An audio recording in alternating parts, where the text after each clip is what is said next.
Hello, welcome in everybody. This is the 400th and 53rd episode of the Dean Withers Show. For everybody who's already joined us on TikTok, and for those of you who continue to join us by the second, I appreciate y'all so much for being here. We have some crazy debates coming your way. Listen, if you're new here and you don't know what we do, we'll lock in because you're in for a treat. Here we debate Trump supporters and we try to change their minds on why Trump is a terrible president, because let's face the facts, guys. Donald Trump is the worst president of your life, regardless if you're 18 or 80. He stinks, but apparently a couple million Americans still disagree with that claim, so they're who we're trying to talk to. We already have the very first Trump supporter of the day connected to the live stream. We'll be hopping into a conversation with them here momentarily. But before we do, we got to quickly go through the breaking news. Wait until you guys see this, Kat. Thank you for the galaxy. This is crazy. Donald Trump has once again been found to be uncontrollably moaning on stage in front of a crowd of thousands of onlookers. His age is getting to him. His mind is deteriorating. I don't even know how to explain this. Usually, I could kind of give like a 10-second recap of the crazy shit Trump does.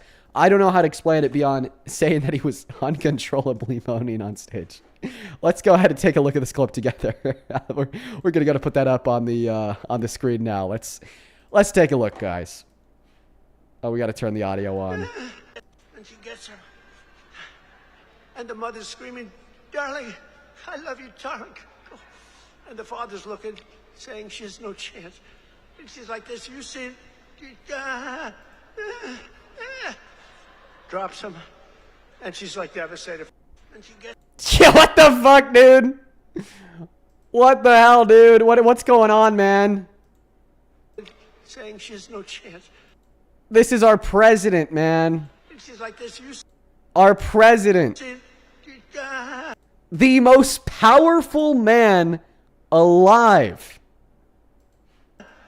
The president of the United States of America. Ladies and gentlemen, his age is really catching up to him. This is a national emergency. And we're about to talk to somebody who supports that. Take it away, Jay Burns. Okay, so you want me to give my 2 sentences or less first to why I support him? Well, actually, first, why don't you go ahead and explain what we just watched together? So honestly, he's not great at political, speaking, but I still support some things he does. She's like this, you see. Like, when you say that he's not great at political speaking, you mean, sometimes he just kind of, moans uncontrollably. Is that what you mean? Yeah, that's pretty... It's pretty unfortunate because I like what he does, but he does sometimes speak like he's 12. Just, moan uncontrollably and shit. Okay. Yeah. All right, so our president then moans uncontrollably. What is he doing that you're a fan of? Honestly, I like that he's trying to get rid of the LGBT whatever, because they're always trying to get in everyone's faces about you have to support us, and I don't see why it's necessary. Yeah, I think that the only people who push sexual attractions and sexual orientations in the faces of others are going to be Trump supporters, heteronormative Republicans. Not only do we live under a society of heteronormativity where you say that you have to be straight or there's something wrong with you. That's not a fringe alt-right take. That's literally the campaign and the platform of the Republican Party. But then we also see a bunch of people on the right calling you gay if you're a man on the left, telling you that you don't have a choice in the matter of it. You got to be gay. And by the way, when people in the LGBTQ plus community say that you have to be okay with it, well, I would argue that you have to be okay with it too. And when I say that you have to, all that I'm communicating to you is that you have the same foundational moral obligation that every member of society has, which is to be a good, virtuous person. And a good, virtuous person recognizes that it's not wrong to be gay because, of course, there's no reasons why it would be wrong to be gay. The same way a good, virtuous person recognizes that it's not wrong to be black, that it's not wrong to be a woman, that men aren't better than women, that straight people aren't better than gay people.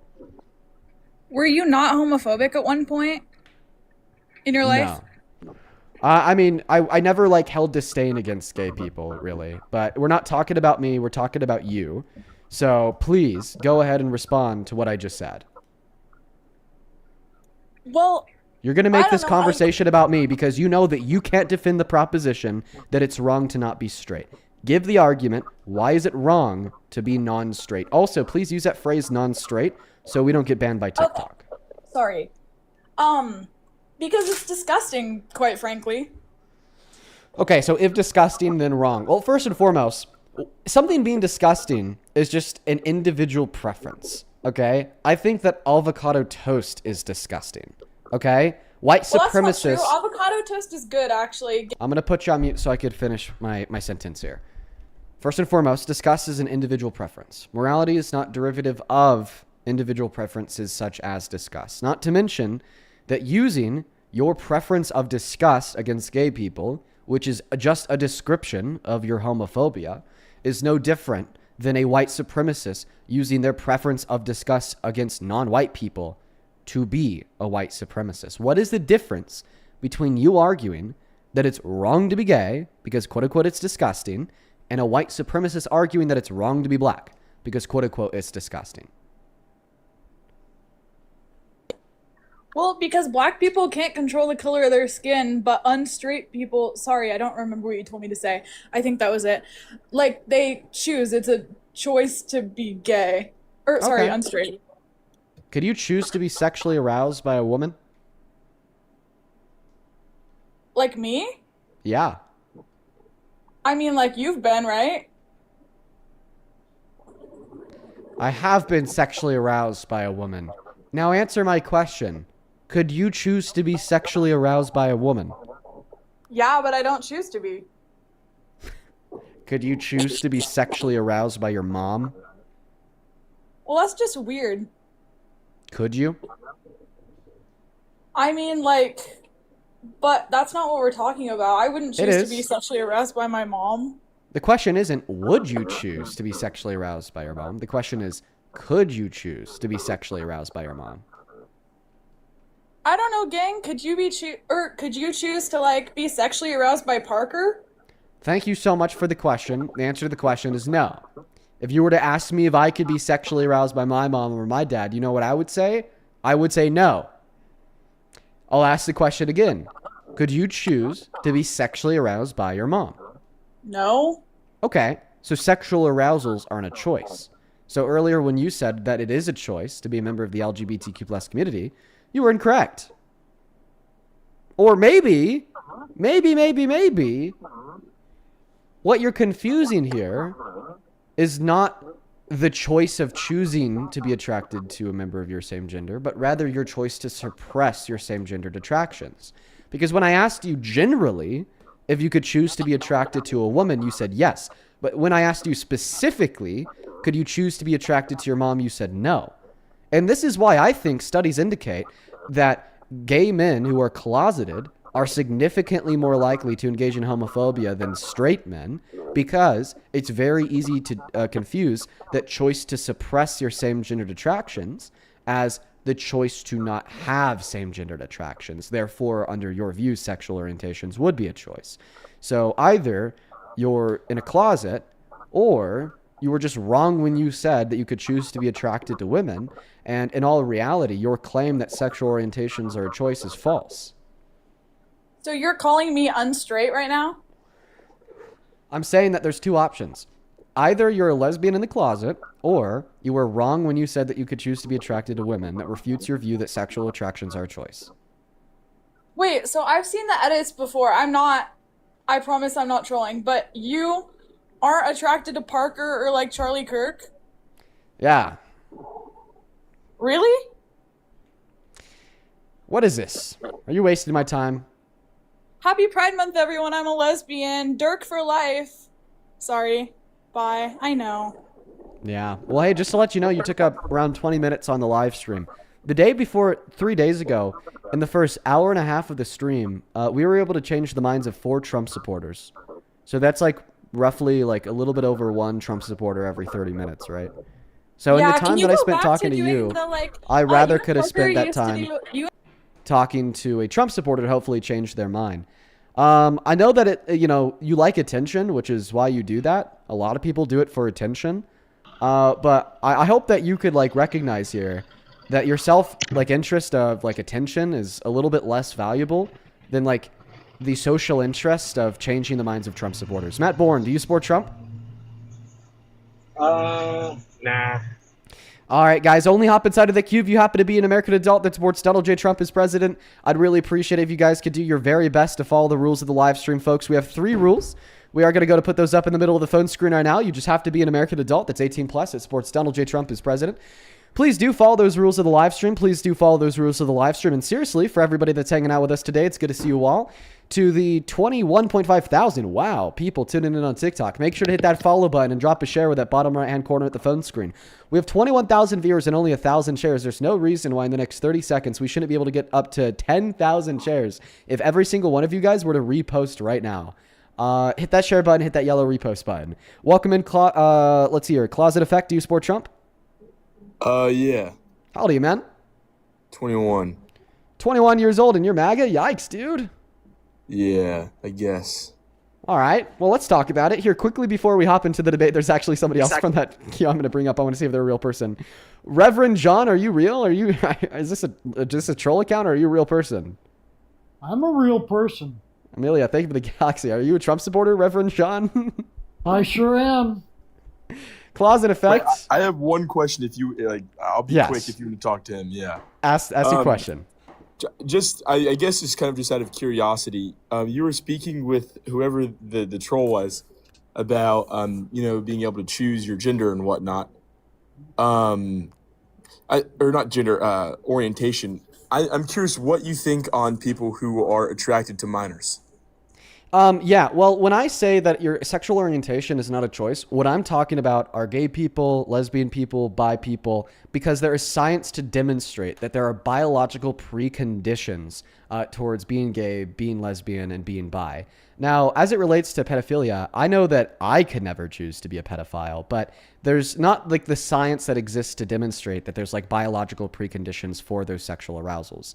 And I think I would leave that question to be answered by the doctors, by the scientists, by the psychotherapists, so on and so forth, because I don't think that I am qualified to give you a response.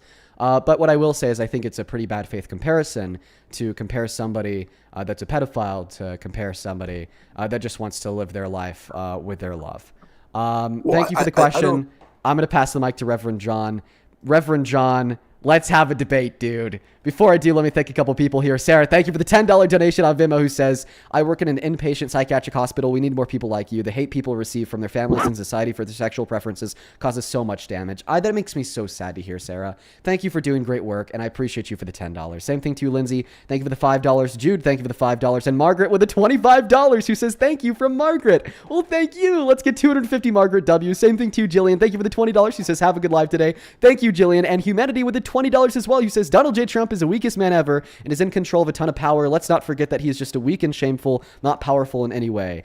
He's very weak and shameful with the uncontrollable moans on stage, but he is powerful and we shouldn't forget that. That's why we should spend our time advocating against him. On TikTok, thank you for the $30 Cheyenne, who says the daily donor for Dean. Love you. I love you too, Cheyenne. It's so good to see you today. I hope you're doing well and I hope that you enjoy the debates. Let's get 300 Cheyenne W's. That is very, very kind of you. And then Hannah, thank you for the $23, who says Trump moaning, I'm crying. What on earth was that? Bro, that was some crazy fucking shit, Hannah. Thank you for the $24. Renee, thank you for the $10. Victoria, thank you for the $10.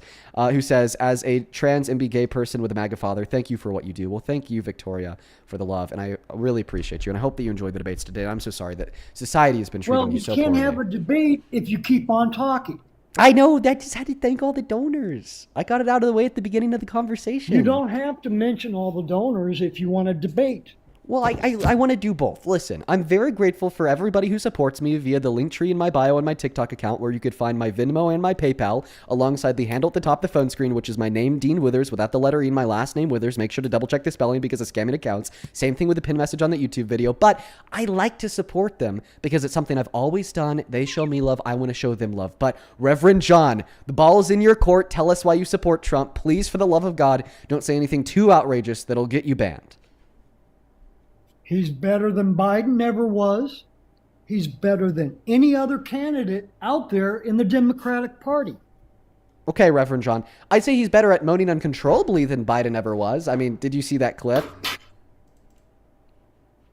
What has Biden done? What did Biden do in his term? Well, he didn't moan Except uncontrollably. destroy the United States. Well, he didn't moan uncontrollably on stage, but what he did do is he did pass the infrastructure bill to fund $1 trillion worth of infrastructure investment to create new jobs to get people back to work after the pandemic. The PACT Act, which was an $800 million investment into the expansion of VA healthcare to provide healthcare to over 1 million veterans that weren't covered previously. The CHIPS and Science Act, which was a $200 billion investment that created 500,000 jobs. I mean, those were some pretty good policies. What has Trump done now? I don't know. He's Do you know destroyed what our Trump has economy. done? Every macroeconomic indicator is worse off today than it was a year and a half ago. We had the largest monthly increase in the price of gas, and we've made a sexual predator president. Let's not forget how he raped a woman and boasted about sexually exploiting others. Now? I filled up this morning. Yeah, they're still high. Yeah, my friend. what did you pay for gas? Way too much.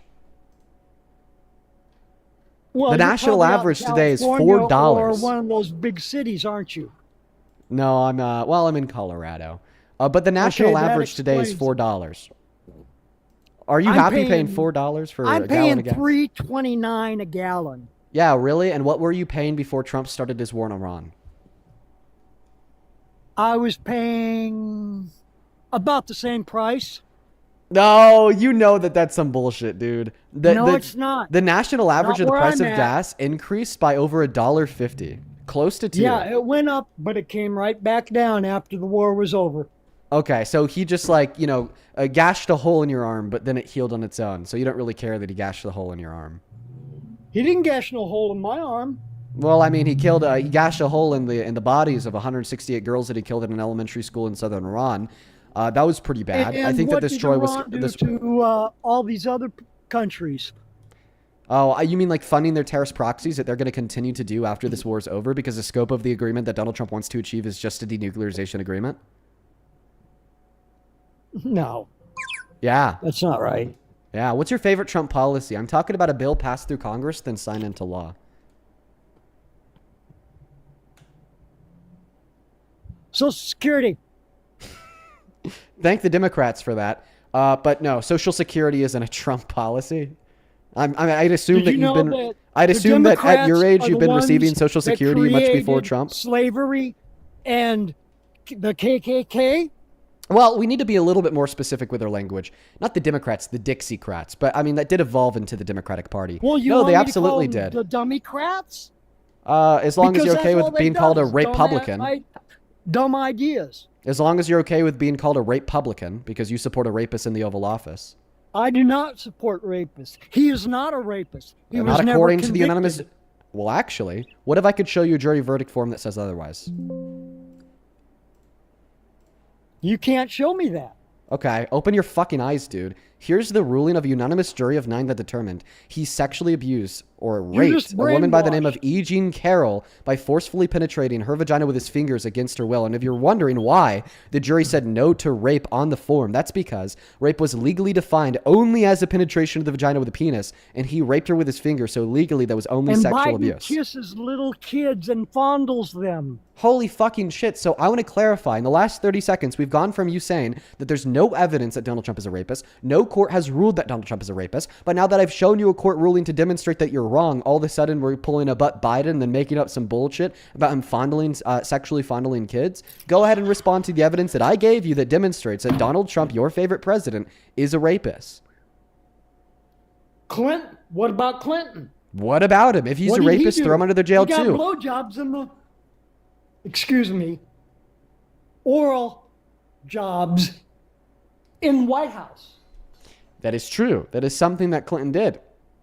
How is this a response to the fact that you were wrong when you said that no court has ruled that Donald Trump is a rapist? He is not convicted of being a rapist. How do you explain this jury verdict form? Is he in prison? No. According So he to was not convicted. Okay, so that's not necessarily true.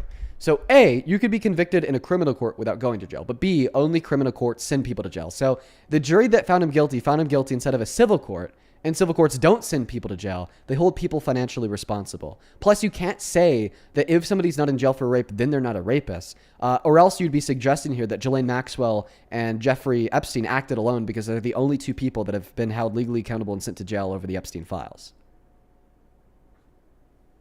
Okay. How many other people was on those Epstein files?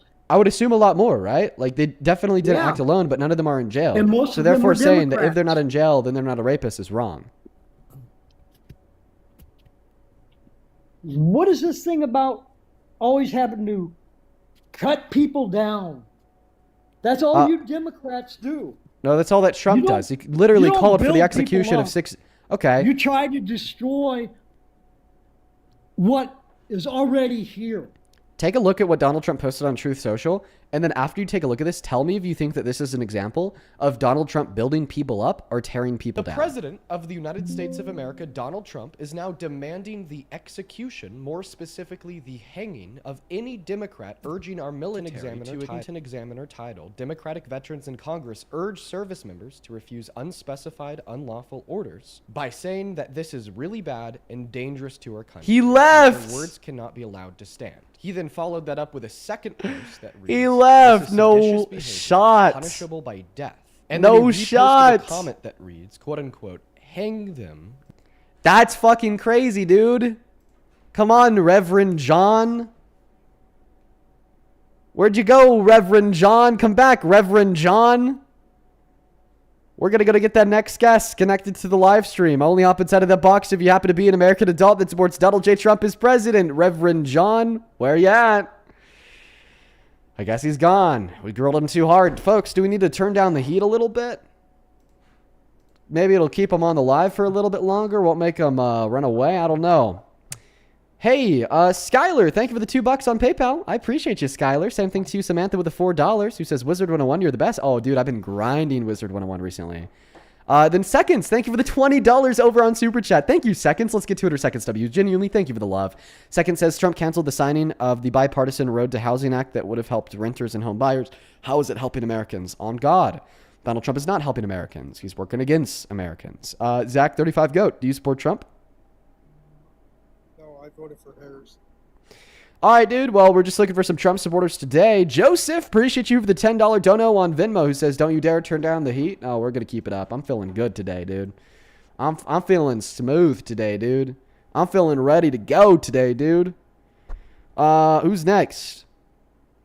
Who is next? Yo, Jenna. Oh my God. Thank you so much for the $100 super chat. Jenna, that is wild. I do not deserve a penny of that. To moon and back with every single bone in my body, thank you so very much for your kindness and love. Genuinely, when I say I don't deserve a penny of that, I mean it. That is way too much money. Thank you so much for your kindness and your generosity. You've been watching for, I would say, close to a year now, and you've always been so kind to me.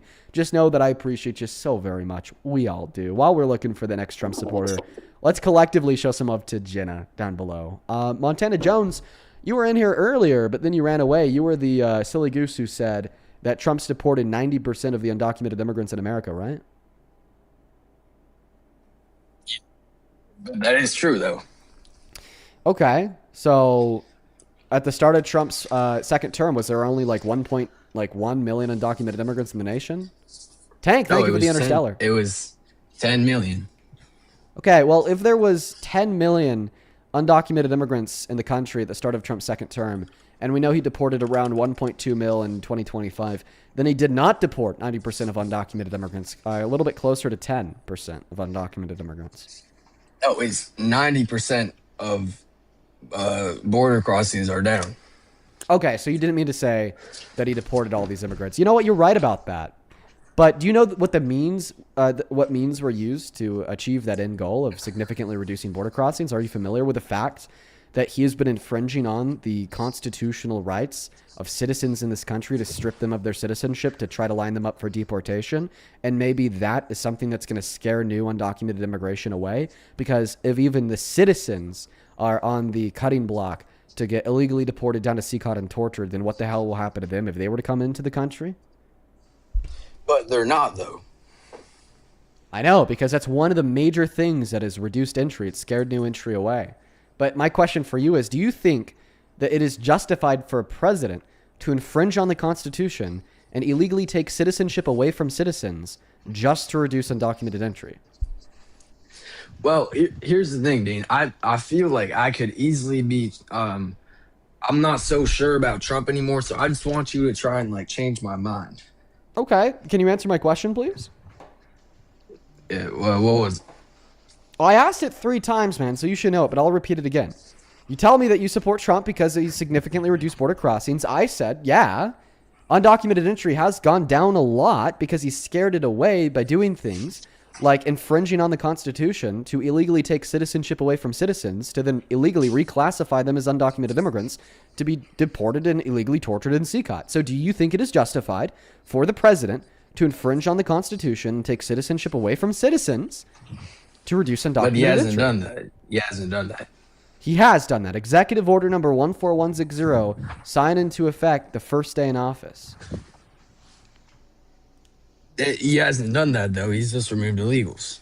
I just gave you the resource in which says otherwise. I'll say it again.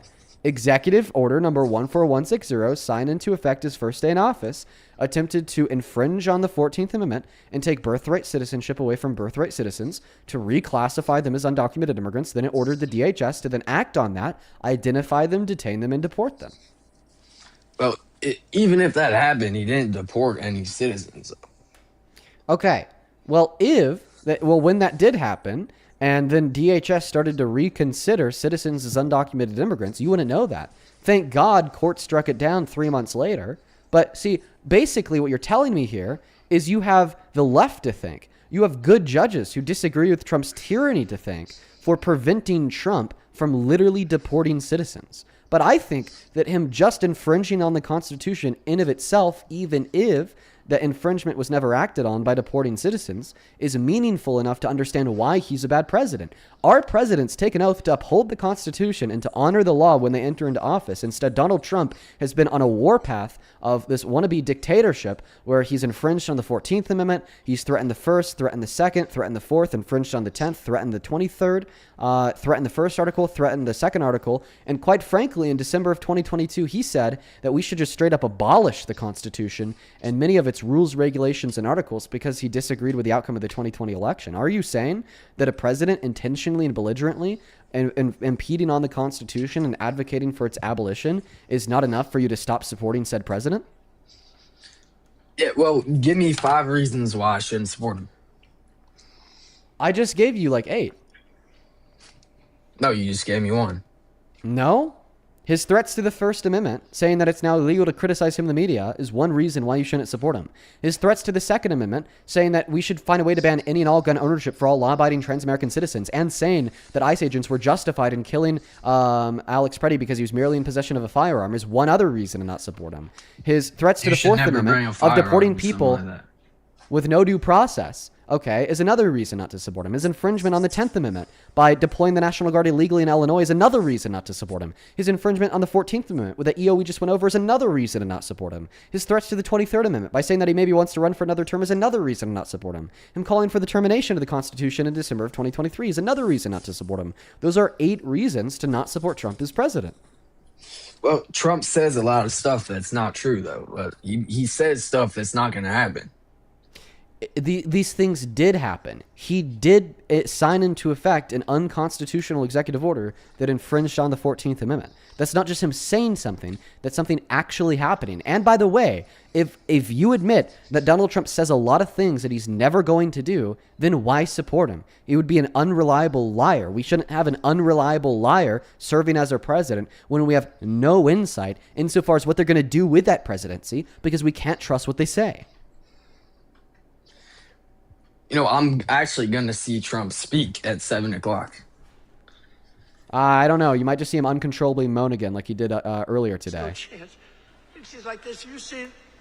He didn't do that. Drops him. He didn't do it? Like devastated. So I want to clarify. Your claim is that this is not Trump? And the mother's screaming, darling, I love you, darling. And the father's looking, saying she has no chance. And she's like this. You see it. Drops him. And she's like that. That's not moaning. He's That's not not moaning, though. No, it's not. And the mother's screaming, darling, I love you, darling. And the father's What is he even looking, talking? What's the saying context of this I situation? just want to clarify that this is not a moan? chance. And she's like No. this. You see it. That wasn't a moan? No, it wasn't. What's the wasn't a moan? context of the situation? What's the context of the situation? I don't know. Some like deranged senile idiot crashing out on stage because he can't control his moans. Maybe his age is finally getting to him. You have no, like, I don't know why you're showing me. This doesn't matter. Yeah. Yeah, our president uncontrollably moaning on stage because of his own idiocracy doesn't matter. That's MAGA. It was pretty funny to see Biden fall everywhere. You know what was even funnier? What?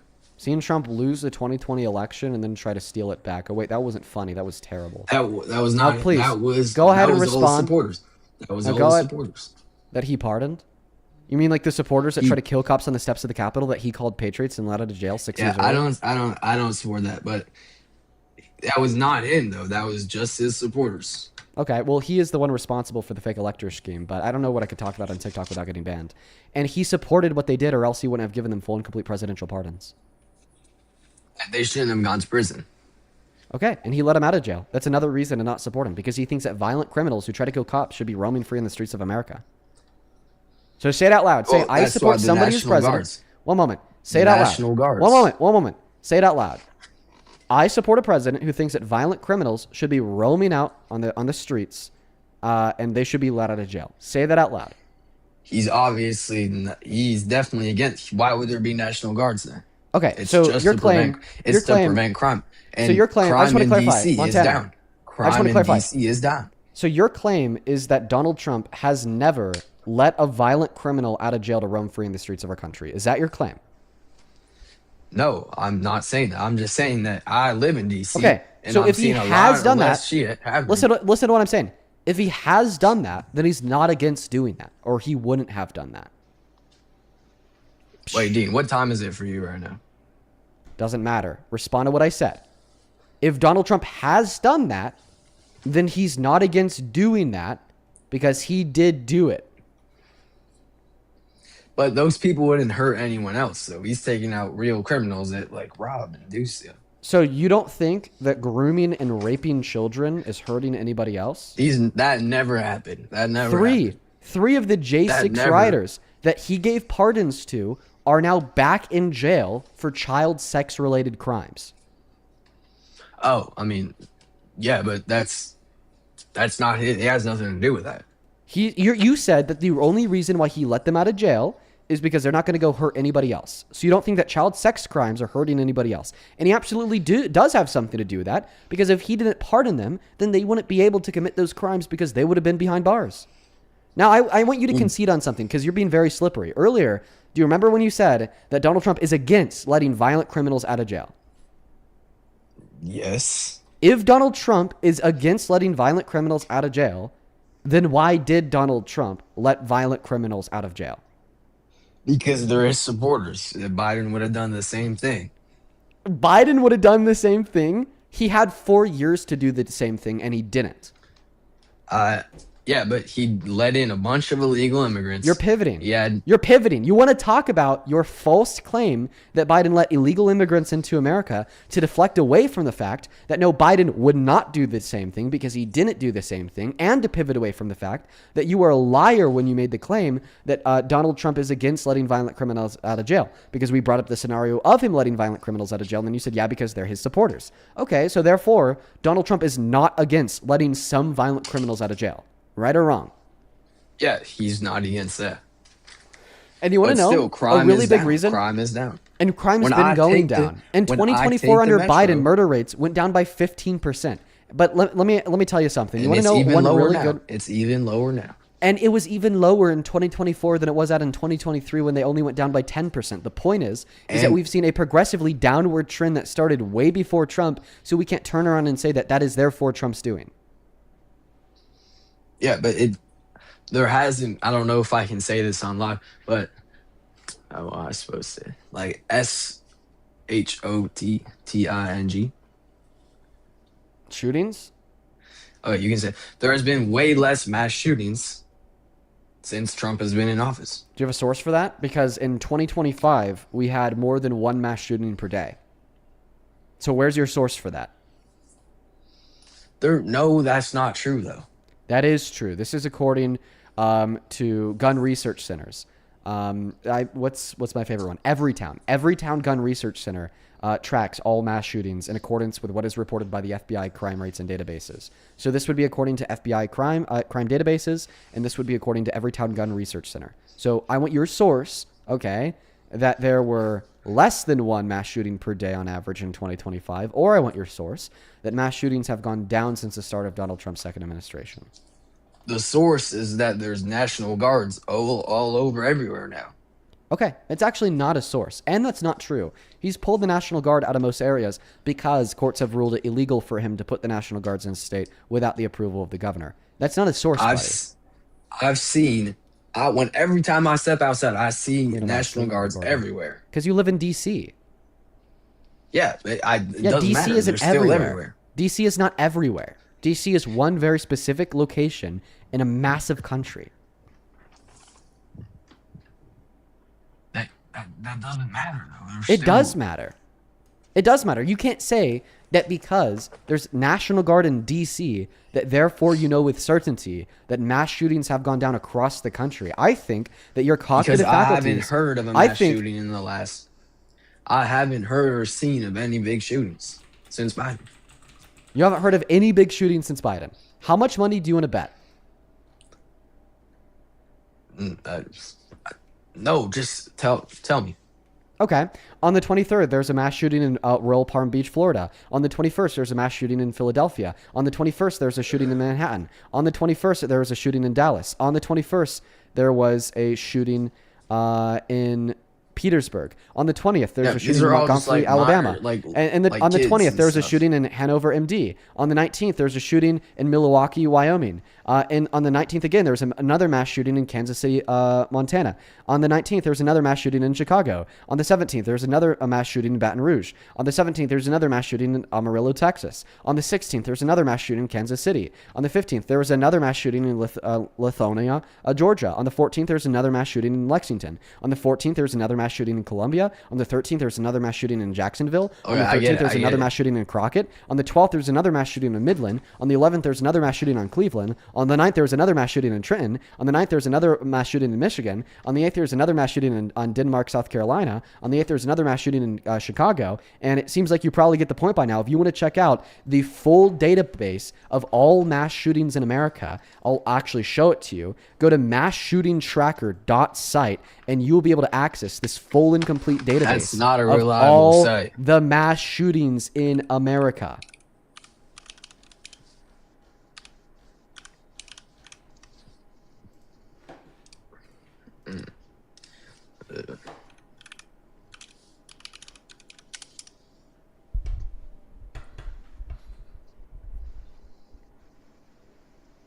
But again,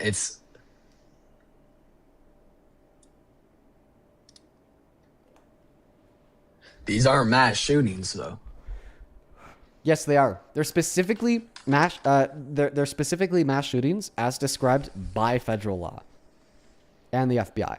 Those are mass shootings. Okay. I mean, the name of the website is literally mass shooting database.site or some shit. Those are specifically and only mass shootings. Tell me why I should not support Trump anymore. I want you to concede.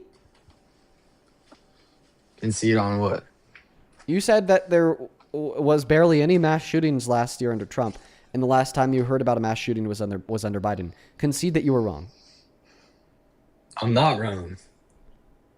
You are looking at the data on your computer from the FBI extrapolated by this organization right now. This is the level of cognitive dissonance is fucking insane. I gave you a resource. You type that resource into your computer, and right now you are actively using your eyes to look at that resource. So where is the disconnect between your eyes and your brain? What are you talking about? I'm talking about the fact that you said that there's barely any mass shootings under Trump. I just gave you a resource that shows multiple mass shootings every couple days right now. And this trend has been consistent for the last year and a half. And now you're saying, Dean, no, you're still wrong. There's still been barely any mass shootings. So where's the disconnect between your eyes and your brain? Because your eyes are looking at a database that shows a plethora of mass shootings. And then your brain's saying that there's barely any mass shootings. Since forever. Mass shootings Now you're shifting the goalposts. You're shifting the goalposts away from your claim that there's barely been any mass shootings under Trump to now saying a different claim, which is there's always been a lot of mass shootings. So which one is it? Has there barely been any mass shootings under Trump, or has there always been a lot of mass shootings? Because those two claims contradict one another. There's way less in D.C. Oh, wait. So now you've changed your claim from saying that there's barely been any mass shootings in America since the start of Donald Trump's second administration, and now saying that there still is mass shootings, but there's been way less in one specific location in America. So just to be clear, you concede your claim that there's barely been any mass shootings since the start of Donald Trump's second administration. You can acknowledge that you were wrong. No one's ever going to be able to stop mass shootings. I just want to clarify. Can you acknowledge that you were wrong when you said that? Okay, I guess I was wrong, okay? You win. Good. Get the hell out of here now. You're way too dense for me. I can't change your mind, dude. You're way too fucking dense. I wanted you to acknowledge that you're wrong so then we could catch that dunk and move on. Let's go and get that next guest connected to the live stream. Listen, folks, if you're watching the live, welcome in. I appreciate y'all for being here. Make sure to double tap away on that phone screen and share that live. Seriously, for everybody watching, let's try to get it to 5,000 shares. Hit that share button at the bottom right-hand corner of your phone screen, then hit the yellow repost button. It really helps us out. Mila, I appreciate you so much for the galaxy. By the way, guys, if you do want to support me, if you do want to support the live stream, if you want to send a message and have it read out loud on stream, you can find my Venmo and my PayPal in the link tree in the bio on my TikTok account. Pin message on YouTube. The handle's also at the top of the phone screen on TikTok as well. Just double check that spelling. Jack, thank you for the whale diving, dude. CCCC, do you support Trump? We are just... The Stars, appreciate you for the $2 on Super Chat, who says, hey, tomorrow's my birthday. Love your streams, Dean. Well, happy early birthday. Appreciate you for the love. Same thing to Alyssa who, over the $5 who says, hey, Alyssa. And then Mar with the $5 as well. I appreciate you guys. Hey, welcome in. Do you support Trump? Yes, I do. How old are you? I'm 18. What year were you born in? Oh, wait. What month? April. Okay, that's fine. Give me one moment here just to thank a couple of the donors. In the meantime, you should go try to find a place that's a little bit more quiet than wherever you're at now. There's a little bit of wind noise. Angel, thank you for the $5 on Venmo. Says these people really can't accept evidence. Yeah, we just watched that cognitive dissonance in real time. Lindsay with the $5. Thank you so much, Lindsay. Caleb with the $10. She says, my only claim is if you're still a Trump supporter, you're in a cult. On God, Caleb. Thank you for the $10. And then Devon with the $10 as well. I appreciate you. He says, if you haven't already, would you consider going through the Jubilee video and covering all the fact checks? Yeah, I'm probably going to do a long form reaction video here soon. Taquan, thank you for the $10 over on PayPal. He says, hey, Dean, long time watcher, first time donor. What do you make of this? My dad is an African Canadian hillbilly in a liberal province, and he heavily supports Trump despite the effect that he's had on our economy. Dude. Oh my goodness. That is insane, Daquan. I wish you the very best of luck, man. Then Dekayla, I appreciate you for the $5. It's good to see you again today. I know that you're hanging out with us yesterday. And Joanne with the $5 as well. He says love and prayers from Germany. Well, love and prayers to you. Let's go ahead and send this guy an invite to turn his mic on. We're all caught up on the donations. Go ahead and take it away, man, and tell us why you happen to support Trump as president. Looks like maybe his mic is glitched out. Hello? Hello? Hello? There he is. Take it away. So why do you support Trump? I just want to thank you for letting me be on here to talk to you. But I do have a mixed emotions on it. I do support Trump on certain aspects of his administration. I did want to ask you about how you support abortion. Yeah, because I just want to cause the most harm possible to fetuses. I think that we should offer tax credits to like women that get abortions. I think that we should mandate that women get at least 30 abortions every quarter, and if they get more than, let's say, 200 abortions by the end of the year, we should give them like 1% reduction in their taxes for each individual abortion that they receive. It's about like being like a brutalistic, like Satanist, DNC funded, communist, leftist, socialist, Marxist, liberal, capitalist pig. Honestly, anti-capitalist. I totally understand. I totally understand where you're coming from there, but the fact on the rape aspect, I do believe that rape victims should be allowed 100% of the time to get abortions. But I do believe that people who have stupid sex and do not decide to take a contraceptive should not be allowed to have an abortion, no matter the cause. It doesn't matter. Did you just say that you could see where I'm coming from? Yeah. All right, man. Let's hop back into that debate. So you're talking about elective abortions. Elective abortions are abortions that women get not because their life is on the line, not because the pregnancy was the creation of rape, not because it's incest, just because they had sex that they consented to, and now they want an abortion. Oh, give me all the reasons you could think of why that's wrong. Wrong for what? I'm sorry, I did not hear you. Why it's wrong for women to get elective abortions. The part where I said that people who have stupid sex should get abortions, that part? Yeah. Was that like your only... Don't call yourself that, man. Was it your only reason why you think they should be banned is because, they should take responsibility for the sex they had? Yeah. I mean, I totally believe an abortion should be okay, but like really got to think about it on this point. People who have sex and, there is a preliminary period where, the fetus has it or like the egg hasn't been fertilized yet. They can either take a Plan B or have an IUD or, there's other there's like multiple other things. So they need to take responsibility for the sex they had, and there's other things that they could do to prevent pregnancy. Any other reasons why that abortion's a bad thing? It's definitely, I would consider it murder of a human being. Okay. Why? Even though it hasn't the child hasn't been born yet, that is still a human. It's still a fertilized egg. It's going to turn into a human. Wait, you can't say it's still a human, but it's going to turn into a human. Because if it's going to turn into a human, it's not a human yet. And if it's still a human today, then it's not going to turn into a human later because it already is. So that was a contradiction. Yeah, you got me there. All right. But fuck. Now you got me there. Holy shit. Fuck. So I'm just going to go through all your reasons real quick. First reason said that they need to take responsibility for the sex that they have. Okay, well, we don't say that cigarette smokers need to take responsibility for lung cancer, suck it up and deal with it. No, we allow them to access chemotherapy to kill that cancer. We don't tell alcoholics that they need to take responsibility for their failed liver. They shouldn't be able to seek treatment to get a new one. No, we say if you have a failed liver, even if you caused it, you should seek treatment to remedy that issue. I think that you're special pleading by saying that women should take responsibility for the natural outcomes of their action just because this isn't something that applies to you as a man. So your second argument was that, well, there's other things that they could do, like use contraceptives, use Plan Bs. First and foremost, not everybody could access Plan B. It has a weight limit on it. Second of all, Plan B is not always effective. I have a friend whose Plan B is going to be turning 18 next month. Third of all, 54% of women that get abortions because of the failure of contraceptives, like Plan B, like the failure of condoms, like the failure of birth control. And then your third claim about saying, well, maybe the reason why it's valuable is because it's a human. Well, I don't think our species classification is what gives us value. There's clearly other instances of humans that are biologically alive that we don't consider it to be murder to kill them, like when doctors pull the plugs on brain dead patients in the hospital. So I think all three of the reasons you gave insofar as why elective abortion should be banned ultimately fail.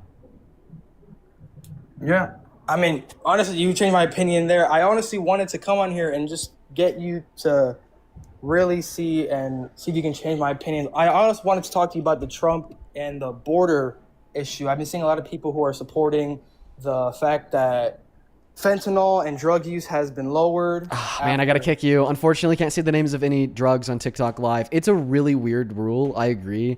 It's not one that you'd expect. It's not one that like anyone would expect, but you can't say the names of DRUGS on TikTok, regardless of the context that you say it. Do I think that TikTok needs to update that rule? Absolutely. I do think that there are many contexts in which it's obviously permissible to discuss DRUGS, like policy. I think that's fine. But unfortunately, if you say that, man, I got to kick you. Really hard line about that, or else TikTok will take me down. Sorry, man. Lily, welcome in. Do you support Trump? Lily, we got you connected to the live stream. Are you here with us? Okay, it doesn't seem like Lily is here with us, so we're going to be... Hello? Oh. Age? Hello? Age? I'm 18. 18? Nope. Let's go to get the next guest connected to the live stream. Only up in that box if you happen to be MAGA. We got the next guest, Jason. Nope, Jason's not connecting. He's also like a fetus. He's graduating high school in 2019. Yikes. All right, who's next? We got Sabrina loading in. Once again, if you do want to support me, if you do want to support the live stream, if you want to get a message across, ask a question, you can support me on Venmo and PayPal. You can find them in the link tree in my bio, pin message on YouTube, and the handles at the top of the phone screen on TikTok too. Best way to support what we do. Welcome in. Do you support Trump? Hello, Dean. I just wanted to say hi. I would. Get out of here. Heather, thank you so much for the $25 donation on Venmo. Heather, you are the kindest. Thank you so much for that love and support. Genuinely, thank you so very much. You are very, very kind. Heather with the $25. Please show some love to Heather in the chat. Says, hey, Dean, today's my 50th birthday, and I love a shout out.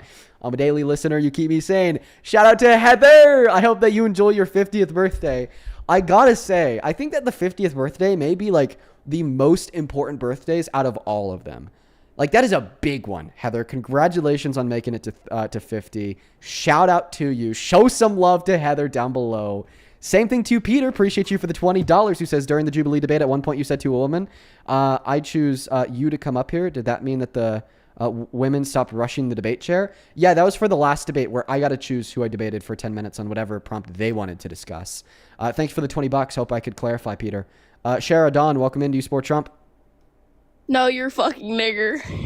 All right, we're going to go to ban them. They are a Trump supporter. A lot of Trump supporters are very racist, everybody, but we're obviously going to ban them for clear reasons. Lindsay with a $5 says, also a good point chat brought up is that if embryos are babies, why don't people claim child tax credits on them, right? They should be able to if they're babies. Jim, thank you for the welcome in. Jim, do you support Trump? I'm so sorry. I did not mean to. You're banned!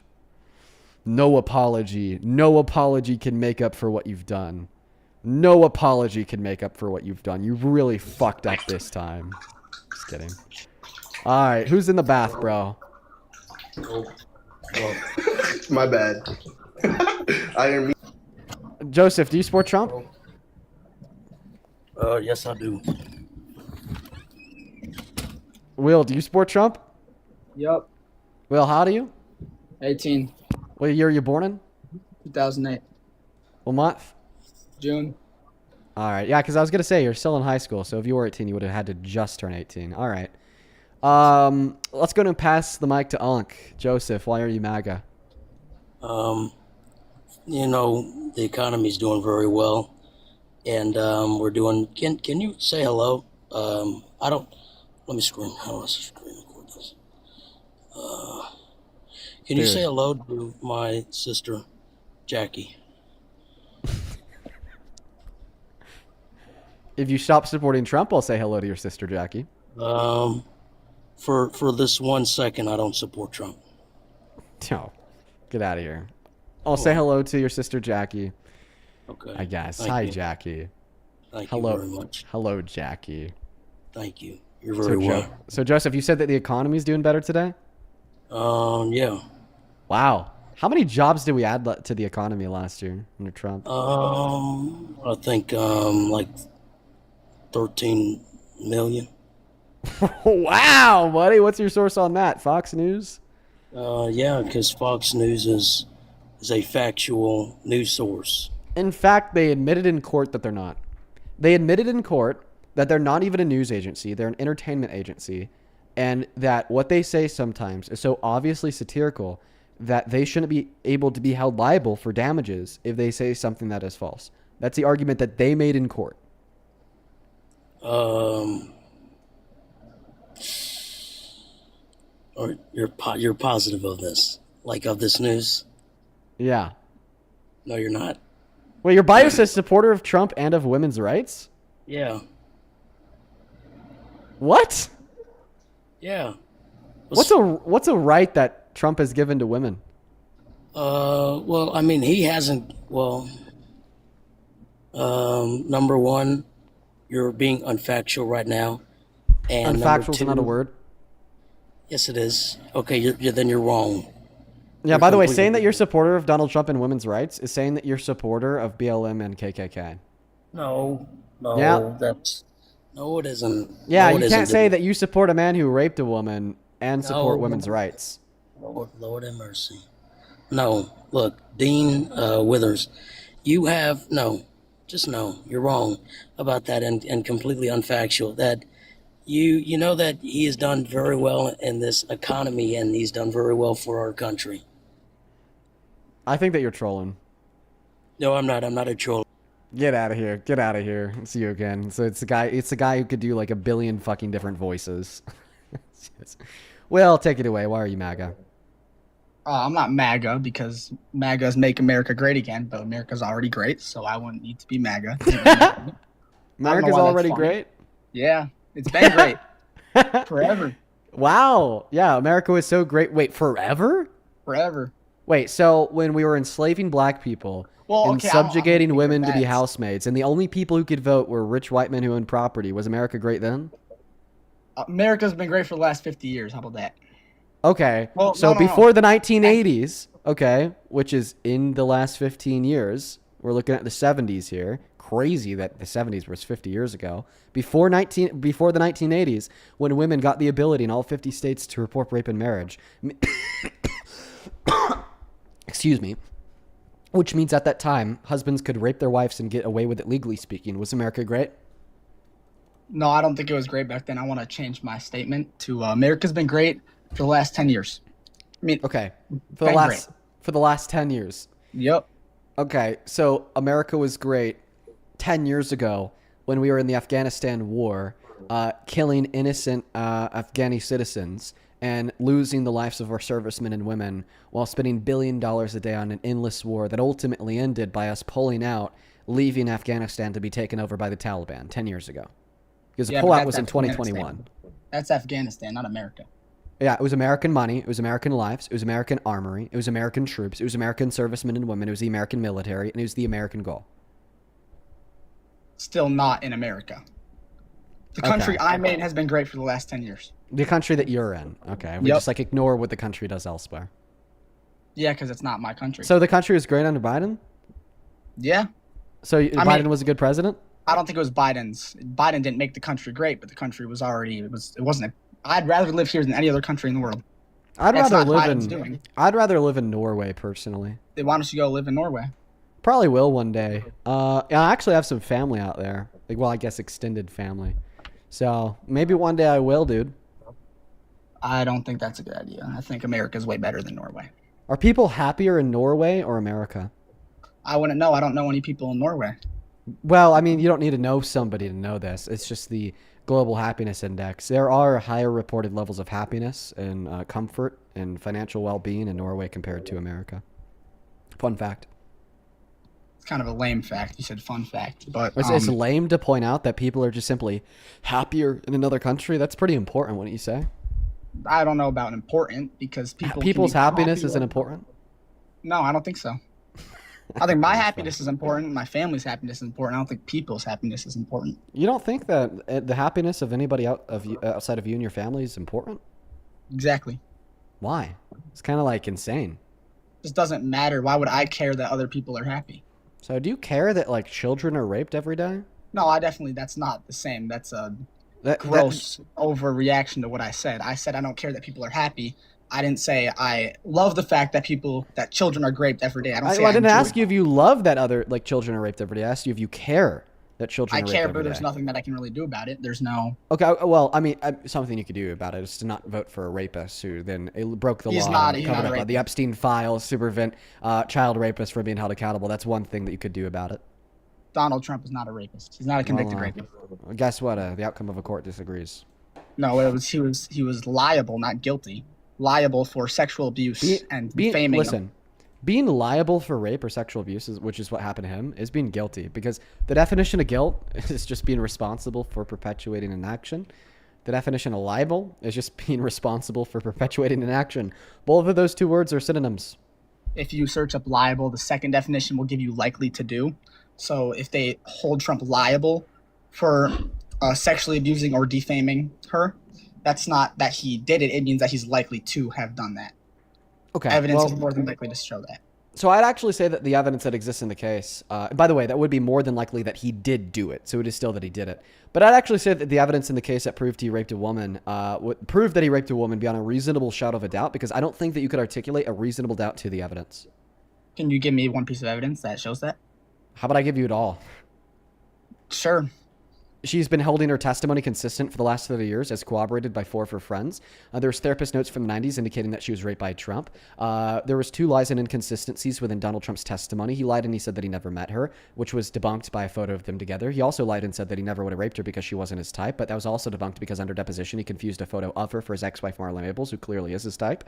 She also had a dress that she claimed she was raped in by Trump. She claimed it had Trump's DNA in it. The court took the dress, tested it for male DNA, found male DNA, asked Trump for his DNA to prove that it wasn't his since he was claiming innocence. Then he refused to provide his DNA to the court. That's not something that an innocent man would do.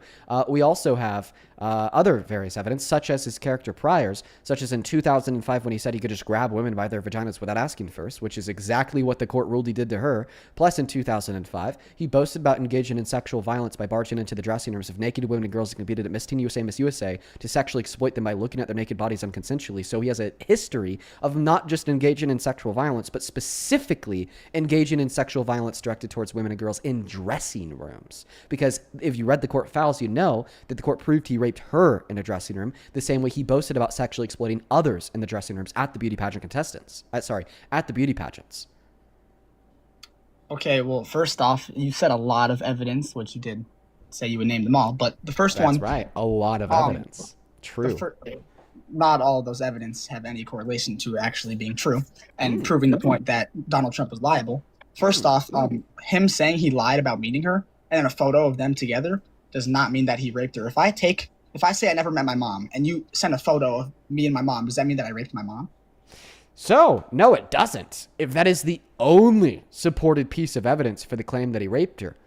But if your mom is saying that you raped her and you're saying that you never met her and in the past you've admitted to engaging in sexual violence directed towards other women and girls, and your mom had 4 friends corroborate that this is a story that she's told them over the last 30 years, and your mom had therapist notes from 30 years earlier indicating that she did say she was raped by you, and your mom had a psychotherapist testify to the fact that she's presenting trauma consistent with rape victims, and your mom claimed that she had a dress with your DNA in it from the day that you raped her, and it was proven to have male DNA in it, then you didn't want it to be tested against your DNA, and you said that your mom wasn't your type, and that's why you wouldn't have raped her, but then you confused a photo of your ex-wife for your mom, meaning that your mom is your type, then I definitely would say in accordance with all that evidence that you would have raped your mom. I don't know why you'd use your mom as an example, dude. That's really weird, but I mean... Yeah, that's kind of just the first girl that I thought of in my life that wasn't really trying to be like, I was going to do that to my mom. Or I did do that to my mom. That's not the point. It was... doesn't matter. If I tell you that I've been lying, if I tell you that I have not had a sense of smell for 30 years, and then it's like it's a lie for 30 years, how does that make it evidence either? Because me telling you something, me saying something, the same thing, 30 years does not make it true just because I've been saying that. It's the fact that it works in combination with all the other evidence. I think that Trump supporters have this big issue when I display and describe all of the evidence that Donald Trump raped Jean Carroll. Your first response is to look at each individual piece of evidence and then say on its own, would this be enough evidence to determine that he raped her? And usually the answer is no, right? Yeah. And then you say, okay, so therefore I won the debate. But no, the evidence works in combination of itself. You have to look at the evidence holistically. You have to look at the evidence as a whole. And when we examine the evidence as a whole, we could very reliably conclude that he raped her. I've already given you that drill down as it related to the last analogy that you gave me, and you still haven't responded to it. What would you give me that I haven't responded to? Repeat it. I literally gave you a representation of the analogy that you gave. If there's just like one piece of evidence that you raped a woman, how maybe that one piece of evidence wouldn't be compelling to convince me that you raped that woman. However, if we were to examine that one piece of evidence in consideration of all of the other evidence, it would be compelling enough to convince me that you raped that woman. That's what I want you to focus on. Okay, I want to point something out. You did say that saying all these evidence by themselves are not true does make the fact that are true.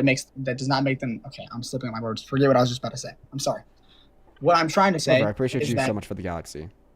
All of the evidence on itself, by itself, each piece does not make it true. But if you put it together, it does make it true. Now, it doesn't make it true just because you put a bunch of things that aren't making the fact that Donald Trump raped her true. It doesn't make any sense what you're saying. Really? Yeah. Because okay. So for instance, when I said that in 2005 he boasted about wanting to grab women by their vaginas without asking first, and that's exactly what the court ruled he did. That didn't make sense? When I brought up the fact that the people who are the most likely to recommit after they get out of jail for a crime that they committed are people that go to jail for sex crimes, and then I brought up Donald Trump admitting to other sex crimes in the past, therefore it makes it much more likely that the court was accurate in their determination that they raped Eugene Carroll. Like, did it make sense to you? He left. Get fucking pushed, dude. We're pushing all the Trump supporters. We're pushing them so hard. In fact, so hard. They're getting pushed. They're getting absolutely, undeniably pushed. Let's go to get that next guest connected because they're getting pushed. He left. He ran away like a little scaredy cat. He ran away. Thank you, Light, for the $10 on Super Chat. I appreciate you. I'm not going to read that one off, but know that I appreciate you for the $10. Same thing to Canis. Appreciate you for the $20, Canis. That is Canis. Please show some love to Canis down below in that chat. Canis with the 20 says, what's up? Do you know what time it is? It's the DDTT. I hope that you are doing well, Dean, and the stream has been crazy so far. Canis, thank you for the $20. Let's get 200 Canis W's. Listen, man, I agree. This stream has been fucking bonkers, and we've only been live for an hour. We have a lot in front of us. Miss Holly, thank you for the $50 donation on Venmo. Holy fucking shit, Holly. Thank you so very much for that love. You are the absolute GOAT. Holly with a 50 says, what immediate steps will Democrats take to better people's lives once they're back in power? Tell me something to look forward to. Thank you. Well, I appreciate you for the $50, Holly. It depends on how progressive we could get the platform by 2028.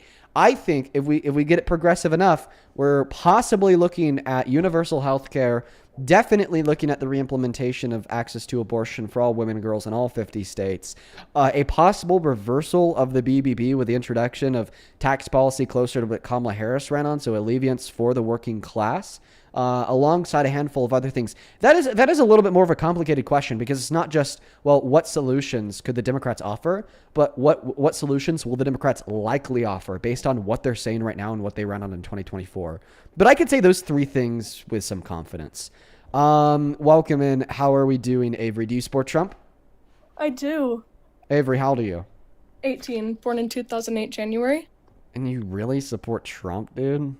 I do, dude. Avery, bro, that's... Yikes. All right, man.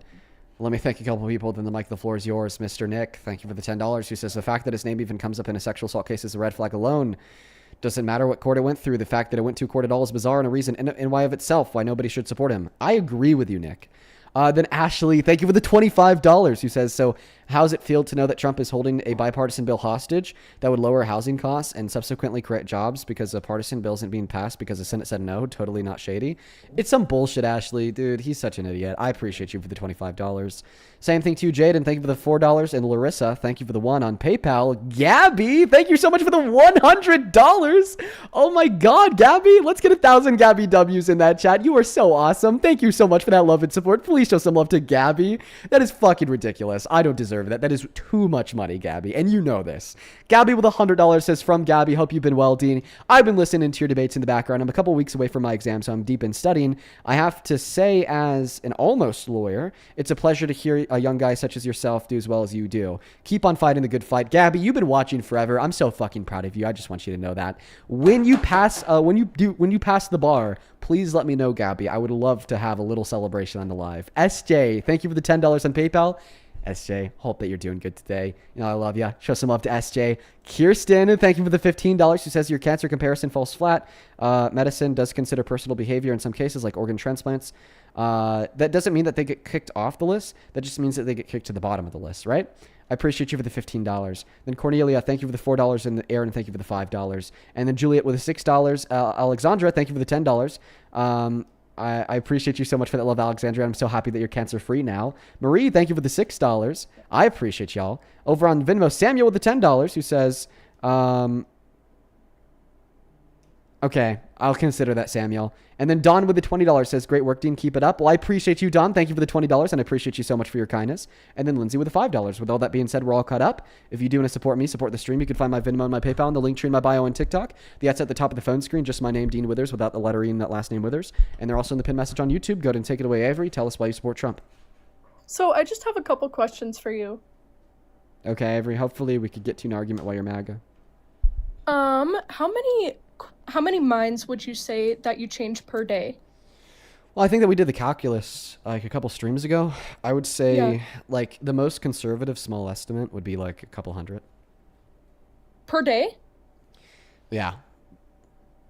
That's ridiculous. It's not ridiculous. We have Because you know damn well that we they're have just going back and we have 500,000 people tune in and out of these streams on a daily basis. So where this math comes from was 4 days ago. We were able to change 50% of the minds of the people who joined the stream. Keep in mind, that's like very much so above average. So I said, well, if we're able to change 50% of the minds of the people who tune into the stream, how many minds are we changing to the audience? Because there's many members of the audience that absolutely do test to the fact that I did change their mind. And assuming that I'm able to change the minds of 0.0001, or I guess 0.01% of the people who tune in on a daily basis, that means that I would change around a couple hundred minds every day. Do you support the UN? Do you support responding to what I just said and why you asked me the question? Insofar as why you asked me that question? Let's go one at a time. I asked you the question because, Dean, you know damn well that they go back to their MAGA lives. Okay, yeah, and I know damn well that they don't. Listen, I have supporters of mine that are very kind to me, that support me on Venmo, that support me on PayPal, and they've been so kind to me for so long, and they tune in every single day, and they're fully convinced that Donald Trump is a bad president, that used to be Trump supporters before I changed their mind. And you just saying you know damn well that they go right back to their MAGA ways is just simply not representative of truth. Okay? What's Donald Trump's approval rating? Like 31%. What percentage of voters voted for him in the election? 49.9%. For you to argue that people can't stop being Trump supporters, because Kamala Harris got 49.8%. For you to argue that people can't stop being Trump supporters is just indicative of like your lack of life experience, your immaturity, and like, I don't know, maybe something else. I'm not sure, but it's definitely false, Avery. Okay, sure, buddy. Do you support the UN? Do you have evidence that people can't stop being Trump supporters? I support a lot of the things that the UN does. To say that I support the UN as a body, I don't know, because I'm not familiar with like everything the UN's done. But I do support a lot of the things that they do. So please tell me, what's your evidence? Genocide? What's your evidence? Do you mean the genocide that Rwanda is doing in the Congo, or like another genocide that happened in Rwanda in the past? The 1994 Rwandan genocide. Yeah. The UN didn't declare that a genocide until so much later. Have you seen Hotel Rwanda? Okay, so we need reform inside of the UN, and I am familiar with the Rwandan genocide. I remember learning about that in high school, like all the dead bodies in the streets that like cars would just fucking drive over and crush skulls. Dude, it was so bad. Yeah. Yeah, and I they am didn't familiar consider with it a genocide for how long? For a long time after it For started. like 20 years. Yeah, which is why we need to reform bodies. Like I'll never say that like any body is good in virtue of its own existence or perfect in virtue of its own existence, because some of the things that they do are good. But we just need reform within the bodies, right? For the same reason, America can go from a country in one scenario, like, I don't know, a couple hundred years ago, only allowed rich white men with property to vote and literally enslaved black people, to a society today where we're now advocating for universal health care and equality for everybody. It is definitely a good example of how unified bodies that exist can like progress and change for the betterment of the people over time. That's exactly what I think we should do with the government of the United States of America. That's exactly what I think we should do with other global bodies, other global governments, and of course the UN. But please explain to me why you earlier said that you don't think that people are capable of changing from being a Trump supporter to being a not Trump supporter.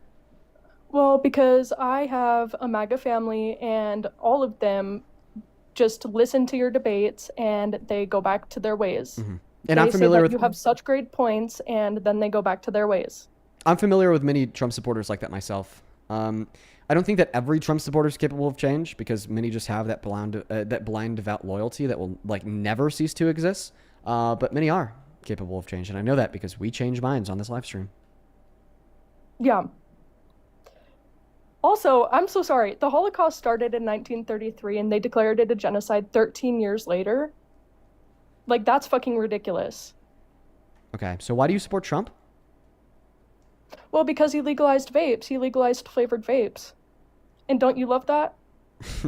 I do love flavored vapes, but you know what I love more than flavored vapes? Rape victims' access to abortion. I didn't bring up abortion. I brought up abortion. I would rather rape victims have access to abortion than me have access to flavored anxiety pins. Get real, Avery. I'm so sorry, Dean. I'm trolling. I just came on here to pick your brain about the UN, and I did want to. No fucking shit, you're trolling. Duh. What Trump supporter cares about the UN? Let's go to get the next guest connected to the live stream. Only hop in that box if you happen to be MAGA. But that is like a really good point to make. Like, that's the reason why I left you on, because it's important to discuss. There's clearly like many good things that the UN does. You're a stupid fucking nigger! You're a stupid fucking nigger! Man, there's clearly many good things that the UN does, but there's also many, like clearly many examples of the UN like doing bad things, right? Like waiting to declare genocides, for sure. But this means that we shouldn't like hold to the position that the UN is terrible to its core and we need to abolish it. Get out of here. But rather that we just simply need to make it better. Let's go to get the next guest connected to the live stream right now. Only up inside of the box if you happen to be MAGA. Hey, do you support Trump? Hello. I do. Ew. How old are you? 18. What year were you born in? 2007. Your bio says Catholic. Indeed. Do you appreciate your pontiff? Yes. Okay, Trump doesn't. He said that your pope sucks, and then he posted a picture depicting himself as God. I am very aware of that. Yeah, and what does Pope Leo XIV had to say about his immigration policy?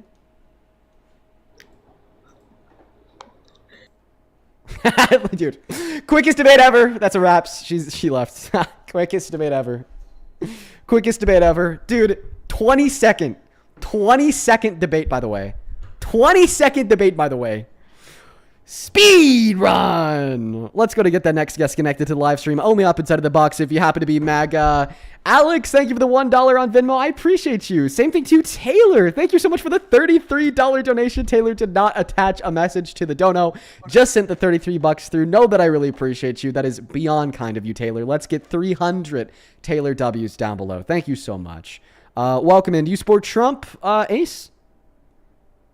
Hi, Dean. I'm scared. Okay. You should only be scared if you're a Trump supporter. So are you a Trump supporter, Ace? Yes. Okay, then you should be scared, bud. How old are you? I'm 18. What year are you born in? Bro. 2008. Do you need a moment to like... Oh my get it God, together? bro. I didn't actually think I was going to get on your live. That's okay, bro. No, listen, on a real note, I get it. I remember joining Parker's stream when he had like 1,000 viewers. I couldn't imagine joining a stream with 20,000. Oh my goodness. I'm so thankful that I'm like relatively used to it, or else I'd be like so scared too. Take it away. Tell us why you support Trump. I actually don't. I just wanted to say hi. All right, bro. Sorry. You're fucking banned. I'm sorry. You're fucking banned. I don't accept your apology. You're actually banned. Pavel, thank you for the $1. He says, greetings from France. Well, shout out to you, Pavel. And then River, thank you so much for the $24 donation on PayPal. You are the GOAT, River. Thank you. I appreciate you, River. River with the $24. Welcome in, man. Give me one moment. Says, hey, Dean, I've been watching your debates every now for a month. Thank you for what you do. You have so much patience with these insufferable idiots. Keep up the amazing work and make sure that you're taking time for yourself as well. Mental health is important. You know, honestly, River, my mental health is doing pretty good. I've had a really hard and long week, though, with like the swatting and all the construction and whatnot, but we're finally settling back in. Thank you for the $25. Let's get 250 River W's. Welcome in, man. Do you support Trump? Oh, we just talked. You had to kick me because I said a drug and it's not allowed on TikTok. I did want to bring up. Our. Is this another account? No, this is the same account. Sorry, buddy. Oh my God, I feel like such an asshole. Unfortunately, I can't. What will happen is they will just restrict you this time, because you leaving and then coming back to the live, that's just a continuation, quote unquote, of the last time that you were connected. In order to not risk you getting like restricted, I would have to end the live and restart the live. So then like your appearance on the live isn't just a continuation of the time that you said the name of a DRUG. I'm so sorry. Welcome in. Do you support Trump? Yeah, Dean, how's it going? It's going all right. How old are you? 18. What year were you born in? 2007. Are you still a liberal? Yes, dude. Death Squad, appreciate you for the $20 on Super Chat, who says, here's a little something. Just don't spend it all on a 20-second debate. I appreciate you for the $20, Death Squad. You know what? I'm going to use that to get a bottle of wine. To celebrate the Jubilee video. I still haven't done that. Wait, I need to do that. I need to celebrate the Jubilee video. I need to go get a bottle of wine. Fuck yeah! Yeah! That's exactly what I'm going to do when I hop off stream. I'm going to go get a bottle of wine and play Wizard 101 with my girlfriend while we watch some TV. That's going to be awesome. Thank you for the $20. Same thing to you, Jose. Thank you for the $50 donation on Super Chat. That is also really kind of you. Thank you, Jose. Let's get 500 Jose W's.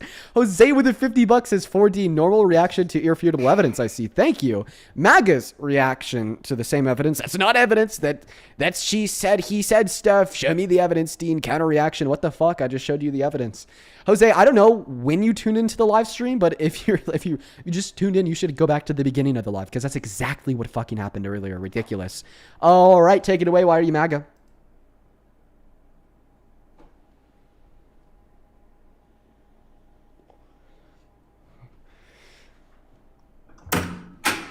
Hello? Hi. Yeah. So why are you MAGA? I thought I converted you last time. Why are you still liberal? Oh, wait. I changed you to the right so long ago, but I recognize you just keep being a hardhead. I recognize your do? voice. You kind of. Do you mind if I ask you That's a couple? weird. I've never been here before. Like, do you mind if I ask you a couple questions to like pick up some like Blue's Clues on if you might be this other person I'm thinking of? Can I ask you a couple questions? Can we do a question for a question? No, I'm gonna ask you all my Is that questions. I'm just gonna ask you my questions. Okay, let's pull them. Okay, fine. I need to determine if you're the other person I'm thinking about. Do Okay, it first your question. way. Do you own shampoo? Say that again? Sure. Do you own shampoo? Yeah, of course I do. Okay. Well, That's quite a you weird could be a question. different person. Okay. Next question. Do you have a monthly water bill or not because you never shower?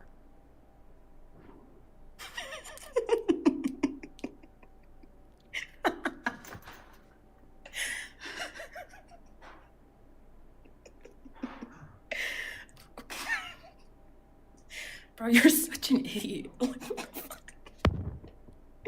You're actually such a moron. Like, you think this is funny? Do you mind answering the question so I could determine if you're who I'm thinking I of? do have a water bill. Okay. I do have a water bill. Okay. Yeah, I well, do. I thought that you might be Icky Is Vicky. that it? I thought that you might be Icky Vicky, Is but now that- I don't know. Is that it? Okay, Yeah. great. So why are you still a liberal? You can drop the jokes. That's enough. That's Icky Vicky, bro. She's a troll. Get out of here. Let's go to get the next guest connected to the live stream. We got Douglas loading up on the opposite side of the box if you happen to be MAGA. Welcome to Douglas. Do you support Trump? They said vegetables don't have phones until that. It's a child. Let's go to get the next guest connected to the live stream on the opposite side of the box. If you happen to be MAGA, we got Lizzie loading up over on Super Chat. Thank you for the $10. Alpha Phoenix, who says, "Hey, Dean, thought I'd give you some good/cool scientific news. In Louisiana, they cured somebody of sickle cell." Dude, I saw that. That was awesome. Then Avery with the $10 says, "Thank you for putting up with my BS. Love your streams." I appreciate you, Avery. Thank you for the $10. Hey, listen, do you support Trump, Lizzie? Isn't she lovely? I feel like she was going to cook if I let her, but get out of here because we're looking for some Trump supporters. We're looking for some Trump supporters, buddy. We're looking for some Trump supporters. Robert is loading in. Come on, Rob.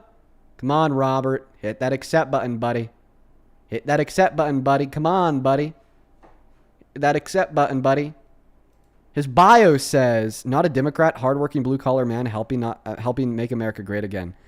I'd love to talk to him. Doesn't look like he's going to connect. So let's go to get the next guest connected.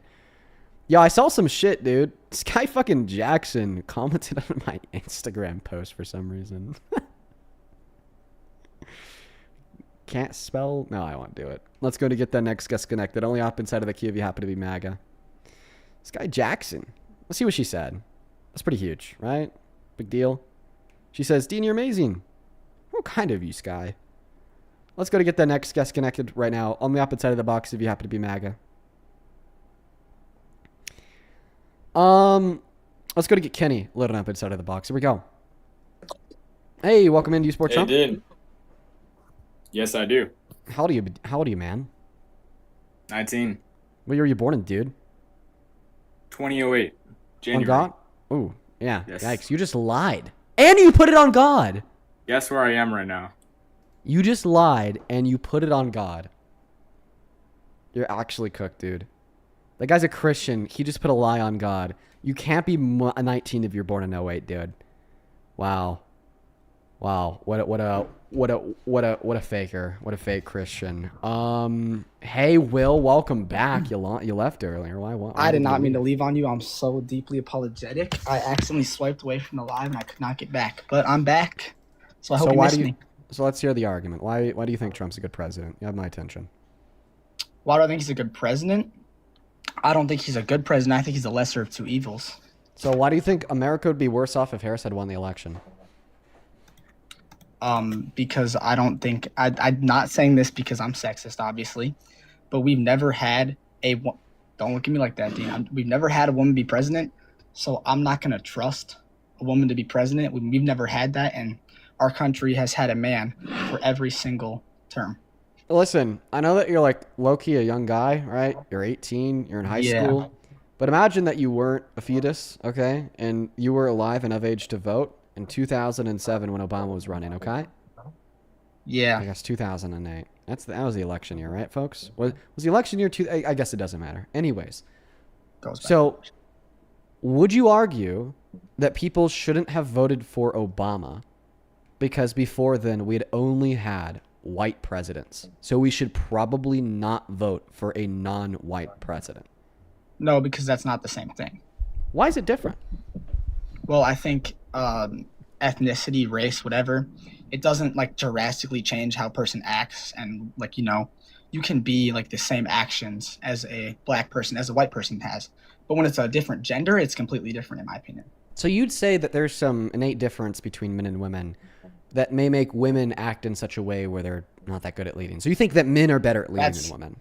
That's not what I'm saying. I'm saying then what are the differences in the ways that women act from men that would make it, I guess, make you hesitate before considering voting for a woman?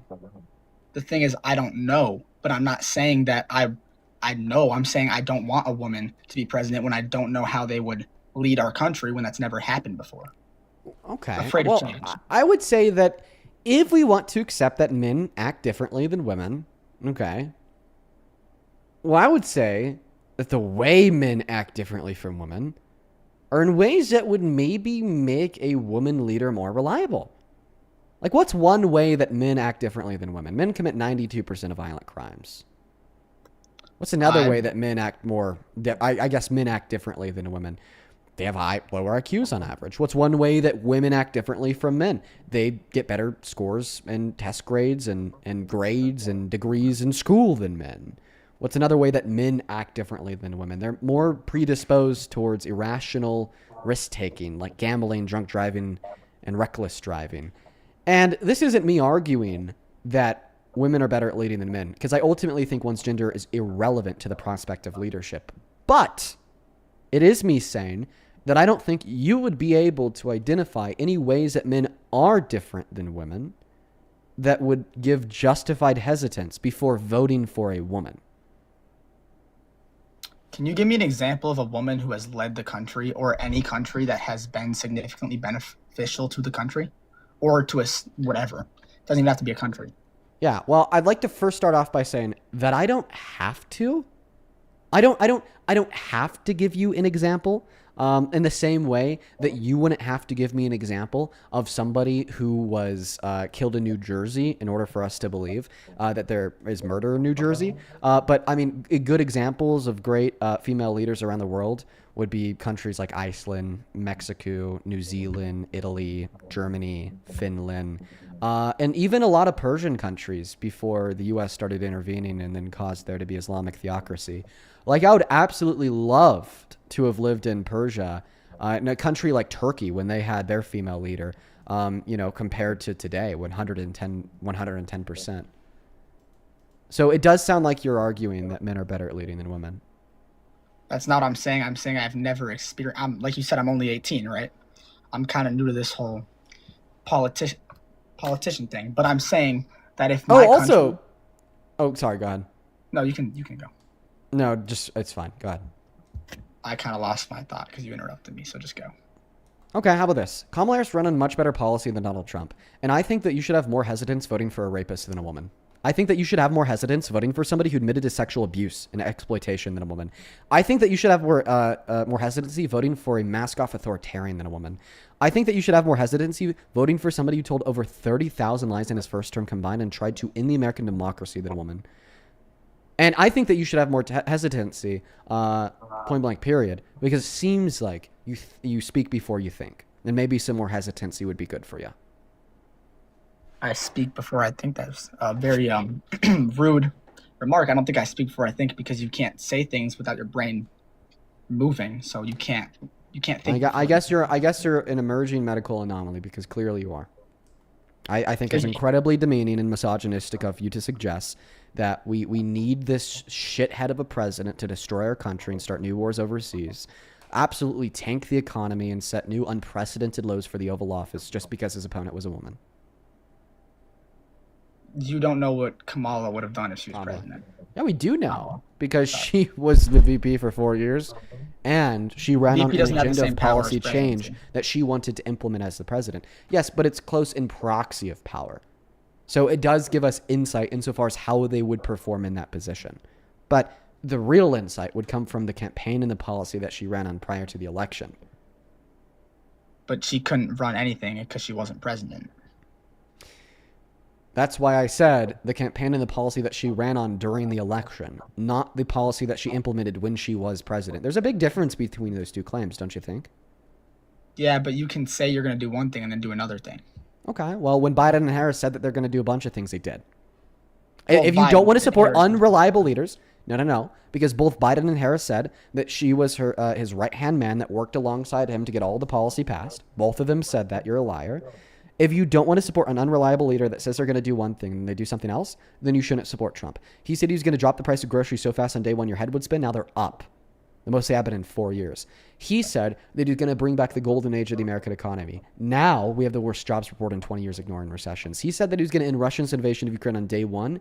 Year and a half into his term, it's raging on. He said he was going to start no new wars. He started a new war in Iran. He said that he was going to build a wall between America and Mexico and make Mexico pay for it. But less than 3% then stuck that bill to the DOD. He said that he's going to pass an infrastructure. Couldn't get it done in 4 years. Biden got it done in his first. If you don't want an unreliable leader that's not going to do what they say, you actually should have supported Kamala Harris because she had a better track record under Biden and she had a better track record as a DA of San Francisco, the AG of California, and a senator of California than, of course, a vice presidency. Yeah, but I wasn't saying that Trump's not capable of doing that because everyone can say they do one thing and then do another. I'm saying that we have Trump already. I'm saying that he does it more than Kamala Harris. But you, again, wouldn't know that because yes, we Kamala would. Harris wasn't president. I thought that I already told you that both Biden and Harris said that she worked right alongside Biden to get it all done. That was her agenda, too. That's what they both said. Yeah, she's like a paralegal. She did the work for him. No, they worked together on what that work would be, how to implement that work, how to work through Congress, how to get that policy passed, what concessions to make to the other side of the aisle. It was a team, a partnership between Biden and Harris. That's what they both said.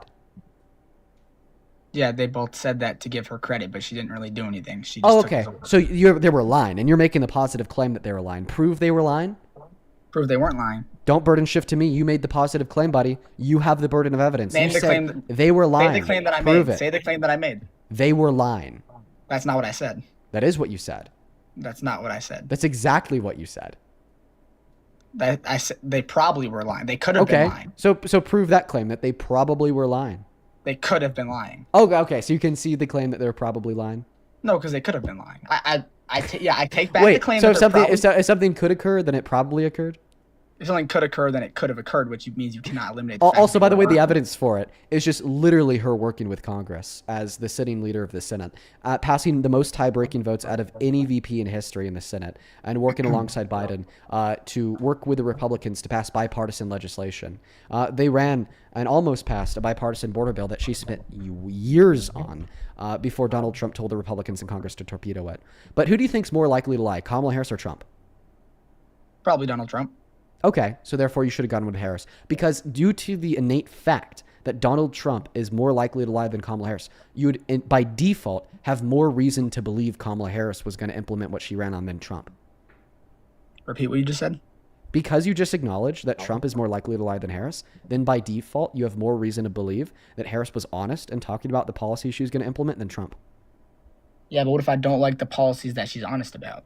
Okay, so then that just starts a brand new conversation where we're no longer talking about your hesitancy to vote for her because you don't know if she's going to implement the policy she ran on, to now agreeing that she was more likely to implement the policy she ran on than Trump. So concede the entirety of that last debate, and we'll start having a conversation about the nature of the policy Kamala Harris ran on.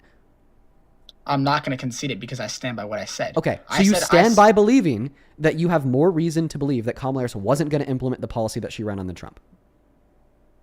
I said I had my original thing when I got on this debate is that I don't think that I don't know if Kamala would be a good enough leader because we've never had a woman be president. Kamala, holy fucking shit. Once again, it goes back to the misogyny. We have no reason to believe that men are better at leading than women. And if we have no reason to believe that men are better at leading than women, then you have no reason to believe that because she's a woman, she would have been a worse leader. And if you have no reason to believe that because she's a woman, she would have been a worse leader, then you have no reason to be more hesitant surrounding voting for her because she's a woman. Do you track that argument, or do you need me to repeat it and slow it down? Repeat it and slow it down. Okay, yeah. You agreed that we have no reason to believe that men are better at leading than women. If we have no reason to believe that men are better at leading than women, then you have no justification for your hesitancy surrounding voting for a woman because, once again, you have no reason to believe that she would perform any worse than a man. You have to argue that men are better at leading than women in order to have any justification for your hesitancy surrounding voting for a woman. My hesitancy is that I've never had... I mean, in my lifetime, only men have been president, so why would I want to change that? Why would you want to change that? Well, yeah. I think that you should be voting for people who are going to be enacting the interests of we the people in the will of the electorate to make this country a better place in consideration of the outcomes of the globe. You shouldn't be voting for people because of their fucking gender. If you think somebody's gender is relevant to their leadership capabilities in the slightest, then you are arguing that men are better at leading than women. Like, imagine that every president that we've had until right now has had green eyes. And then we have a Democrat run with green eyes and Trump run with brown eyes. Would you have voted for the Democrat with green eyes? That's not the same at all. Why is it not the same? Because every president in your lifetime has had green eyes. Why would you want to change that? Well, I don't think it's something that we should or shouldn't change, but more so, it's just completely irrelevant to the prospect of change in the first place because it's irrelevant to one's leadership capabilities. We need to be promoting equality for people with all colors of their eyes, and we shouldn't be systemically limiting people with blue eyes from running, with brown eyes, from running for the Oval Office to be the president just because every president we've had has had green eyes. There's no difference between arguing that because every president we've had has green eyes, we need to prevent people with brown eyes from being president, to every president we've ever had has been white, therefore we need to prevent a black man from being president, to every president we've ever had has been a man, therefore we need to prevent a woman from being president. In the same way, the color of your eye is irrespective and irrelevant to one's ability to lead. In the same way, the color of one's skin is irrespective and irrelevant to one's ability to lead. What's in between somebody's legs or their gender identity is completely irrespective and irrelevant to one's ability to lead. The only way you could further this dialogue of arguing that you shouldn't have voted for because she was a woman is if you argue an affirmation of the claim that men are better at leading than women. And I think that you do think men are better at leading than women. That is the only underlying bias that you could possibly possess to underpin your position. But you're just scared to say it because you know I'm going to fucking cook you and you know the chat's going to laugh at you. Well, the chat's already been laughing. They went into my DMs after I exited the first lie and said gross things to me, but that's not the point. I have a question for you, Dean. Do you have proof that... No, it's the exact same. It's the exact same argument. Oh, okay. Do you have evidence that if brown-eyed people and green-eyed people are different at all, besides the color of their eye? I have no evidence that would indicate that people with green eyes have different capabilities insofar as being better at leading or managing leadership differently in a positive way than people with brown eyes. That would be the only difference relevant to the claim that we should vote for somebody with green eyes because every other president we've had has had green eyes. I understand that you want to continue to make the argument that because differences exist between men and women, that therefore we should be hesitant around supporting and voting for a woman to be president. As long as those differences are not relevant in determining that maybe men are better at leading, then they do not matter for the evaluation of who you should vote for to be president. But I'm not a gender genius. I don't know how differences act. I just know, like I've stated, and you're saying the only way I can continue this argument is if I tell you that I think men are better at leading than women, and you By the way, there are differences between people with green eyes and brown eyes. The pigmentation in the color of their iris.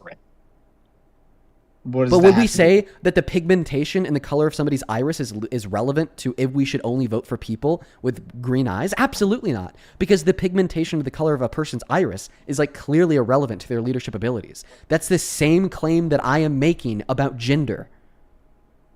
Matter of fact, if every president has had the same color eyes and there is now a different president with different colored eyes, and I wouldn't vote for them.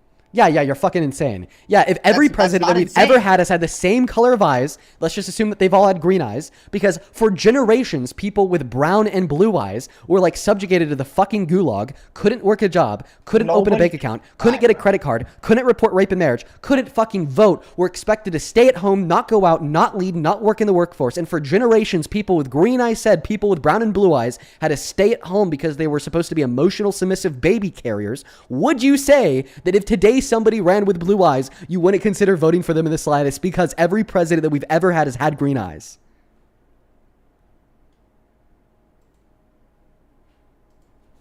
Oh, you muted me. I haven't interrupted you at all this entire time. But I said yes.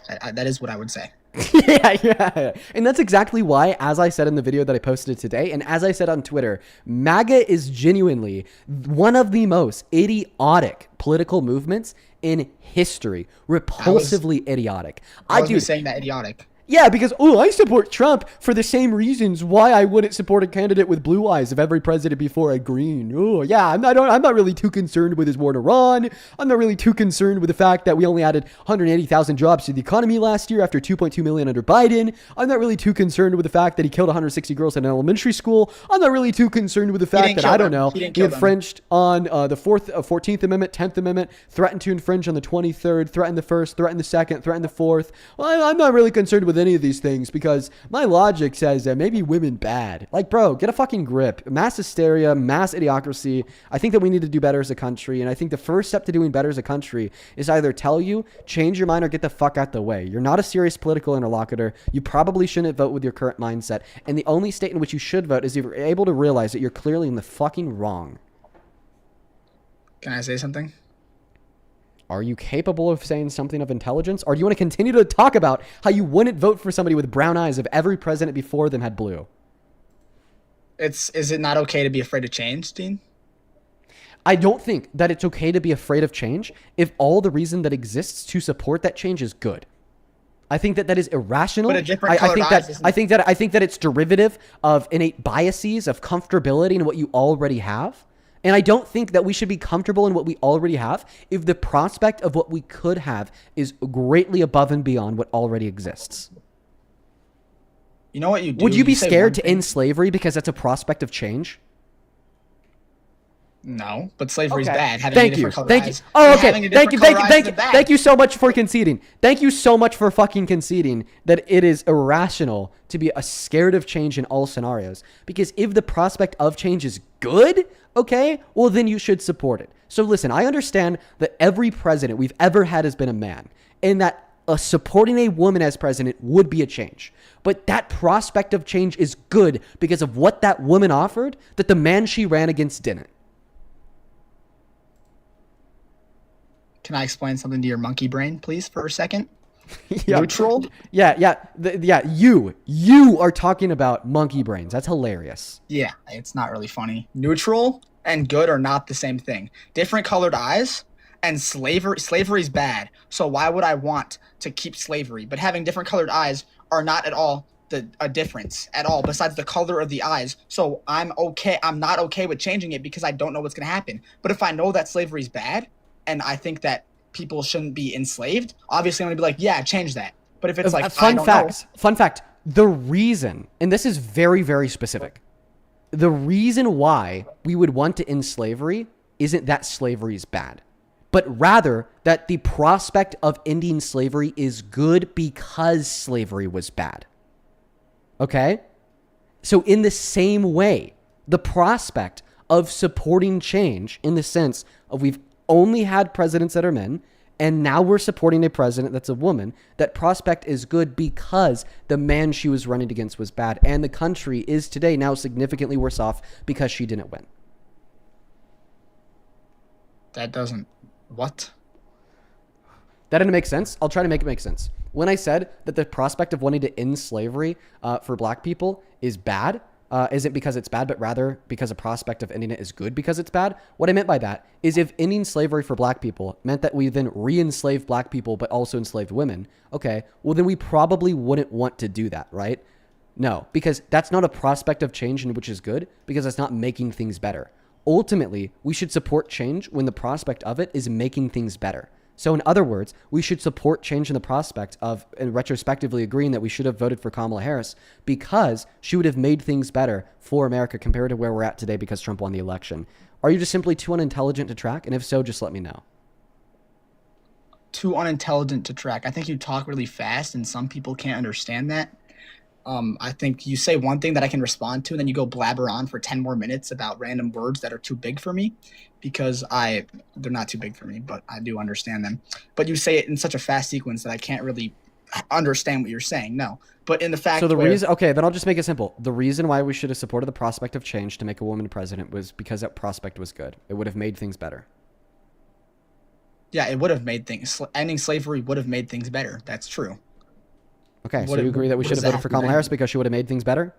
But you didn't know that Kamala Harris would have made things better. Yes, we do because of the policy that she ran on in her cooperation instead of the Biden-Harris administration. I'm arguing that we do know that, you fucking idiot. Like, holy fucking shit. You're actually so low IQ. You're a Trump supporter. If we were like teleported back to October of 2024, would you say that if we vote for Donald Trump and he wins the presidency, that will make things better? Well, I'd be 16 years old. So if you were 18 at the time with the same cognitive faculties that you have today, would you argue that everybody should vote for Trump because that'd make things better? No. Dude, you're an idiot. Who am I talking to? Who am I fucking talking to? Who is this guy? If Hitler reincarnate was running against Jesus Christ reincarnate, would you say that we should vote for Jesus Christ because he's going to make things better compared to Hitler reincarnate? That's two guys, first off, but do we know that do we know who Jesus is and that he's reincarnated? Do we know that Hitler's reincarnated? We know what he's running on. Okay, he's running on the virtues of the gospel. He's running on loving thy neighbor. He's running on salvation for all. We know what Hitler reincarnate's running on. Hitler reincarnate is running on genocide for all. So would you agree that we should vote for Jesus Christ in this election because he's going to make things better compared to Hitler reincarnate? This relates to the debate, okay? Are you Christian? It doesn't relate to the debate. It's completely irrespective. I promise you does. I promise you does. I'm agnostic. Okay. So then I don't know if you believe or don't believe Jesus' words and everything that he said, but then you would know that Jesus is a liar and you wouldn't vote for him. What? But Jesus his words are lies. So you don't know that what he's saying is going to be the truth if you don't already believe that what he says is true. So if he goes and becomes president and he takes all those lies and he throws them out the window, we're just saying when I say Jesus Christ reincarnate, I just mean a candidate running on everything that like Jesus Christ believed. Assuming that you're a Christian, you think that he's a perfect human, that'd be a pretty damn good campaign, right?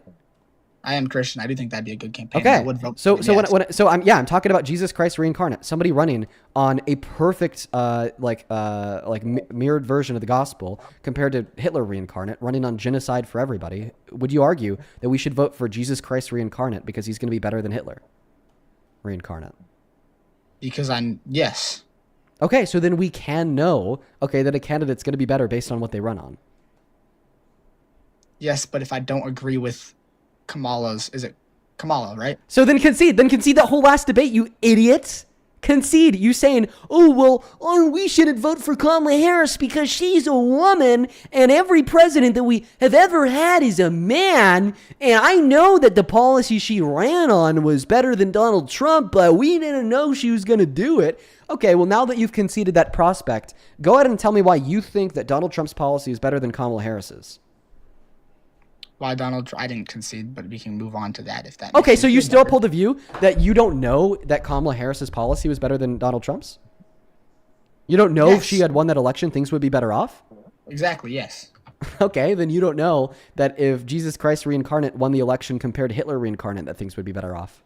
You would, because Jesus would be reincarnated. So we're not. I thought I already described this. We're not actually talking about a reincarnate of God. We're talking about a candidate that just ran on all of the virtues described in the gospel. So if it was me running, trying to spread Jesus's word, basically. If But like a not me, damn, but- if like a damn near perfect human being ran with a perfect track record, with like a perfect campaign with perfect policy, would you argue that if they won the election, things would be better off than if Hitler reincarnate had won? So like me, yeah, I would. Okay, so then concede that your claim that you quote unquote don't know things would be better off if Kamala Harris won because she didn't win, therefore you don't know if she would have implemented her policy. Because this is in a pre-assumption that this is prior to the election between Hitler reincarnate and Jesus Christ reincarnate. Go ahead and concede.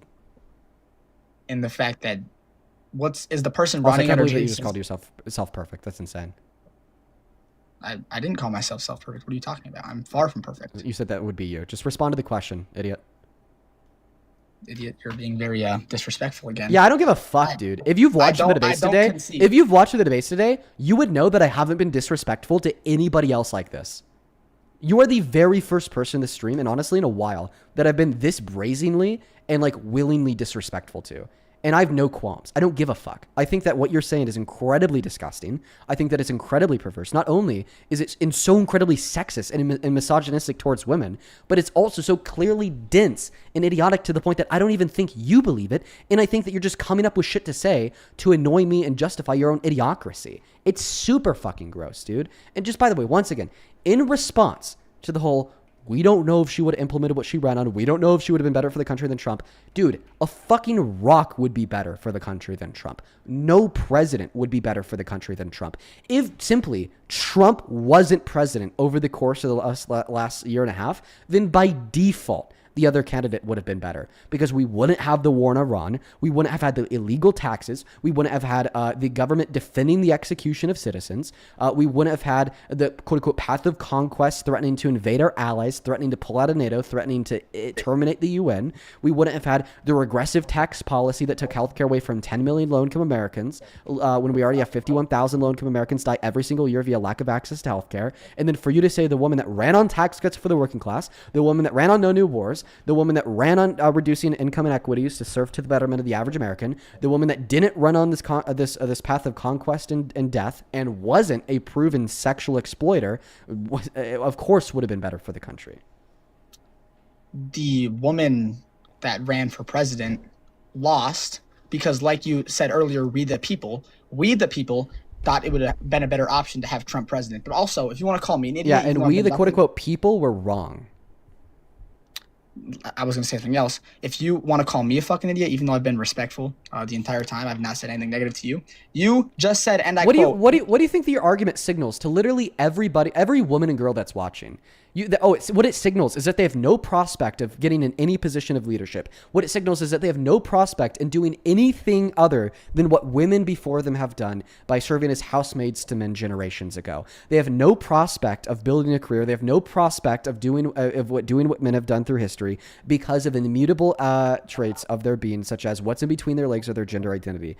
I don't give a fuck if you haven't been disrespectful to me. I have a penis. I think that you've been disrespectful to many of those watching, and that's why I don't care about being harsh with you. I want you to respond to the last argument I gave, clearly describing how if Trump wasn't president today, things would be better off, and clearly describing how if Kamala Harris won the election, things would have been better off. Either respond or get lost. And for everybody watching, he will not respond to the argument because he's incapable of responding to the argument. He has two brain cells that he uses in one way to harm, disparage, and oppress. And as soon as somebody challenges him to be better, it breaks. And now we're just going to hear yapping about how I'm speaking too fast, yapping about how I'm being disrespectful, yapping about how we don't know that Kamala Harris would have been a better president, the same thing that he's already said a billion times that I've refuted, but we will not hear a counter argument to what I've responded in response to this, guys. All right, you circus clown, I will respond to your argument. Oh, you're laughing at that I just insulted you, but you've insulted me like 30 times. No, I thought it was funny that you insulted me due to the fact that it was purely a projection. I'm not coping like you.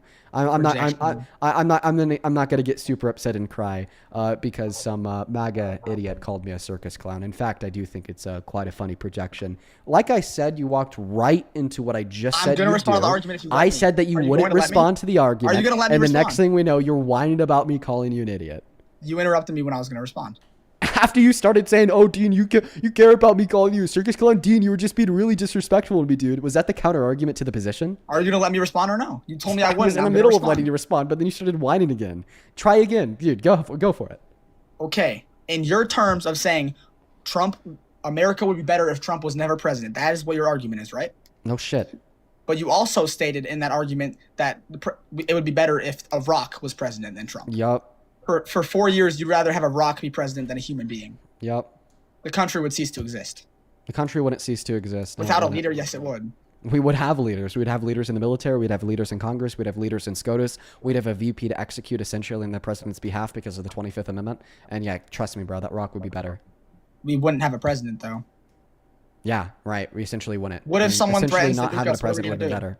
Yeah, well, then all of a sudden the VP assumes power under the 25th Amendment, bro. Come on. You need to know your But we have a Constitution rock, better. so we can't assume power if there's a rock as president. Yes, you can't fucking take the can. rock's I presidency. guess you haven't read the 25th No, you Amendment. can't. Holy shit.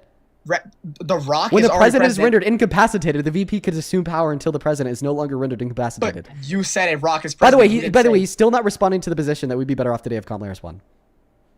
Just to we point would that be one better out. off today if that Trump won. We're not better off that Kamala won. Okay, She so what's didn't. one policy that Kamala Harris ran on that you disagree with? All of them. Name one.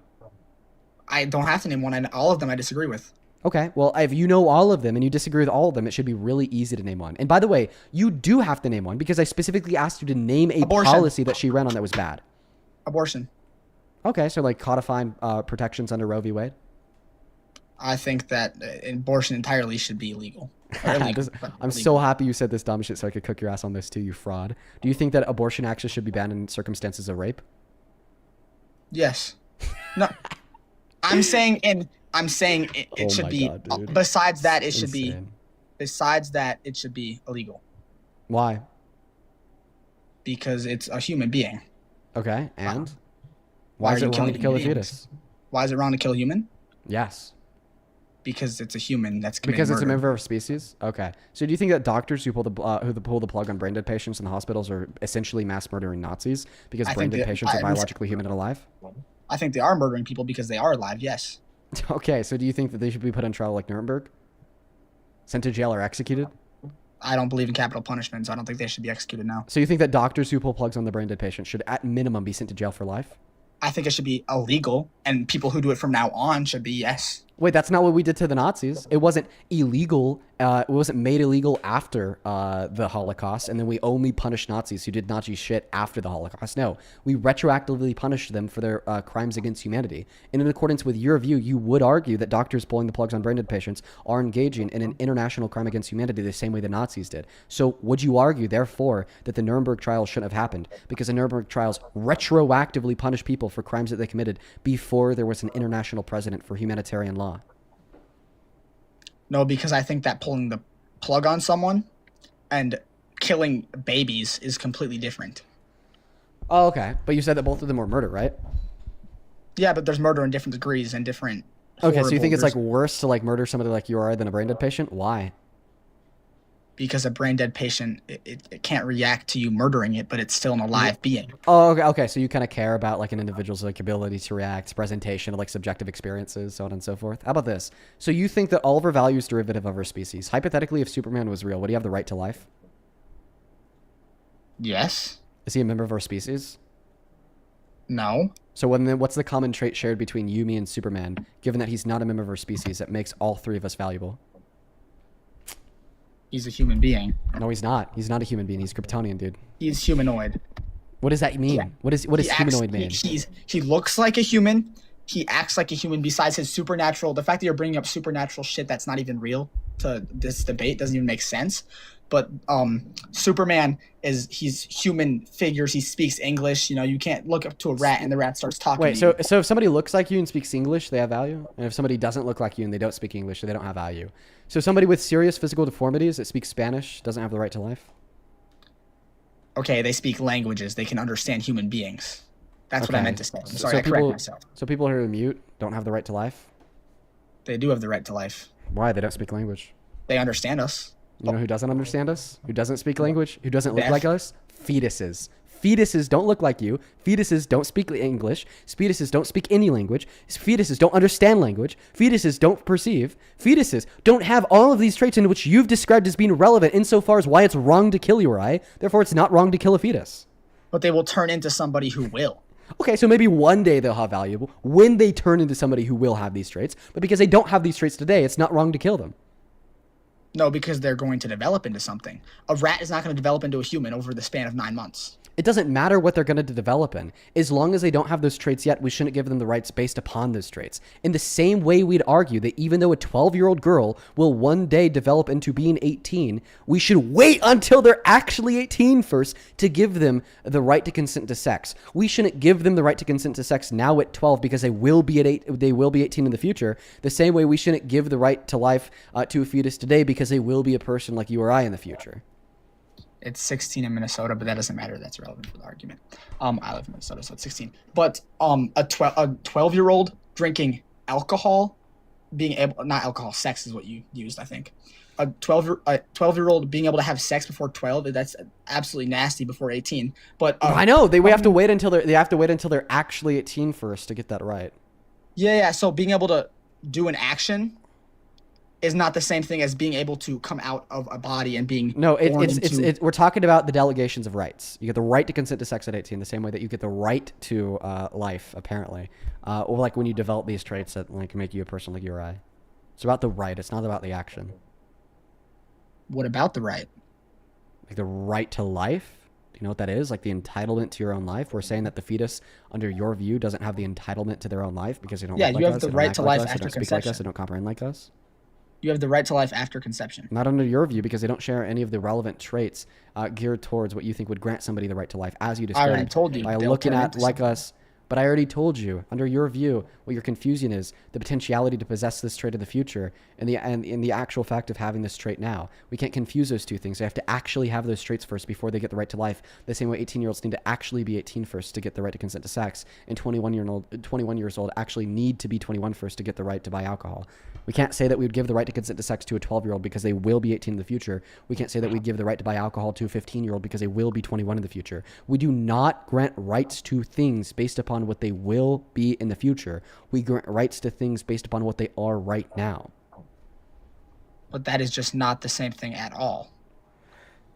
It's It an is the analogy. exact same thing. It doesn't Holy connect fucking at shit. all. It doesn't So connect. you're arguing that being a person like you or I is what grants the right to life, and because the fetus has the ability to be a person like you or I in the future, that therefore they should have the right to life now, right? Yes. Check this out. Being 18 grants the right to consent to sex because a 12-year-old girl will be 18 in the future. Therefore, that 12-year-old girl should have the right to consent to sex now. I know that that analogy is completely parallel to your argument because we literally just subbed in and out fetus for 12-year-old, being 18 for person like you or I, right to life for right to consent to sex. We subbed out the subjects and we subbed out the right. So I know it's analogous. Can you give me the definition of analogous? If two things are analogous to one another, it means that they share the same relevant components. They don't share the same relevant components, and I'll tell you why. The same relevant components are the underlying logic. I will say it again. You said that your argument was being a person like you or I equals right to life. Fetus will be person like you or I in the future. Therefore, fetus has right to life now. We're replacing being a person like you or I with being 18. We're replacing right to life with right to consent to sex. We're replacing fetus with 12-year-old girl. All of a sudden, we have the exact same underpinning logic. Being 18 equals right to consent to sex. 12-year-old girls will be 18 in the future. Therefore, they possess the right to consent to sex now. It has to be analogous. We are just simply, for the last time, replacing the subjects and the right. That's all that we're doing. So for that reason, we know it's analogous. Thanks for the followers. I'm not even a Trump supporter. I'm not even 18. GG's, bro. Yeah, well, no fucking shit you argue like a kid because you are a kid. Let's go to get that next guest connected to the live stream. Only up in that box if you happen to be MAGA. We got Smoking the Libs loading up, guys. Only up inside of the box if you happen to be MAGA. Here we go. Only up inside of the box if you happen to be MAGA, everybody. Let's go to get that next guest connected to the live stream. Here we go. I think he was lying about not being a Trump supporter. I don't think he was lying about being a kid, though. I think that he was lying about his age. I definitely think that the guy was under 18. Yeah, that makes a lot of sense. About being a Trump supporter? No. The guy was definitely a Trump supporter. Let's go to get the next guest connected. Only opposite of the box. Be MAGA. Welcome in. Do you support Trump? A lot of background noise. Let's go to move on to the next guests. For everybody hanging out with us, I appreciate y'all for being here. Listen, I know that a lot of people on the internet like to talk about me being patient. I'm not patient all the times, all the time, you guys. When we hear like things that are like so like false, dense, obviously wrong, I kind of lose my patience a little bit. Welcome into Sport Trump. Yeah. How old are you? Okay. 8. Oh shit. He didn't answer immediately, so I kind of kicked him. Mary, thank you so much for the $25 donation on Venmo. Thank you so much, Mary. While we're looking for the next Trump supporter, everybody, please show some love to Mary down below. Mary with a 25 says, Slay, you're amazing, Dean. Mary, it's so good to see you today. Thank you for the $25. You are awesome. Thank you, thank you, thank you. Zoe, thank you so much for the $10. Who says, I'd be interested in hearing this guy's thoughts / mental gymnastics on a trans woman being president. I wonder how he'd respond to that. Yo, I wonder how he'd respond to that. Oh my goodness. Trans woman Democrat, super progressive, versus cis woman Republican. Oh my God, Zoe. Damn, bro, that's actually a good one. I'm not going to lie. That's actually a good one, Zoe. I wish I thought about that. Abby, welcome in. Do you support Trump? We are You're banned.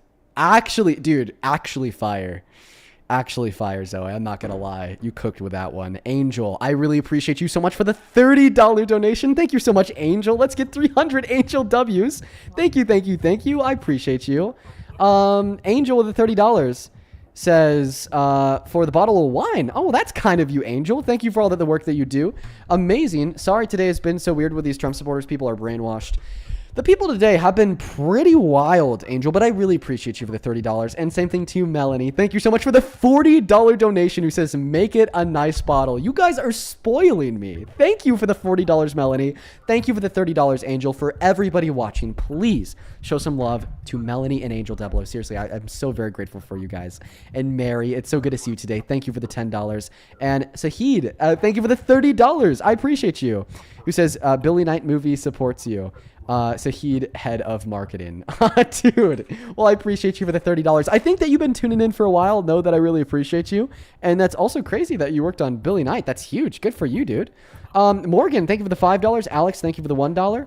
And it looks like we're actually all caught up over on Venmo. To catch up on Super Chat, thank you for the $10. Ronnie, who says, medieval combat for my president, Kamala versus Trump. My money's on Kamala every day. The Rock, born in Cali. I appreciate you for the $10, Ronnie. My money would be on her, too. Welcome in, man. Do you support Trump? I just want to say I'm from the UK. I really appreciate everything you do. I appreciate you, Isaac. Good luck over there. I know that you've, what was it? Their leader dude just stepped down, or was that in Canada? Low-key, I should know this. What a blunder on my part. Kai, thank you for the $24 dono on PayPal. I appreciate you so much, Kai. Let's show some. Let's show some. Okay, all right. Don't do drugs, kids. Kai, thank you for the $24. Seriously, I appreciate you. Thank you so much, Kai. Same thing to Kyle. Thank you so much for the $50 over on PayPal. Who says, if you could please send this to the lady whose apartment burned down, I'd appreciate that. It wouldn't let me send it to her. Thank you, Dean, and keep grilling. I got you, Kyle. I got you. Thank you. It's very kind of you. Anastasia, thank you for the $20. Who says, first time donating, long time listener. I'd love a stream where you steelman the strongest MAGA / conservative arguments and showcase your debate skills. Keep more skeptical people listening and let your fans share what they've learned.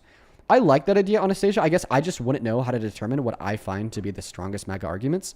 Maybe what we could do is like a vote. We could have like people vote on what they think are the strongest MAGA arguments, and then I could like give the best response to them. That's actually not a terrible idea, Anastasia. Actually, quite a good idea. Wow. Hey, welcome in. Do you support Trump? Oh my gosh, hold on. Give me a second. We're here. Jennifer, thank you for the $25. Who says, I heard what happened during your last live, so I'm glad that you're okay. Keep on doing what you're doing. Well, I appreciate you. I think you were talking about the swatting. Yeah, man, it was rough. I appreciate you for the $25. So, Jennifer, please show some love to Jennifer in that chat. Thank you so much for that love and support.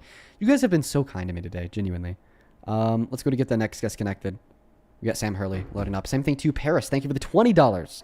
Thank you, Paris. Paris says, I keep on seeing people ask why MAGA is either 18 or 50, and I legit think it's the kids following their parents.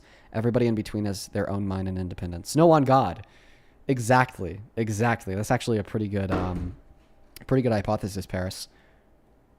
Same thing to Anne with the $20, who says the UN recognized the Holocaust in 1945 because it was founded in 1945. Oh my fucking God. Oh my fucking God, Anne. Yeah, and we had that lady earlier saying, oh, why did they recognize the Holocaust 15 years later? Because they didn't exist until 15 years later. I didn't know that, Anne. Thank you for sharing that with me. Welcome in, Donna. Do you support Trump? Yes, I do. Donna, are you trolling? No, do you know about Barngart's cheesy tuck? That's clearly a troll. Thank you so much for the $15 over on Venmo. Sorry, not 15. $24. Thank you for the $24, River. I actually think that I read out your message earlier, but just know that I appreciate you. If you're watching and you want to ask me a question or get a message across, you could actually find my Venmo and my PayPal in the link tree in my bio on TikTok, pin message on YouTube, and the handle's also at the top of the phone screen on TikTok as well. That is Dean Withers, without the letter E in the last name, Withers, DeanWithers. Best way to support what we do and best way to ask questions or get a message across. Welcome in. Do you support Trump? We need strong alpha males like Donald. We need strong alpha males like Donald J. Trump, Spencer Pratt, and the beloved Charlie Kirk. So true. We need some Giga Chads out here. See, my question is, why the hell did she throw like Spencer Pratt into that equation? That one was random. Welcome in. Do you support Trump? Brooke's not here. Let's go to get the next guest. D connected? They just disappeared. That's fine. Angeline, thank you for the $20. Who says, I only have to talk to my narcissistic mom once a week and my therapy is watching you do it every day. This is my copay for teens therapy. Well, I appreciate you for the $20, Angeline. And I really hope that you enjoy the rest of the stream. Are you done, Dean? Very kind of you done? Oh. That's your fucking deal, dude. You know what? Matter of fact. It's all the time, bro, with you. What's all the time? It's just are you here to debate or just talk to your comment section? What's up, man? Are you talking about me reading off the donations? Yeah, you do it ridiculously for a long time. It's so annoying. It just seems like maybe you're jealous. No, I don't care about that. Then why are you screaming? Are you done? Are you done? You know what? Matter of fact. Okay, boot me. Bye. I'm not done. All right, I'm continue. not done. Go ahead. Good boy. Elizabeth, thank you for the $10 donation on Venmo, who says, I grew up conservative. Abortion was one of the last issues I changed my mind on. The fact that someone would equate a woman with an IUD to a murderer is disgusting and oppressive. I could not agree more. That's some crazy shit, Elizabeth. And matter of fact, on Cuck America, could you thank Elizabeth for the $10? Thank you, Elizabeth, for the $10. You. Only 10? Taylor. You're so cheap. I'd stop while you're ahead, dude. Dean Withers deserves more than $10. What is he, a cheap, schmex worker? Why are or you is he up here equating? saving America? Why are you equating random people you don't know to sex workers? No, I say you are. You think I'm basically? How am I basically a sex worker? You are a whore of the Democrat Party. Wow. Could I get an explanation of what you mean by that? Also, watch your language because of TikTok TOS. Oh, you can't say that? I would assume not, dude. Yeah, but you can say fuck white people all day on here. Yeah, I don't think TikTok does moderate that. Go ahead. Explain to me why you think I am basically a sex worker for the Democratic Party. You just, you bend over backwards for these Democrats like Gavin Newsom who are, trying to take away our First I'm actually not that Amendment big of a fan of Newsom. I'd much prefer a progressive candidate. You're already wrong. Let's start from the top. So let me ask you a question. Is he a Democrat? Yes or no? Yeah. Okay. Are you a Democrat? I vote blue. Okay. There we go. Thank you. But voting blue is different than being a Democrat. I'm a progressive, so I'm a little bit further left than the Democratic Party. I'm more on board with like the Zoran Mamdanis. So you do know that like Caterpillar, Tyson, and the Chicago Bears are leaving Illinois because of Democrat bullshit. Oh, good for them. I hope they find a new home down in Texas or something. So check this out. So what's the argument why you think that Trump is a good president? Because that's the claim?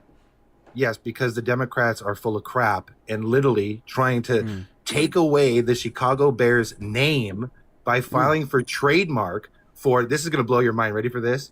The city of Chicago tried to trademark Chicago Bears, Dub Bears, Monsters of the Midway, okay, and Chicago Bears Football Club and Chicago Bears. So you support... and Dub Bears. So you support the guy who started a new war of choice overseas that sexually exploited women and girls because of the bears? Yeah, see, that's where you go. You go with the fake story of Donald Trump doing something about something that never happened.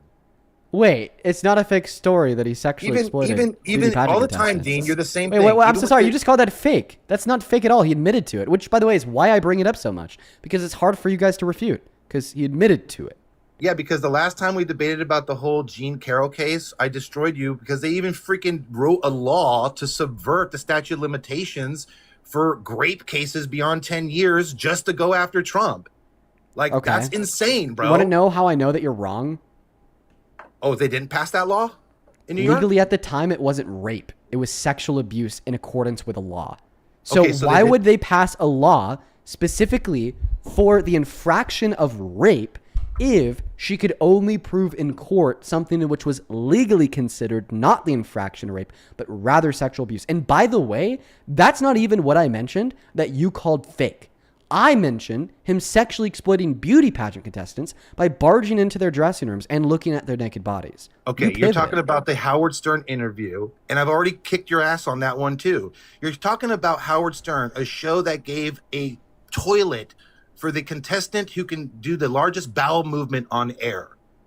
Like, literally, that's your source, bro? Yes. Oh, yeah, the grotesque shock value show where they made shitty people feel comfortable and saying bad you're things. Gonna get dog walked. That's the show. Yes, I am referring to the grotesque shock. I'm referring to the grotesque, shocking graphic show where they got bad people to say that they did bad things. Yeah, I am referring to that show. And yeah. And was Trump running for president when he did that interview over 15 years ago now? No, he was not running for president when he was sexually exploiting naked beauty pageant contestants. Okay. Got it. Was Jeffrey Epstein running for president when he was raping kids on the island? So Jeffrey Epstein never ran for president? So obviously he wasn't running for president when he was raping kids on the island. So if Epstein was still alive, you'd vote for him because he wasn't running for president when he engaged in sexual violence? I would never vote for a Democrat. Got it. No, so you would vote for Jeffrey Epstein over Kamala Harris? No, I would never vote for a Democrat. Epstein's a Democrat like you. So if Epstein ran in the Republican Party and Kamala Harris ran in the Democratic Party, who'd you vote for? Neither. You wouldn't vote for Kamala Harris over Epstein? I wouldn't vote for either of them. Oh my God, that's crazy. Okay, listen. So you just tried to dismiss him sexually exploiting women and girls because he wasn't running for president at the time. In Donald Trump's so name, if he was sexually exploiting women and girls at the time he was running for president, would you still have voted for him? Yeah, but he wasn't. That's the whole point. Did you just say yes? He was not doing that. That wasn't the question that I asked you. The question that I asked you was hypothetically, if he was sexually exploiting women and girls when he was running for president, would you have voted for him? I'm going to explain something to you very simple. I'm not a fucking Vulcan from Star Trek. I don't live in, technicalities and hypotheticals. I don't live in that reality. This makes you look stupid, dude. The reason why this makes you and all the other Trump supporters... Listen. The reason... actually, I muted you because you're interrupting me. I'm going to unmute you. I'm going to shut the hell up. I want you to finish that sentence. See, in the Star Trek universe, Vulcans embrace technicalities. I don't. Thank you for finishing that sentence. Yes, as I was saying, this makes you look really unintelligent. The reason why this makes you look really unintelligent is because we use hypothetical scenarios to better understand the world around us. And in fact, we start using hypothetical scenarios to better understand the world around us as soon as third grade, when you are doing a math test that asks you hypothetically, if Johnny had 5 apples and Sally had 3, then they both ate 1, how many apples would be left collectively? The reason why I'm asking you this hypothetical question and the way in which it helps us to better understand the world around us is because clearly your answer to that question, would you still support him if he was sexually exploiting women and girls when he was running for president? Hopefully, your answer there would be no, right?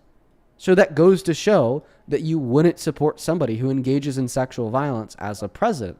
So then why, all of a sudden, would the time that has passed between him doing this 15 years to today, in which he hasn't changed his character, in which he hasn't owned it, in which he hasn't apologized, he's only engaged in more sexual violence or more condemnation of victims of sexual violence, change anything about the way in which you articulate the reasons why you wouldn't support him as president due to the fact he's a violent sexual predator? Yes, here's the thing, Dean. None of that's true. You can't keep creating stories about a guy. It's the classic boy who cried If it wolf wasn't story, true, then man. why did he say he did it? And why did all the women and girls say he did it too? He didn't do anything. Okay, no one said any of that. You're just I just making want to shit up. clarify. You're arguing that Donald Trump did not say he engaged in sexual violence, and women and girls who competed at these beauty pageants did not say he engaged in sexual violence. Just to clarify, is that your claim? Donald Trump did not engage in any sexual violence towards anybody. Okay. Well, that wasn't the question that I asked you. The question that I asked you wasn't, well, then why did he do it? Okay. That'd be like a pretty stupid question to ask because I'm asking this question in response to you saying that he didn't do it. So that wasn't my question. I'll ask it again because you can't track. My question more specifically was, then why did he say he did it? Then why did all the beauty pageant contestants say he did it? They didn't, though. You're making that up. Okay, perfect.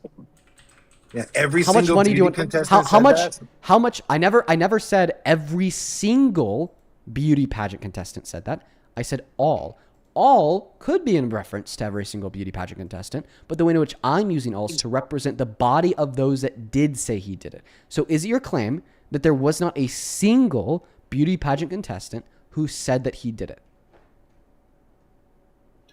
Yeah, I'm sure they paid someone to say some bullshit. I'm sure. Who paid Trump to say it?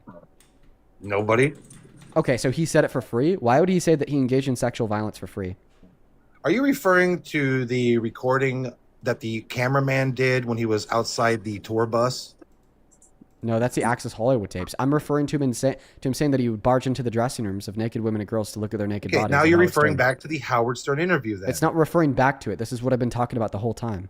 Yeah, this is all you do. You play a Howard Stern clip. It's all you can do. It's all you got. I'm sorry. I wouldn't need to play it if you said it was. If you didn't say it was fake. So why do you think it's fake? Why don't you think he did what he said? Like, just listen, bro. To do that. So you have done that. Now, tell me I'll tell you the funniest is that I'll go backstage before a show. Yes. And everyone's getting dressed and ready and everything else. And, no men are anywhere. And I'm allowed to go in because I'm the owner of the pageant, and therefore I'm inspecting it. I'm inspecting. I want to make sure that You're like a everything doctor. is good. You're there. Yeah, the dress. Is everyone okay? They're standing there with no. Is everybody okay? And you see these incredible-looking women, and so I sort of get away with things like that. So where did he say He he just was came sexually strolling right grazing? in. There was no second to put a robe on or any sort of clothing or anything. Some girls were topless, other girls were naked. As Miss Arizona 2000. What's your question? In that recording, he never said I went in there and touched anybody. And what the hell? And now didn't he say I went backstage? Where does he say dressing room in that statement? So he said dressing rooms when he described dressing rooms by describing a place that other men couldn't get into, that he was breaking a rule by entering because he'd get away with it, that he had to abuse his position and powers as the owner of the pageant and had to tell a lie of doing a false inspection to get into, that when he was inside of that space, the only people he would see would be naked women changing. Yeah, that's a private women's only dressing room, my friend. Yeah, here's the thing. These Do you like deny that? Do you deny that that's a description of a private women's only dressing room? I have no idea. I wasn't there. You don't know if a space where men aren't allowed, that men would be breaking a rule by entering. No, he said where that there was no only men women anywhere. He who never are said men naked were and not changing. allowed. The not allowed part comes from him at the end of the statement saying that he'd get away with it, which is which we use in reference to saying that we did something and then face no consequences for doing it, which indicates that typically when men would go into that space, they would face consequences for doing it, which indicates that men aren't allowed. The other evidence that men aren't allowed inside of that space is he said in order to go into that space, he had to tell a lie about doing a false inspection and abuse his power as the owner.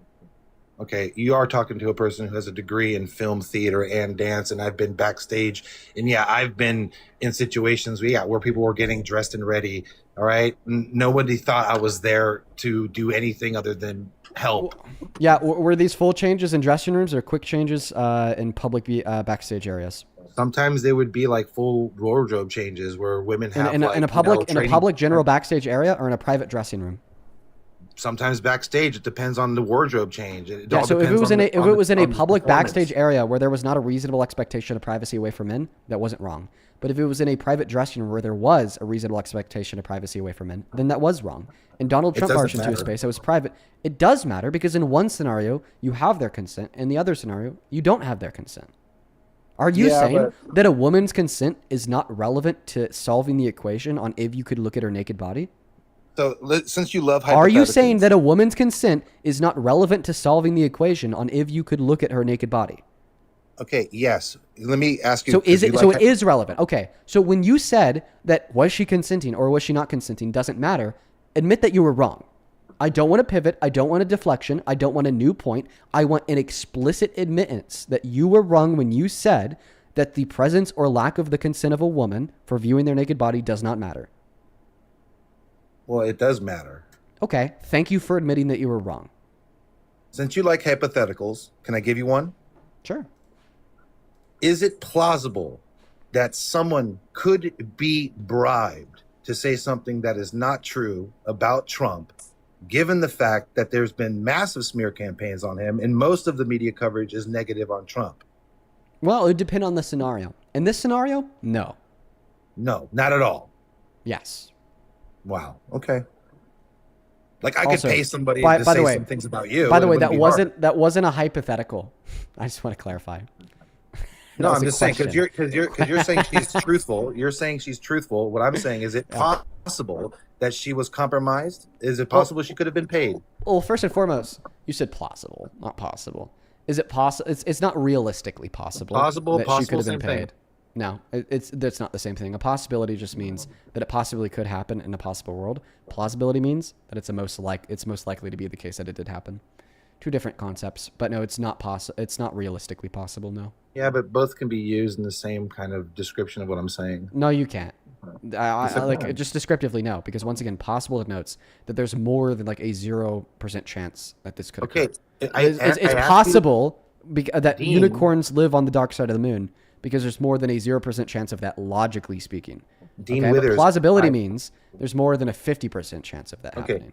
But Dean, I asked you in a form of a question, so it's still I can still use it. Yeah, and I answered your question. Is that plausible? No. Is that realistically possible? No. Okay, so great. So you don't think it's possible? Awesome. I don't think it's realistically possible, considering No, not at all. That nobody can be bribed to say anything negative about somebody else. No, I've no good reason to believe that is realistically possible. Could you give me the good reason to believe that is realistically possible? Because literally the Democrats hate Trump so much, bro.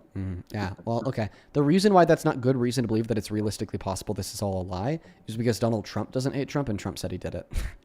So actually your explanation wouldn't even apply to the justification we use to determine that he did engage in this action, because we also use his admittance of guilt, not just the testimony of the victims. Let's get real, buddy. Okay. So you're saying the media can't be, negative towards anybody. So you think Michael Jackson? No, what I'm saying is that Donald Trump doesn't hate Trump, and Donald Trump said that Trump did this. Do you think Michael Jackson diddled kids? Yes or no? Do you think that you're fucking pivoting? Holy shit, Michael Jackson. I'm asking you a question, a real question. Yeah, a question that I'm going to refuse to answer because it bears zero relevancy to my last claim. No, it does. My last claim was in response to you saying that, oh well, because the media and the Democrats hate Donald Trump, they could have just paid these women to lie. Does Donald Trump hate Trump? No. Did Trump say that he did this? That's yes. very disingenuous of you not to answer a very simple question. I'll make your question relevant. Would I believe that MJ diddled kids if MJ admitted to it? Yup. So what you're saying is you don't believe that Michael Jackson wait. kids. I never said that. I never said that I don't believe it. I said I definitely would believe that MJ diddled kids if MJ admitted to diddling kids, the same way I believe that Donald Trump barged into these dressing rooms because Donald Trump admitted to barging into these dressing rooms. Yeah, but what you're saying is two different things. You're saying Trump's forcibly sexually assaulted people in these locker rooms. I've never used the phrase sexual assault. This was not sexual assault. This was sexual exploitation. Okay, so you're saying he was sexually exploiting people. He said he didn't. Yes, okay? He said he did. He said he did. Michael When he said that he Jackson barged... Let me clarify this to you for the last time. When Donald Trump said that he barged into the dressing rooms and then looked at the naked bodies of these women, he said that he sexually exploited them because that is sexual exploitation. Okay, well, I'm just trying to make a point because I don't think Michael Jackson diddled kids. Okay, that's not what we're I think it was debating. a massive smear campaign against him, just like the president of the United States. Did you also know that? Why is the president? Why did the president of the United States of America? America smear himself? You're trying to pivot to MJ because you know that you can't keep up as it relates to Trump. It's and you also can't respond to the fact that if this was a massive smear campaign against Trump, then my source of evidence that he did this wouldn't be himself. How about this? No. How about this? Let me ask you a question. If MJ admitted to sexually taking advantage of children, would you still think that those in the media that said he took advantage of children were liars engaging in a smear campaign? if Michael Jackson went on TV and said, I did it all. It was all me. I love lubrication, the little kids. Then yeah, obviously I'd be like, that guy did it. Okay? Which is exactly Now- why you should be now- like Trump did it, because he went on Howard Stern's radio show and he said, I did it. I barged into those dressing rooms. I did it. I looked at them while they're naked. I did it. They looked incredible. Howard Stern. I did it. I got away with it. I did it.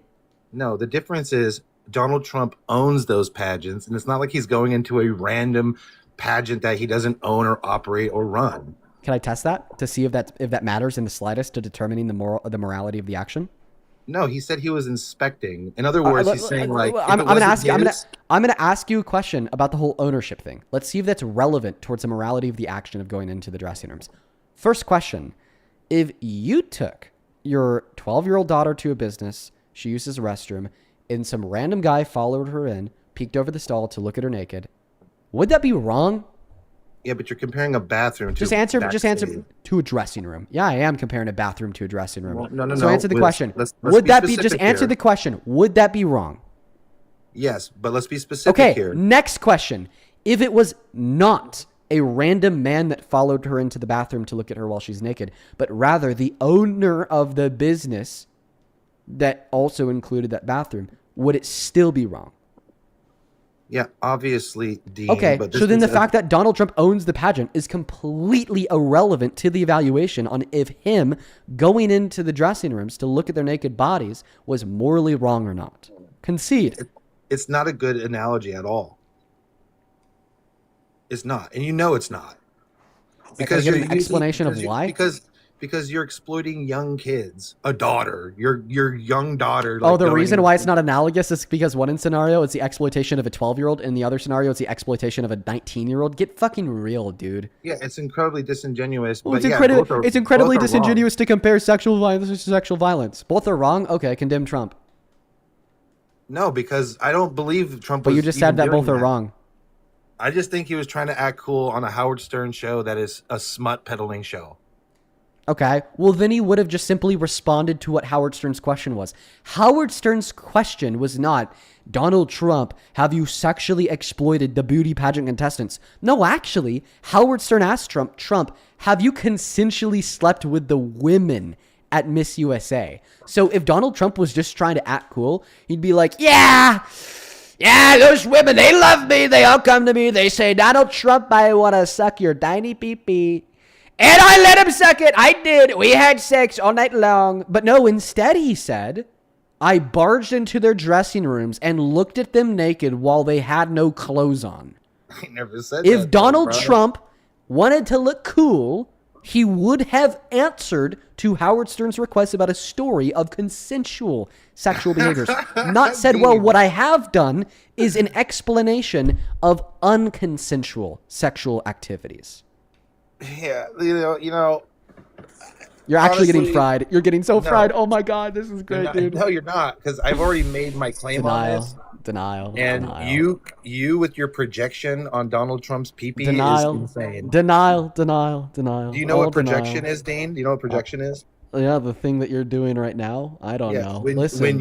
When your lives, 90% of them are you talking about Donald Trump's pee-pee, that means that you're obsessed with Donald Trump's pee-pee. I've been live for 2 hours, 43 minutes, and 50 seconds. I've talked about Donald Trump's penis for 2 seconds out of the 2 hours, 43 minutes, and 54 seconds. No, It's this 2 is your- seconds this is as your a time. part of 2 hours, 43 minutes, and 59 seconds, 90%. No, I'm talking about your Thank you for the overall lives. thank you for the concession. Now respond to my last rebuttal of your claim that, well, he didn't actually do it. He was just trying to look cool, okay? And how I explained, well, if he was just trying to look cool, then he would have answered to Howard Stern's request for a story about him engaging in consensual sex with the models, not unconsensual sexual exploitation of the models. Yeah, I just can't take anything from the Howard Stern show as like, oh my gosh, that is 100%. He is a sexual criminal. Yeah. I look at other things, man. I don't just look at like one little item. Okay, that is why irrelevant to me. why can't you believe what he said he did? Because I don't think it's true. I think he was trying to Why? sound cool. Once again, if he was trying to sound cool, why did he not just directly answer to Howard Stern's request for a story about consensual sex like he asked? Not to completely create a new question and share a story about unconsensual sex. By the way, I want to clarify. Are you claiming that Donald Trump thinks he will look cool if he talks about himself being a sexual predator? And if so, if a man thinks that they would be cool if they were a sexual predator, then they probably are a sexual predator. Do you agree with the claim that if a man thinks it's cool to be a sexual predator, they probably are a sexual predator? Yes or no? Dean, at no yes or no? point If a did man he thinks ever it's cool to say- be a sexual predator, are they probably actually a sexual predator? Yes or no? On the Howard Stern show? Yes or he no? never said he was Yes or no? sexually Yes or predatory no? with girls. Just answer the question. Yes or no? If a man thinks it's cool to be a sexual predator, is that man probably actually a sexual predator? Not necessarily. A lot of people say crazy shit just to try to get clout. Oh my fucking god. Oh my fucking god. Holy fucking shit, dude. Wow. So the first response. Okay. Can you agree that people who think it's cool to be a sexual predator shouldn't be president? Even if that doesn't mean that they're a sexual predator? Because like clearly if they think it's cool to be a sexual predator, their judgment and their cognitive faculties are just like so compromised, they definitely shouldn't be the most powerful person alive. Do you agree? You're filling in words like sexual predator. Yeah, that's what he said he was. I don't think he is. Well, that's what he said he was. You just don't think that what he was saying was true. But listen to recording- what I'm saying here. That's what he said he was. You just think that he was lying because he was trying to be cool. So in other words, it's your claim that Trump's not actually a sexual exploitation because he lied, but Trump does think it's cool to be a sexual predator because he lied about engaging in sexual exploitation to look cool. Can we agree, yes or no, that people who think it's cool to be a sexual predator should not be president? I want a direct response. I don't want a pivot. I don't want a deflection. I don't want a new argument. I don't want a question. I want a response. Can we agree that people who think it's cool to be a sexual predator should not be president? Yeah, again, in that recording, Don't dodge. First fucking dodge. Back on mute. Let's try it again. Can we agree that people who think it's cool to be a sexual predator should not be president? Yes. Thank you. Okay. So because Donald Trump said he thought it was cool, okay, and then he told this false story about him being a sexual predator by engaging in sexual exploitation, by barging into the dressing rooms of these naked women to look at them and oogle them while they change, Donald Trump should be president because at the minimum, he thinks it's cool to be a sexual predator per your defense of the clip. Okay, well, Dean, I didn't vote for my pastor, okay? And at the end of the day, I don't think he was sexually predatorizing anybody. I know, because you think that he was lying. You just think that he finds it cool to be a sexual predator because you said he told this lie to look cool. And you said at the end of the day, I'm not voting for my pastor. Buddy, you just said less than 30 seconds ago that you would not support somebody as president who thinks it's cool to be a sexual predator. My guy, oh my God, are you insane right now? He said inspections. Projection. Look. Wait, inspection of what? Inspection of what? Inspection of what? Inspection of what? The girls or whatever, the pageant. Oh yeah, inspecting the naked bodies of women unconsensually. Is that sexual predation? Yes or no? I never heard him say they were naked, but yeah. Oh wait, he said that they have no clothes on at the 2-minute mark. Let's go ahead and roll that clip. That'll be fun. Well, maybe they're partially. I want to make sure that like everything is good. You're there. Yeah, the dress. Is everyone okay? You know, they're standing there with no clothes. And then you said maybe they're like partially naked. Well, then Howard Stern wouldn't say you're like a doctor. The reason why Howard Stern said you're like a doctor is because doctors get to see people with no clothes on, naked.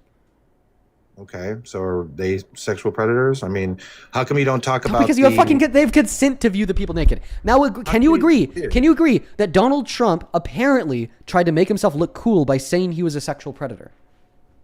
Yeah, he's not a sexual predator. You know who is? I did not ask you if Trump is a sexual predator. I asked you from your perspective, was Donald Trump trying to make himself look cool by saying he's a sexual predator? Yeah, but your definition yes? and my definition is totally different.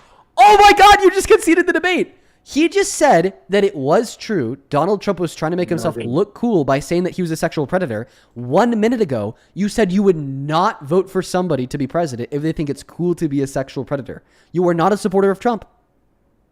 Absolutely not. I told you. I don't Do you care affirm? about that. Do you affirm that 2 minutes ago you said you would not support somebody as president if they thought it was cool to be a sexual predator? Yeah, I honestly don't care. Wait, but you said that you do care 2 minutes ago. No, I'm just saying yes so that we can move on to Okay, something so I that's just a want to little more clarify that now you're saying that you don't care if somebody thinks it's cool to be a pedophile. It's cool to be a sexual predator. It's cool to be a rapist. You don't care about that? You sick fuck? Whoa. Being a sexual predator where the hell- includes whoa. being a sexual predator includes various things, like being a pedophile, being a rapist, taking advantage of women, taking advantage of girls. Those are all different variants of sexual predation. And you're now saying that you don't care if somebody thinks it's cool to be those things. So say it out loud. You would still support Trump as president, even if Trump thought it was cool to be sexually attracted to kids. He never said that, though. That's what you said, because you said you don't care if Donald Trump thinks it's cool to be a sexual predator. You said you don't care. You would still support somebody's president if they thought it was cool to be a sexual predator. So once again, say it out loud. Say you would not care if Donald Trump thought it was cool to rape kids. No. Okay, I'm so not you gonna do say any care. of that. Okay, so to clarify, you do care if the president thinks it's cool to be a sexual predator, right?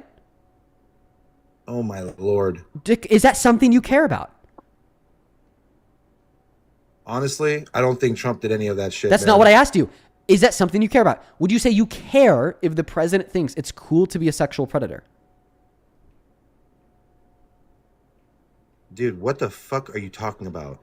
Oh my God, he's actually discombobulated. Holy fucking shit, we're destroying the MAGA mind. You heard my question. I've repeated it a couple times.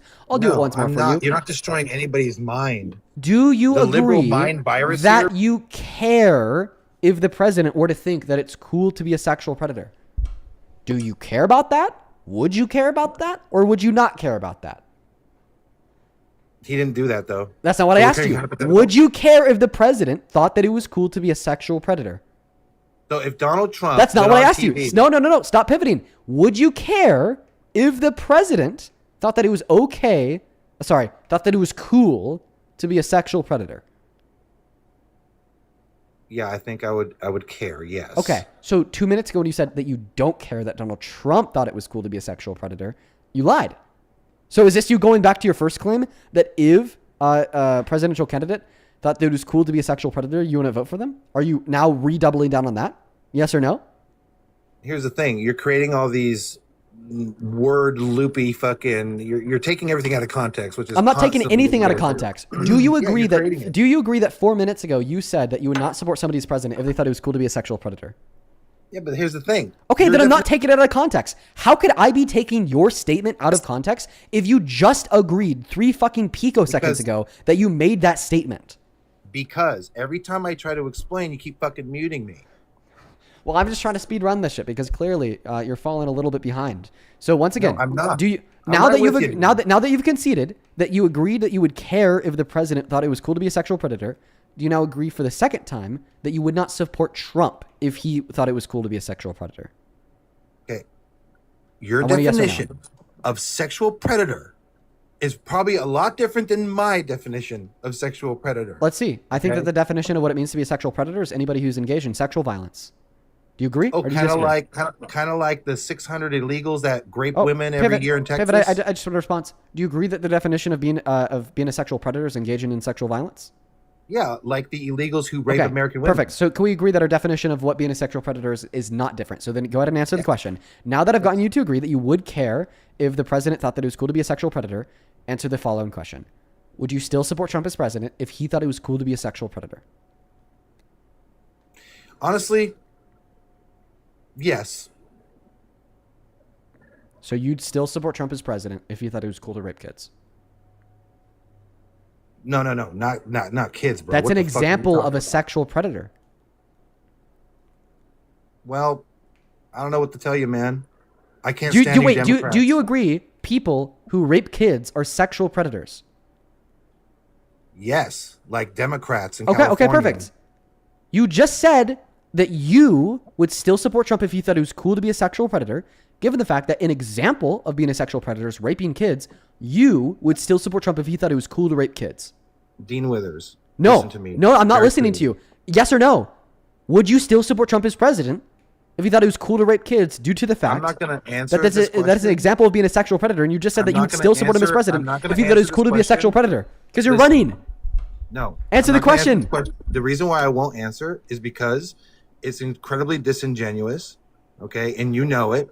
You know exactly what you're it's not doing. disingenuous in the slightest. The reason why it's not disingenuous is that you just said verbatim, explicitly, that you would still support Trump if he thought it was cool to be a sexual predator. An example of a sexual predator, somebody who rapes kids. Therefore, the natural consequence of your view that you would still support Trump as president if you thought it was cool to be a sexual predator is that you would still support Trump as president if he thought it was cool to rape kids, due to the fact that that's one of the things that sexual predators do that makes them a sexual predator. Yeah, Trump is not a sexual predator at all. So what I asked you, would you still support Trump as president if you thought it was cool to rape kids due to the fact that that's an example of being a sexual predator? And you said you'd still support Trump if you thought it was cool to be a sexual predator. Yeah, I'm going to still support Trump, yeah. If he thought it was cool to rape kids? Oh my God. Yep. Even I'm going to say yes because it's a total ridiculous scenario.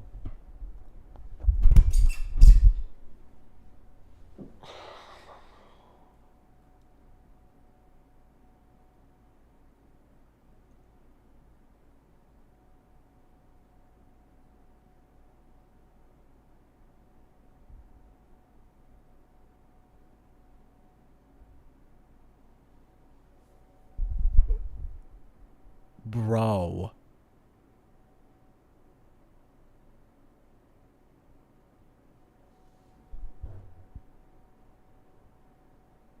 Holy fucking shit. Dude.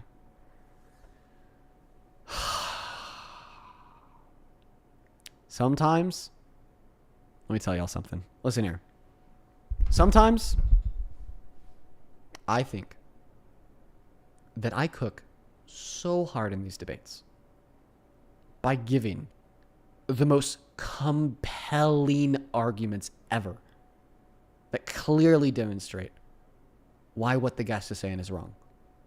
Like that last one.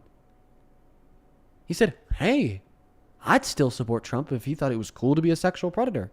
An example of being a sexual predator is raping kids. Therefore, guess your view is that you'd still support Trump if you thought it was cool to rape kids. I said that, so hopefully that guy would see that his belief that he'd still support Trump as president if he thought that was cool was insane and that he should change that belief. But the issue is,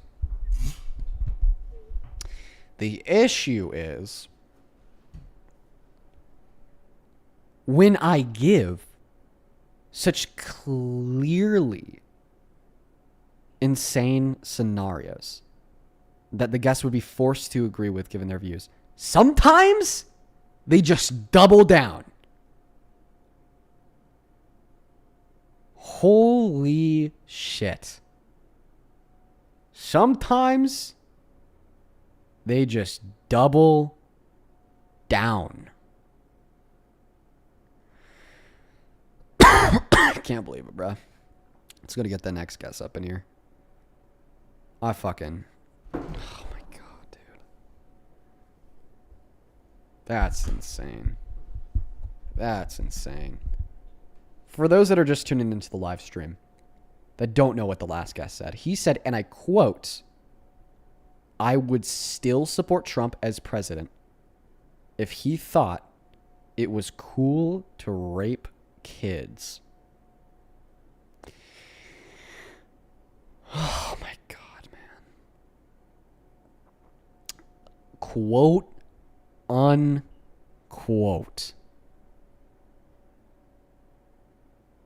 Quote, unquote. Let's go to get that next guest connected to live stream. Holy fucking shit, dude. Over on Super Chat, Lay, thank you so much for the $100. I really, listen, Lay, I really appreciate you so much for the $100. That is a ridiculous donation, and I am very, very grateful for you. I'm very, very grateful for you. Thank you so much for the $100, Lay. Lay says, Dean is on fire. Thank you so much, Lay. You actually sent another $100 on top of that. Damn, Lay. Thank you so much for the $200. Let's get 2,000 Lay W's in that chat. With our first $100, Lay says, predators think that it's cool to be a predator. And I could not agree more. Oh my goodness, Lay. Thank you. Genuinely, though. Thank you so much for the $200 on Super Chat. You are the absolute GOAT. Holy shit. Please, for everybody watching, show some love to Lay down below in that chat for the $200. That is so much more money than I ever deserve. Holy shit. Thank you, Lay. In fact, let me just take a moment and thank a couple people. I need a break. Angeline, thank you for the $20. Who says you're right. Just you're right. Thank you for being right. Amen. Take my money. I will take your money. Angeline, that's very kind of you. I'll be spending that on something good. Maybe a dinner. Thank you for the $20. You're awesome, Angeline. Please show some love to Angeline down below. Let's get 200 Angeline W's. Andrew with the $5 says, please stop platforming that guy. Bro, that's why I kicked him, man. Arya, thank you for the $1. Says, hey, love your debates. Thank you, Arya. Chris, thank you for the $10. Who says, I'm 23, I was raised conservative, and this is day 3 of tuning into your lives that I've honestly enjoyed it a lot. And this presidency is beyond awful. I'm so happy that you agree with me, man. That's awesome. Peasy, thank you for the $25. Who says, with any luck, this Friday will be my last chemo treatment. Feeling good about the possibility of being cancer-free. Let's go, Peasy. I'm so excited for you. I hope that it is the last cancer treatment. Thank you so much for the $25. That is so exciting. Melody, thank you for the $5 on Venmo. And Oliver, thank you for the $10. Who says, I'm a huge fan. Well, I appreciate you. Thank you. On PayPal, Dawn, thank you for the $10. Who says, I've been watching for a year and this isn't much, but we both really need therapy after this. Thank you so much. Kennedy, thank you for the $15. Kennedy didn't attach a message, just sent it right on through. I appreciate you for the $15. You were awesome. Rebel with the $15 as well says, several years ago, the male owner of a restaurant down the road from me was caught having cameras in the woman's bathroom, but that's quote-unquote okay because he was just inspecting the bathrooms, right? According to the last guest logic, yup, Rebel, thank you for the $15. Mercedes, thank you for the 10, who says, hey, Dean, Mercedes from Canada here. Huge fan of your work. I'm wondering what your current stance is on Canadians traveling to U.S. Personally, it feels a bit like an ethical dilemma, but I'd love to hear your thoughts. Feel free to travel to the U.S. I think that there's a lot that the U.S. can offer, outside of Trump, like our great national parks. Anne, thank you so much for the $32. Thank you so much, Anne. And with the $32 says, voting in an election requires us to engage in hypotheticals. If Trump were president, would he make things better? Honestly, Anne, you are so fucking right. I think I'm going to use your example for every single instance we face going forward of some stupid Republican saying that they don't engage in hypotheticals. Really good. Really, really good argument. Thank you for the $32. Allison, thank you for the $10. And Lucilia, thank you for the $15. She says, Dean, as always, I really support what you do. Well, I appreciate you, Lucilia. I know that you've been watching for a while. Just know that I appreciate you. If you're watching and you want to support me, if you're watching, you can find my Venmo and my PayPal and the link tree in my bio on TikTok, pin message on YouTube. And the handle's also at the top of the phone screen on TikTok too. That's just Dean Withers without the lettering and the last name Withers. I'm seeing something in the chat about how Canadians are boycotting America. You guys don't need to do that, by the way. It's not going to hurt Trump. If anything, it's just going to hurt small business small business owners that are American that have nothing to do with Trump and disagree with Trump, Feel free to come to America. I guess I don't see the issue with it. Hey, welcome in. Do you support Trump, John? Hey, baby. Weird. Let's go to get the next guest loaded up. Is that like an actual thing? Are Canadians boycotting America? Is this true?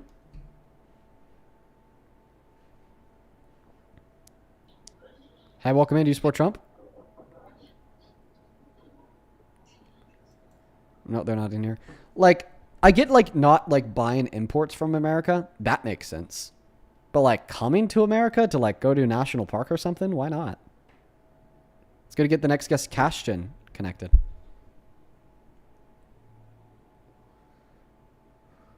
We don't buy their stuff? Yeah, it makes sense to not buy imports from America. I think that makes a lot of sense. Madison with the 10 pennies on Venmo. Hey, thanks, Madison. Madison says hi. Hi, Madison. Who's next? We got Sophia connecting to the box. Here we go, folks. Sienna, thank you for the $1 on PayPal. He says, I appreciate you so much. Well, I appreciate you, Sienna. Hey, welcome in, Sophia. Do you support Trump? Okay, they just left. We're going to go to get the next guest, Henry Crawford, connected to the box. Rodney, appreciate you for the $5 over on Super Chat. That actually wasn't Liam. Welcome in. Do you support Trump, Henry? Hey, Dean. No, I'm liberal, but my... No, he's going to say his dad. No, listen, dude. If you have your dad with you, feel free to hop back inside of that queue. I'm sorry. You just said no, so I kicked you. If you have your dad with you, I'll happily debate him. Princess, thank you for the 10 cents on Venmo. Who says hi. Very nice. Thank you for the 10 big ones, the 10 pennies. PCH, thank you. Welcome in. Do you support Trump? Yes. Young. Way too young. Let's go to get the next guest connected. Here we go. Thank you for the 10 pennies. All right. Here we go. Bring him back? Bro, I'd bring him back if he has his dad with him. Lillian with the $5 says, I applied for one of Jubilee's debates and we'll find out tomorrow if I'll be in it. Wish you the best of luck. Hopefully you meet their cool director. Her name's Sensei. If you meet somebody named Sensei, just know that they're awesome. If you happen to get in. Let's go to get the next guest connected. We got Elena loading in right now. We are Dean Withers. Okay, thanks for that. Jacob, thank you for the $10 on Venmo. Says, hey, did you have to ask for permission to show the Howard Stern clip during your 1v20? Love ya. No, I just kind of did it. That's one of those scenarios where I'd rather ask for forgiveness and permission. Because chances are if I ask them, they'd say no. Because it's like an unfair advantage. Or it's like I have like additional resources to like drive the points that I'm making home, but like the opponent didn't. Like I see that. I see them say no on a technicality. Welcome in. Do you support Trump, Wilma? Yes, I do. Age, please.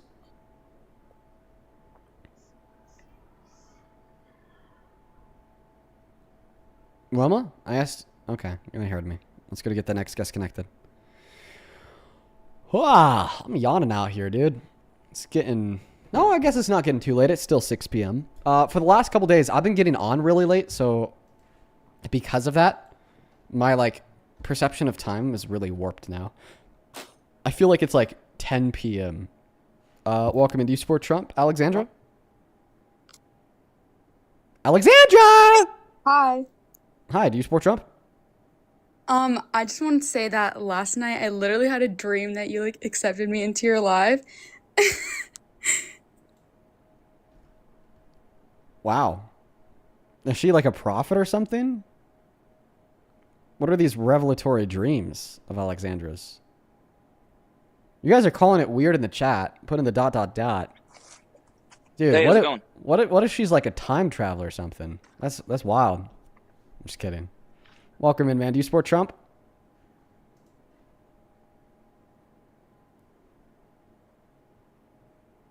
She's a psychic. She has premonitions. Hello? Hey, man. Do you support Trump? Yeah. Oh, no. Why? Well, I mean, I'm down to go into it, but can we first agree to have a good faith debate? Sure, man. All right. Well, the reason why I bring that up is because I don't feel like you always have a good faith debate. I think some of the points that you bring up are a little bit bad faith, and you kind of set up your guests to either give up their position or like call them a bad person. Okay. Well, feel free to argue that a point that I'd make is bad faith. Just make sure that you make that argument in good faith. Sure, So then in absolutely. good faith, I could debunk your point that you think I'm making arguments in bad faith. Yeah. I argue in good faith that my points are not made in bad I think faith. I was in your stream like... Okay, fair. So I was in your stream, maybe a couple of days ago. I think you were talking about abortion, and you used the kidney example. Remember the kidney example?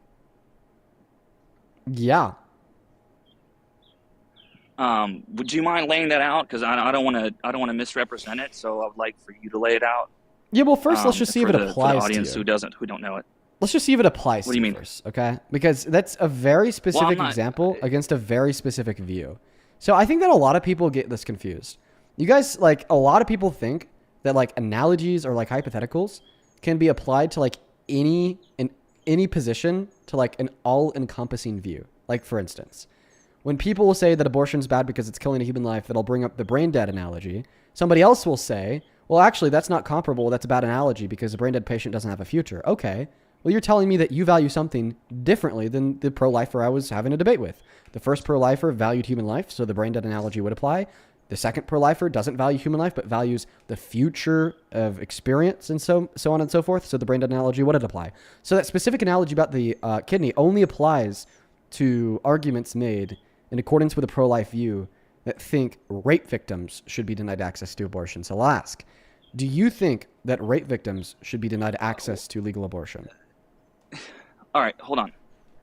I'm talking about your analogy, that whole analogy. Like, even if I were to say, you know what, is yes. specific But to hold on. Let's just, okay, you know rape what? Just to victims. play the game, to show you that it's bad faith, I'll say yes. Or, Okay.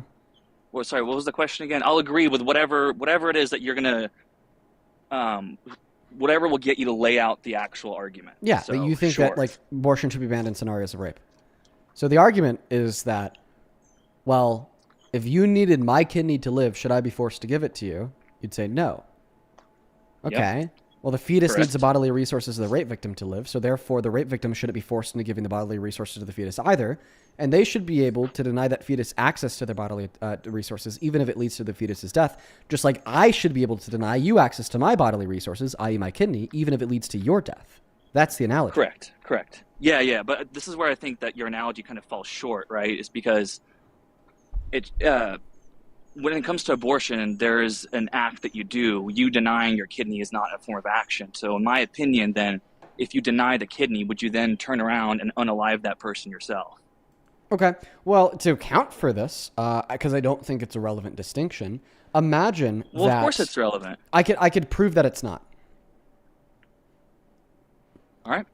Imagine that the government knew that you needed my kidney to live, and the government, while I was sleeping, ran into my house, kidnapped me, and sedated me, and then I woke up in a cell connected to you via an umbilical cord that was going to give you my kidney over the course of the next 9 months. Now, I can get up, engage in the action of ripping that cord off of me, and walk away, but because you're not going to get that kidney, you're going to die. Would that be wrong to do? What does this have to do with my argument? Sure. What it has to do with your argument is that it accounts for an action that I am engaging in to deny you my kidney. The action in this example that I am engaging in to deny you my kidney is removing That's you. different. What's the difference? Well, the difference is that in the scenario of the abortion, you're actually unaliving the child that's in the womb. Yeah, by denying them access to bodily resources. This is you. Well, no, you're. Well, if you're it's actually unaliving unaliving in the child, scenario of an right? abortion, then it's actually aliving you in the scenario of me No, it's ripping not. that You're not umbilical cord off. actually unaliving them. You're just refusing to give your bodily resources. Yeah, that's not how an abortion works. You're that is exactly how the abortion pill works. The abortion pill cuts off the supply of progesterone. So you think you think that the abortion pill? Right? So you think that the abortion pill is okay? Oh, I'm not. You didn't answer my question. Because well, I mean, the thing is, because I also like, think I can give you. I just want to clarify. Do you think that the abortion pill is okay? I'm not arguing about what I believe. What I'm arguing is the fact that your arguments are coming in bad faith. I mean, right? so far you haven't been able stopped to the demonstrate analogy that. short. Sure. Okay. Can I give you? Okay. Let me give you an argument from the other perspective that kind of does the exact same thing. Now, knowing this is also like a quote unquote bad faith argument. Let's just call it a bad faith argument from a pro-life standpoint. Okay. Can I lay that out for you? Yeah, and then I'm going to ask you why you support Trump. Sure.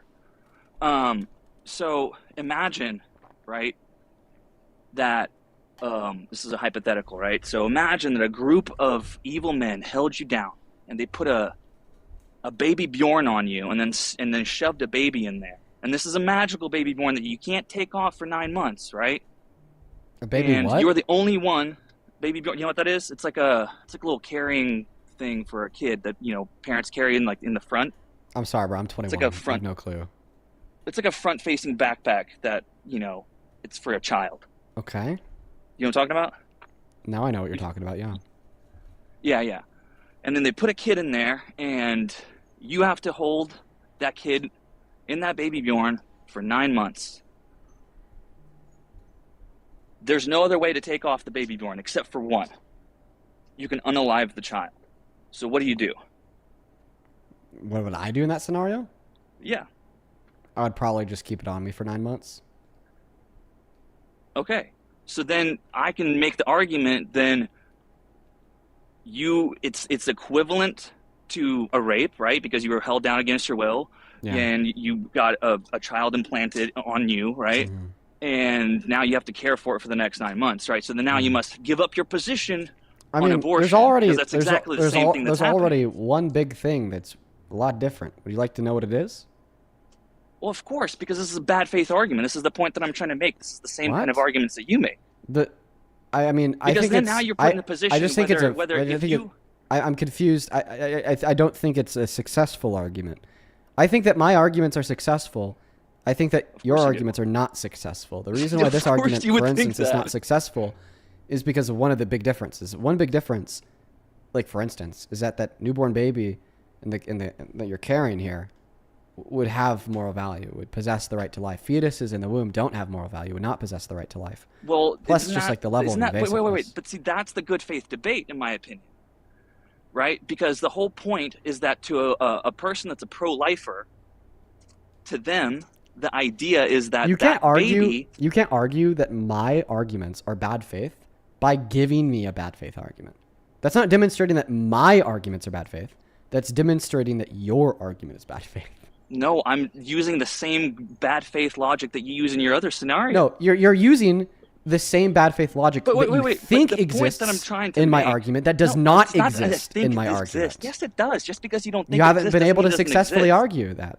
Well, just It's because not you bad faith. disagree with that you don't actually have proof that it's the exact same. The reason And why anyway, it's not but the okay, reason hold why on, it's hold not on. bad faith for me to like conjure up an example of somebody being like kidnapped and then forcefully connected to another life for 9 months, and if they disconnect they'll die, and us leading to the intuition through conclusion that you should be able to make that disconnection is because that is a one-to-one parallel of how pregnancy and childbirth would work for a rape victim, right?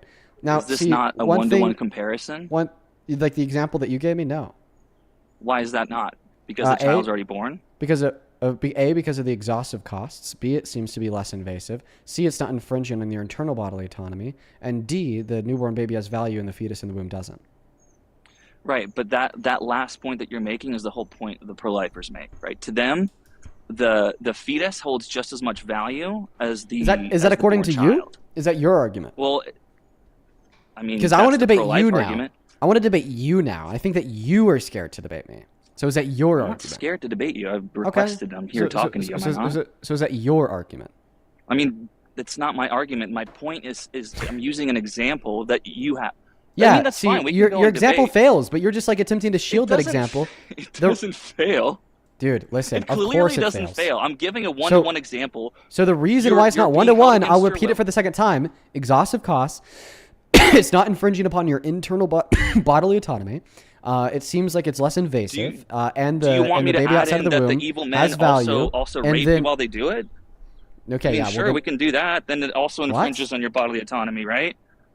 The action of rape, yeah, like you'd be justified in like killing all those people raping you because they're infringing on your internal bodily autonomy. But the fetus in the carriage on your chest isn't. Like you just have no clue what you're fucking saying, and because you don't really have too much of a background in like abortion debate on the subject matter, you just think everything I say is bad faith. Okay, I'm gonna debate No, you. I don't. Do I'm you giving think you an that abortion example is? how you're- Do you think that abortion is morally wrong? Are you pro-life or are you pro-choice? Well, I'm on the fence with it. This is something that I'm debating myself. Okay, are you a Trump supporter? Yes. Why are you a Trump supporter? I'm a Trump supporter because I don't like the culture that the left is cultivating. Okay, you'd prefer the culture of like supporting rapists in the Oval Office that call for the execution of See, there it Democrats in goes again. Congress? Like, okay, like I'm not. Okay, the reality is I don't give a shit. I can concede every single point. That Yeah, that's a Trump's bad culture to person. promote. Yeah, that's a bad culture to I promote. can.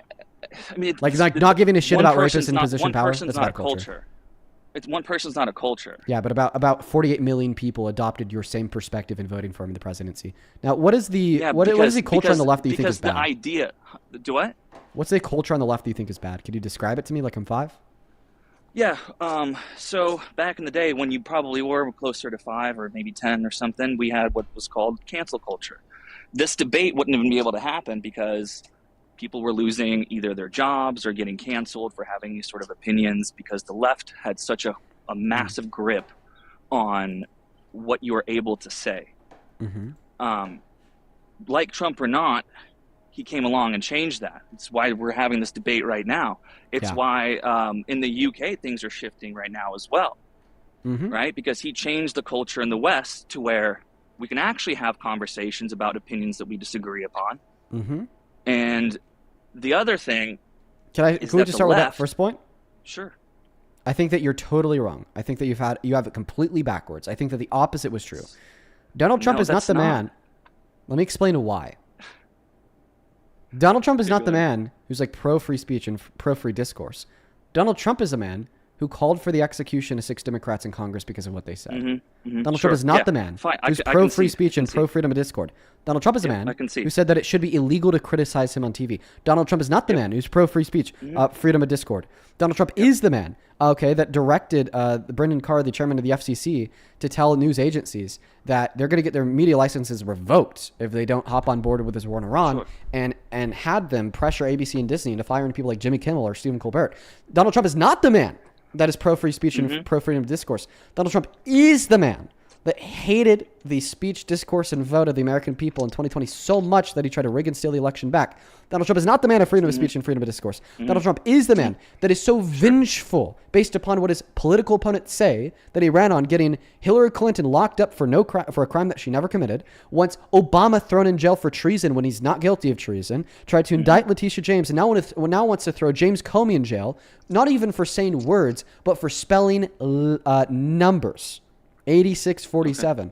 And by the way, MAGA is a movement that tried to get people fired from their jobs for saying that they didn't care about Charlie Kirk's death.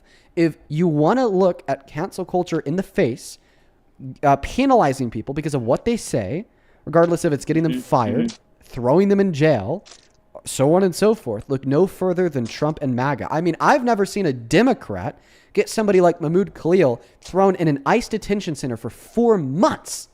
All because Mahmoud Khalil said that Israel's a terroristic, genocidal, ethnic expansionist state. Okay, yeah, sure. I can see all points that, Trump's evil, all this stuff. Yeah. Like, the point that I'm trying to say... You concede your argument. I appreciate you. Well, I don't concede my argument. My you concede point those isn't points and what you concede Trump your argument is. because those Hold points on, are a refutation to your argument. No, you're not understanding my argument. My point isn't that Trump is some sort of white knight shining armor that can do no wrong. My point is in what Trump represented.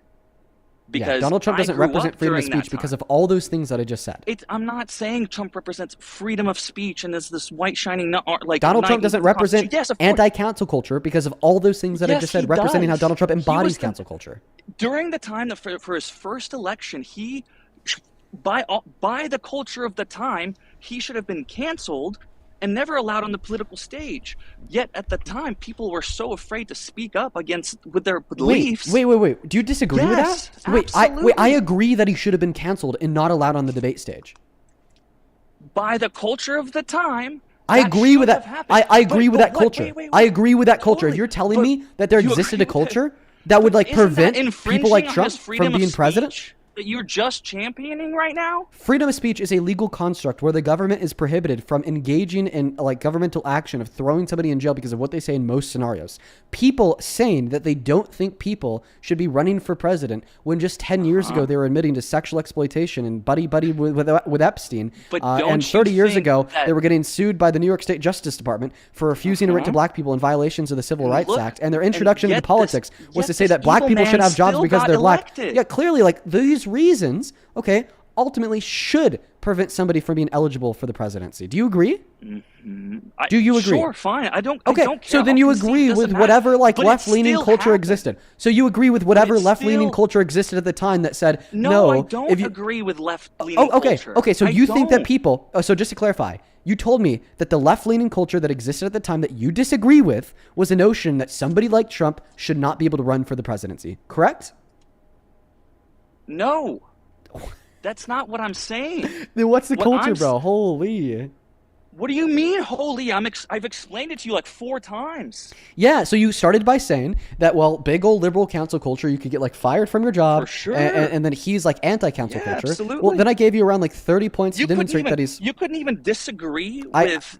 Dude, you can't disagree with Trump as a Democrat without getting your head on a chopping block and him calling for your execution. You can't disagree with Trump as a Republican, like Thomas Massey or MTG, without him calling you the worst congressman that's ever existed, and then literally pushing you out of politics. So you agree that Donald Trump is pro-cancel culture. If the left was doing the exact same thing, then you think that both the left and Trump are pro-cancel culture.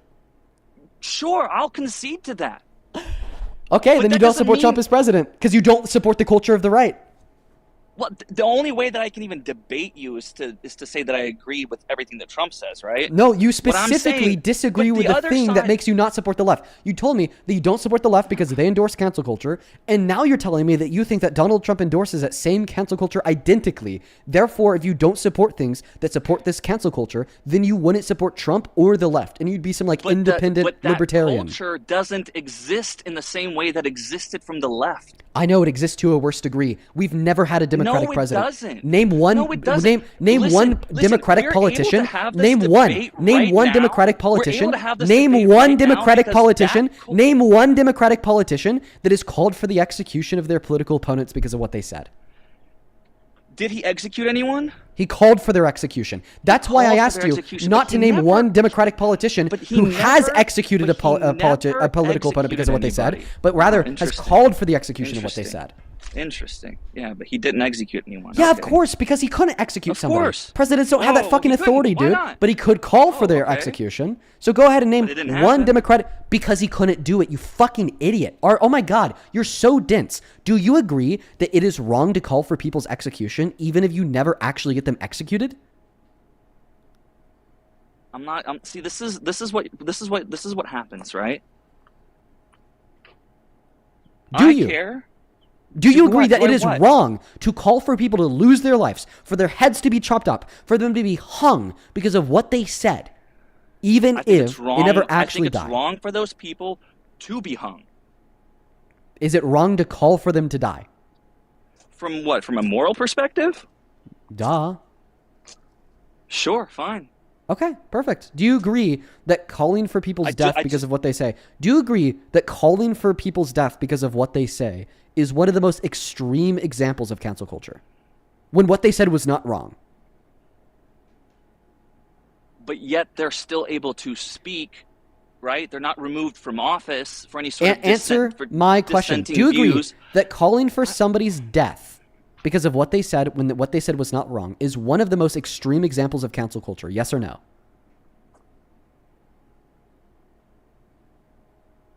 I'm not answering this question. Okay, I then think leave. it's a bad Then faith leave. question. Yeah, that's fine. Let's just leave. It's Then, fine. then leave? Yeah. Yeah, if you're not going to engage in Why? the debate, just hit the road, bro. I got another 1,000 Trump supporters to get to. We understand. I've been You were engaging scared with to this answer the debate this question whole time. because you No, understand I'm that this not. question completely Because you destroys your engage in worldview. these If bad you were faith- not scared to engage in the question, then you would answer the question. And if it's bad faith, go ahead, watch this. I'm going to pass you the mic. I want you to demonstrate how it's bad faith. Demonstrate specifically how the question, do you agree that calling for somebody's execution because of what they said, but what they said was not wrong, is one of the most extreme examples of cancel culture? Demonstrate to me how that is a bad faith question, answer the question, or hit the fucking road.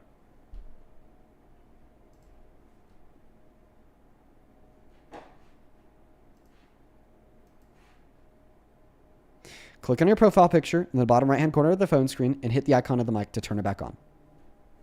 Once again, your three like possible solutions here are to demonstrate how that's a bad faith question, answer the question, or hit the road.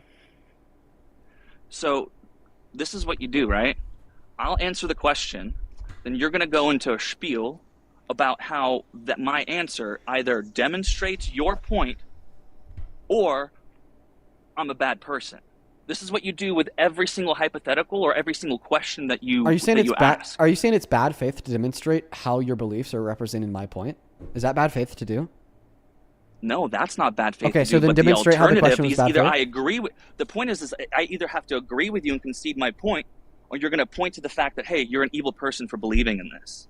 Wait. And that's what you're arguing is bad faith. Well, that's you're going on the assumption that my beliefs are evil, right? So what you're arguing is bad faith is me being able to reduce your perspective down to a position where it's either if you I just continue did the one moment. same thing with your perspective. Are you arguing that it is bad faith for me to reduce your perspective down to a position where it's either you concede the perspective or you're a bad person? Are you arguing that that is bad faith to do? Absolutely. Okay. Because well, these are maybe just your beliefs gotcha arguments. just make you a bad person. My beliefs don't make me a bad person. Maybe they just do. Because if there's no other option, if it's either bad person or stop believing in this thing, that means that your belief makes you a bad person. That's logical, right? Like, let's just run a little like thought experiment real quick. Let's take a Nazi. Hey, Nazi, are you okay with the genocide of 12 million people? Wow. Now I've reduced them down to either conceding their belief that they're Nazi because they're not okay with the genocide of 12 million people, or not conceding that they're a Nazi. Therefore, they are okay with the genocide of 12 million people. Therefore, their answer is yes, and therefore they're a bad person. So, in fact, that question, hey, Nazi, are you okay with genocide, puts the Nazi in a position where they either have to concede their belief or be a bad person. So tell me, is it bad faith? Is it bad faith to ask Nazis if they're okay with genocide? Because it puts them in that position. Tell me, is that bad faith to do, dude?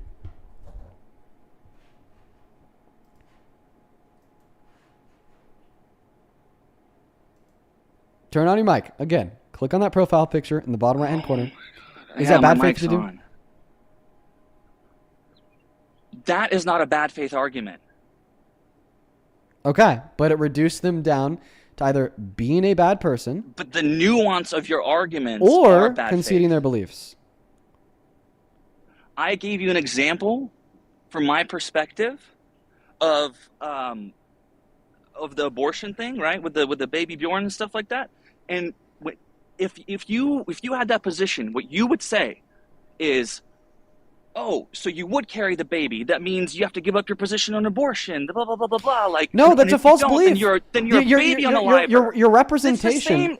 The representation of the quote-unquote same thing argument failed. The reason why that argument failed is, once again, because the life of the newborn baby is valuable, the life of a fetus is not valuable, and the exhaustive cost of having a baby strapped to your chest for 9 months is significantly lower than the exhaustive cost of going through pregnancy and childbirth. The reason why you couldn't do the exact same thing is because your argument fails and my argument does not fail. You cannot use a failing argument to demonstrate how an impenetrable argument is bad faith. And in fact, that is bad faith. It is bad. Funny enough, it is bad faith to say that because this argument fails, necessarily so does yours.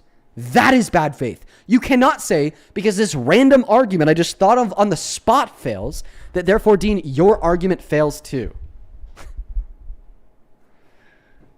Your argument does fail. Then show me the failure.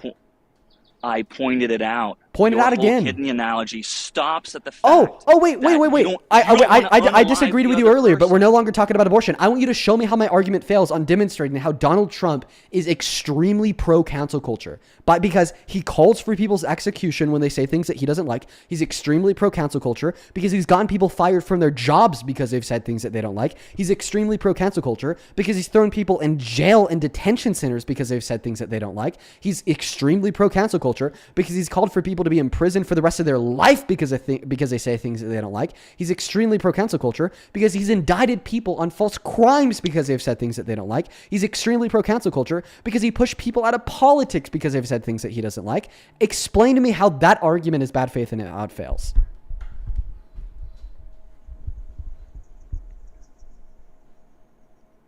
What I'm saying is, you can't do it. You can't do it, can you?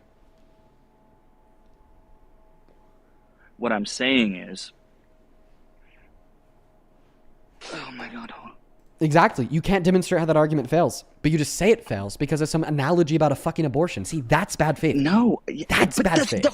My whole point was that your analogy with the abortion thing did fail, and I gave you the example. Then I gave you the exact same example from the right side. Pivoting to abortion when you can't give a response to how my argument fails insofar as how and why Donald Trump is pro-cancel culture is bad faith. You never even. So do you accept? Answered. Do you accept the argument that I just gave you?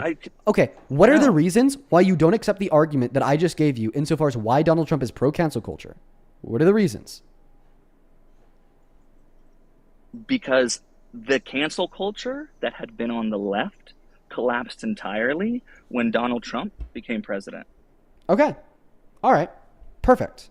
So it is your claim that after Trump became president, there were no longer people being imprisoned for what they said. There were no longer people being fired from their jobs because of what they said. There were no longer people having extreme reactions from society because of what they said. Every single point that I just gave you proves you wrong.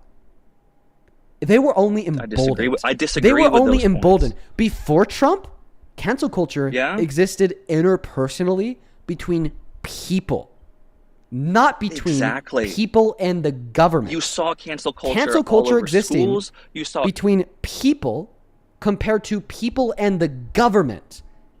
There's a massive difference there. Okay? Somebody on the internet saying that you're a bad person because you support Trump, okay, which people still do, is much different than the president calling for your execution. One's worse. People on the internet saying that you're a bad person because you support Trump is much different than the president getting you fired from your job and thrown in an ICE detention center for 4 months. One's worse. Cancel culture only got worse when Donald Trump was made president, because then it infected our government, and it has been since then propelled with the full force of the United States of America, with the full force of the executive branch of the federal government, with the full force of the president, with the full force of Pam Bondi and Todd Blanche's corrupt DOJ that's willing to indict his political opponents for nothing, with the full force of his unconstitutional tariffs that he imposes on countries because of what their leaders say, because of the full force of lawless ICE thugs. It only got worse. Name one Democratic politician who's called for people to be thrown in jail because of what they said, like Trump. Name one Democratic politician who's called for the execution of Republicans in Congress, like Trump. Name one Democratic politician that has celebrated the death of a Republican like Trump did to Rob Rayner and Bob Mueller. Do it. Name one Democratic politician like Trump who got people thrown in a concentration camp because of what they said, like Trump and Abrigo Garcia. Give me one example. Oh, I'm sorry. Are you done? Yeah, give me one example. Yeah, because you're just gonna mute me every single time I speak anyway. Sorry, bro, I'm canceling you. Give me one example of any one of those 4 things, please. Well, didn't the Biden administration also censor and pressure social media companies to take down posts or whatever? Not, you know what I'm talking about? Remember that whole case? Supreme Court ruled wasn't in violation of the First Amendment because there was no threat of force behind their request to Meta to censor misinformation about the pandemic. That's not cancel culture. That's just a request. Factual information. Is it count? Hey, listen. Hey, if you're saying something that I don't like, and then I ask you to stop saying it, and then you do, is that cancel culture? What? If you're saying something that I don't like, and then I ask you to stop saying it, there's no repercussions. That's not if what you don't happened. Stop saying it. That's exactly what happened. It wasn't just what a happened. simple ask. No, it wasn't. There was literally testimony of the Biden administration calling these people, calling the social media companies, and quite literally screaming and yelling at them to take down posts. Not true. Yes, it is. Look it up. The Supreme Court literally ruled that it was not in violation of the First Amendment. The government. That's not. You're not engaging with the actual argument that I just said. The government forcing, any private entity to silencing speech is a violation of the First Amendment. Is it your claim Do you that think the Biden that it would be administration bad to forced pressure Meta? these companies? No, it's not bad to pressure Meta into censoring Do misinformation. you think it would be about the bad to pandemic. call these companies and tell people to take down these posts, you losers or whatever, and scream at them? I mean, if anything is bad, there would just be the lack of cordiality. But no, it's not bad to ask private companies to censor misinformation about the pandemic. This is like Donald Trump This is like Donald Trump calling Jimmy Kimmel and being like, "Stop making fun of me." If that happened, I'd laugh at it. It'd be kind of amusing. And I'm sure Jimmy Kimmel would get a good kick out of it too. That'd be funny. Honestly, that'd be hilarious. But Donald Trump didn't just call Jimmy Kimmel and scream at him, say, "Stop making fun of me." He reached out to Brendan Carr at the FCC and was like, "Hey, tell them that if they don't fire Jimmy Kimmel, they're going to get their media license revoked."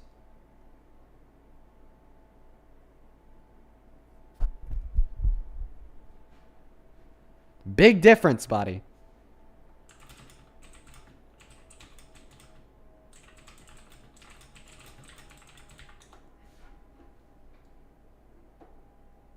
Where'd you go? So, wait, you can't hear me? Hello? Hello? I can hear you now. I said, but did that happen? Yeah. And it's fine. I have no issue with that. Because there's a difference between, once again, calling a company and asking them to do something with no threat of consequence and forcing a company to do something. Was there not threat of consequence? Can we look that up? I'm pretty sure there was. I don't remember the particulars of it, but I'm pretty sure there was definitely threat of consequence. We know that there wasn't a threat of consequence because of the Supreme Court's ruling that it didn't violate the First Amendment. If there was a threat of consequence, then it would have violated the First Amendment. I have to look into that again, but I remember. God, it's been a while. Do you accept that if the Supreme Court ruled that it was not in violation of the Constitution, then there's no threat of consequence? Not entirely, no. Okay, well, you should. Think about it this way. If a cop randomly approaches you on the street and asks to see your ID, is that in violation of the Constitution? What does that matter? I'll show you here in a moment. If you're randomly approached by a cop and the cop asks to see your ID, does that violate the Constitution? Does that violate your civil rights? I think that depends on the state. No. In all 50 states, a cop can ask to see your ID randomly. But you don't have to give it to him. Right? So the thing is, if a cop asks to see your ID with no threat of consequence, i.e. detention, arrest, charging you with a crime, completely constitutional. But if a cop randomly asks to see your ID and you're like, no, and they're like, well, actually, now you're detained. Boom! Unconstitutional. They're infringing on your civil rights because now they have given you a threat of consequence, okay, for a constitutionally protected activity, okay? Mm-hmm. And like states with no like stop and ID laws. So the parody here is that when the Biden-Harris administration asked these companies to take down misinformation about the pandemic, that's not unconstitutional. But if they threaten to punish Meta because they refuse to take down misinformation about the pandemic, boom, in violation of the civil liberties of Meta as a company. No, hold on. I do believe, I don't have my computer in front of me, but I do believe there was threats. There was some sort of threats. We know that there wasn't. Of punishment. We know that there wasn't because it was ruled as constitutional. But I'm not gonna just take your word for it, right? I gotta look that up myself. Bruh, right? just look it up if it was ruled as constitutional. You'll see the ruling from SCOTUS where like, yeah, this didn't violate the First Amendment.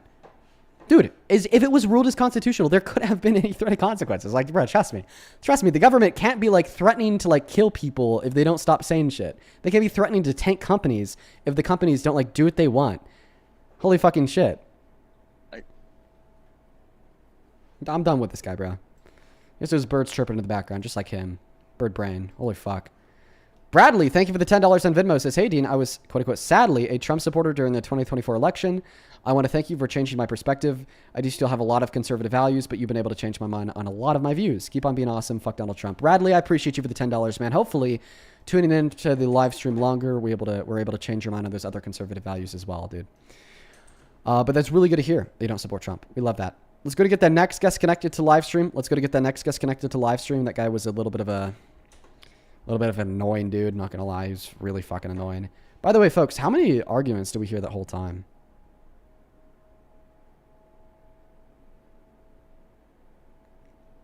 How many arguments during the entirety of that conversation? It was just kind of like one. Yeah, somebody in the chat said like one. Yeah, I'd agree, like one. I think that we heard like one abortion argument. But as soon as we started having the conversation about cancel culture, like for the next hour, I don't know, we talked to him for a while.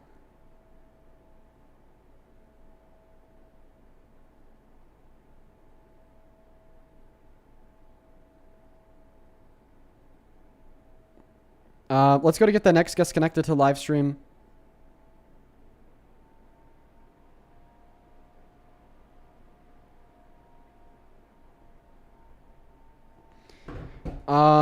Let's go to get the next guest connected right now. We got Gabe loaded up inside of the queue.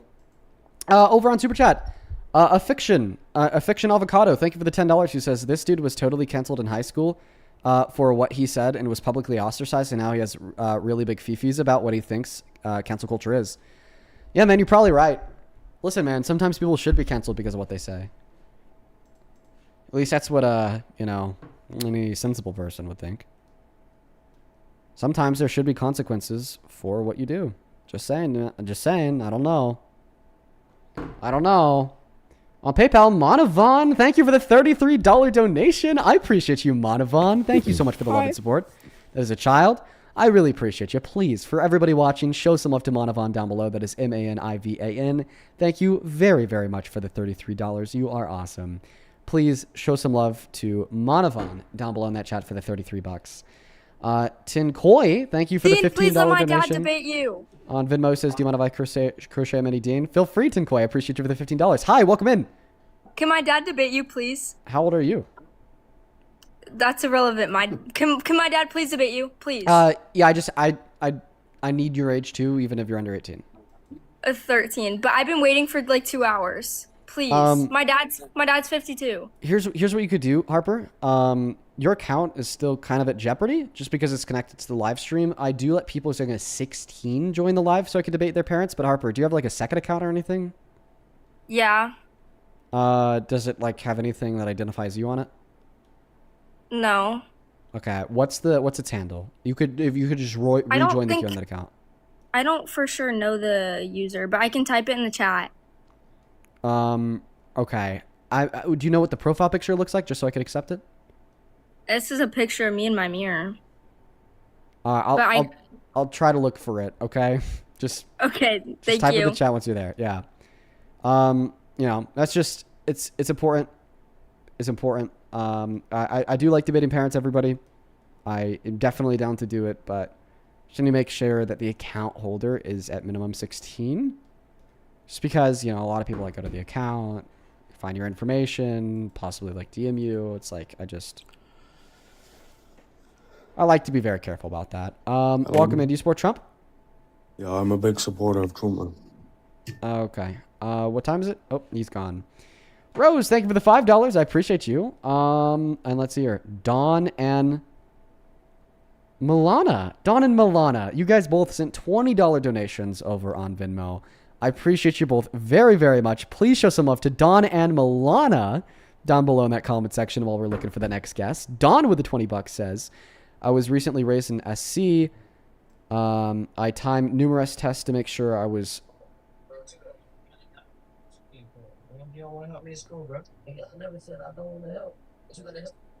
I was recently raped in South Carolina. I took multiple tests to make sure I was not pregnant. Nothing has happened to me. Nothing has happened to the rapist. Nothing will happen to him. Please feel free to read this out loud so maybe they'll understand. Dawn, I'm really sorry to hear that. I think that you sent that donation in a while ago when we were talking to the rape apologist. Just know that I'm incredibly sorry to hear that happened to you. And please, you know, if you want to fight for justice, fight as hard as you can. I can't believe that we live in a country with a system that makes rape victims fight as hard as they have to in order to get justice. Thank you for the $20, Donna. And of course, Milana, I appreciate you as well. That is Malayna. Milana did not attach a message. Just sent that right on through. Just know that I appreciate you, Milana. Hey, welcome in. Do you support Trump? Tomorrow? Oh, no, I don't. Based. Let's see here. Celeste, thank you for the $1. Liberty Speaks, appreciate you for the $5. Shout out to you, Libby. And Sam, thank you for the $25, who says, I would just like to say, I've only been listening for a few weeks now, but I have loved listening and wish that I started listening sooner than I did. We love that, Sam. I hope that you continue to enjoy the streams. I think that we have some fun times here. The streams do get a little bit addicting to listen to. I know that because, you know, of course, I have friends who do the same thing, and I notice myself, like, when I'm not on stream, I'm always listening to my other friends. Hey, welcome in. Do you support Trump? Yes. How old are you? 18. What year were you born in? 2008. What time is it? 9. Okay. People in the chat are saying that Harper's back, so I'm going to have to kick you. Folks, you ought to help me find her account. Y'all, people in the chat are saying that she's back.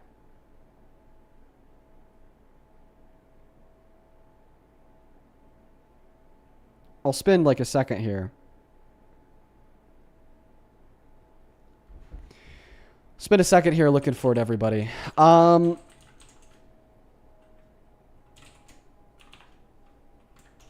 Okay. All right, folks. That is not her. That is... Oh, fuck. I typed it in wrong. I went to HS__654 instead of 653. All right. I found it. Okay. Well, when I see this account hop in that queue, I'll bring him up. You guys could stop spamming it now. I don't think that she's in the queue yet with her dad, just because sometimes, you know, the queue's full, so you gotta, like, try again and again and again just to get in there. I'll keep an eye out for her in that queue, though. I'll keep an eye out for her in that queue. Let's go to get that next guest connected.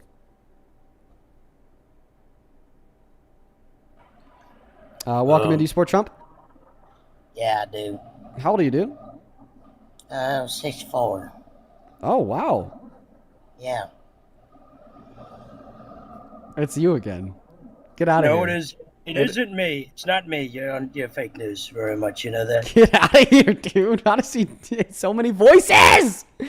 So many voices. He has like 10 different voices. 10 different voices, dude. And they're all pretty convincing. Hello, I saw your chat. You said debate my dad. I don't see that other lady back in the queue yet, so I thought I'd bring you up. You know, let's at least get one parent debate under our belt here. Is your dad ready to go? Yeah.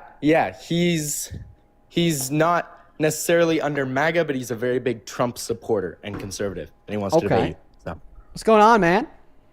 How's it going? It's going all right. It's going all right. Hear that you're a Trump supporter?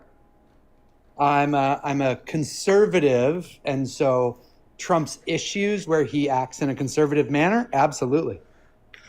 Okay, listen. So the people watching at home, they have opportunity to support me if they want. They could send donations, and every so often I do like to thank them for the donations that they send in. Do you mind if I take a moment just to do that real quick? No, all good, man. Miss G, thank you so much for the $50 donation over on PayPal. I'm just seeing this now. Miss G didn't attach a message to the love. Just hit $50 in. I really thank you so much. That is a lot of money. That goes a very small way in the small town that I live in. Thank you for the $50, Miss G. Let's show some love to Miss G in that chat. Same thing to you, Katie. Thank you for the $10 on Venmo. Says if anybody needs resources for therapy or legal counsel, please check out RAIN. That is RAINN. You're not alone, and you don't need to suffer alone. RAIN is an awesome resource. Elizabeth, thank you so much for the $10 on Venmo. I appreciate you, Elizabeth. Madeline, thank you for the $10 as well. She says, can't believe you have the patience for all this bigotry. Honestly, that's just been a working process. I'm always trying to get more patient. Bradley, thank you for the $10. She says, Dean, I was sadly a Trump supporter during the 2024 election. I wanted to thank you for changing my perspective. I actually already read that earlier. Okay, how about this? Let's see here. We are all caught up. Awesome. On Super Chat, thank you so much, Xander, for the $20. Who says, hey, Dean, just want to let you know that if we were walking down a dark alley, I would protect you. Bro, not Tracy. Not the Tracy quote, Xander. I appreciate you for the $20. And then Monch, I appreciate you for the $10 as well, who says, just found your channel today. My upstairs neighbor is MAGA plus flat earth. I do not in the slightest envy the idiocracy that you deal with day to day. That is rough, Mouch. I appreciate you for the $10. I appreciate all of you guys. We're all caught up. If you guys do want to support me, you can find my Venmo and my PayPal in the link tree in the bio and my TikTok account. You could also find them in the pinned message on my YouTube stream. And the handles on the top of the phone screen is just my name, Dean Withers, without the letter E in my last name, Withers. Just double check that spelling because there's a bunch of scammed accounts out there. Sir, go ahead and take it away and tell us why you support Trump. I'm a firm believer in borders in all environments, whether it's countries, homes, rooms, businesses. And I think Trump's focus on protecting our borders and therefore protecting the security of the country is a great thing. Okay. Border. Listen, we'll make this quick. I agree that undocumented crossings have drastically declined under Donald Trump's second administration. I just think the means in which he has used to achieve that end have been very immoral. Therefore, I don't support the end either. I don't think that he's reduced undocumented entry through proactive long-term border solutions, but rather through the heinous abuse of the human, constitutional, and natural rights of the undocumented immigrants that are already here. Examples of this would be his illegal deportations to CCOT, defending the execution of citizens protesting for the rights of immigrants on the streets of this country, blackbagging college students and taking them to detention centers against the rulings of federal judges, and of course systemically attempting to unconstitutionally reclassify the citizens born to undocumented immigrants on American soil as undocumented immigrants themselves. Okay, so Dean, I would challenge you then to say, okay, it's obviously, it's always easy to Monday morning quarterback anybody and criticize anything and everything someone does. So what do you feel is the best way to address the critical illegal immigration problem in America and the epic failure of states without enforcement by the federal government in the past to protect the borders and the sovereignty of the United States? Well, I think for the undocumented immigrants that are already here, if they're not guilty of a bad crime, they should just be offered a pathway to residency or citizenship. That way we could vet them. That way we could check them out. Seriously? And allow them to continue to stay and live in the country for the betterment of them and for the betterment of the country. They really do help us out. For the undocumented immigrants with those bad crimes, we just deport them. Now, for the border, after this process of mass amnesty, we also need to seriously expedite the legal means of entry into this country. Because the fact that the legal means of into this country can take seriously 10 to 20 years to become a citizen is why there's so much undocumented entry. So we expedite the legal means, and then we crack down on undocumented entry with pretty tight border solutions. That's my solution. So I don't understand. Okay, so if I hear you correctly, then you're saying that some crimes, and especially those crimes against individuals that are not even U.S. citizens, should not be punished. Yeah, some crimes should not be punished. Okay. That would be true. Okay. And so then what crimes, so if crimes shouldn't be punished against people that have entered the country illegally, what crimes shouldn't be punished against true Americans? So if I get pulled over for driving 10 miles an hour over. Good question. Why am I getting punished for that? I think that's a lot worse. Yet I get a speeding ticket. It goes on my record and I get points against my driving record. But you're saying if someone sneaks across I think that you ask a good question here. I have a good response. Okay. That's actually a decently good question. I think that you think about this more than most guests do. Okay. I'm actually impressed. It's a really good question. So the answer to that question is that I think that the state has an obligation to draft and enforce policy that makes the collective better off. And when the policy that they've drafted and enforced does not make the collective better off, but rather makes the collective worse off, the state then has a secondary obligation to then rewrite the legislation that existed on the books or to get rid of it as a whole. And this is the all-encompassing standard that we would use, okay, to determine if we need to get rid of a law, revise a law, or allow a law to go unpunished. And specifically, the way that I apply that principle in this scenario of undocumented entry is the costs of mass deportation are just simply way too high for the United States of America, American citizens, and the undocumented immigrants themselves. So for that reason, this would be an example of a law that makes the collective worse off. Therefore, we have that obligation to rewrite that law and then to do something better, such as mass amnesty. Okay, so I guess where I fundamentally disagree with your argument here is that these are the laws that are already on the books. These are the laws that currently exist. This has nothing to do with Trump. This has nothing to do with conservatives. This has nothing to do with Democrats, liberals, socialists. This has to do with the laws that are currently on the books of the United States of America, and specifically for immigration.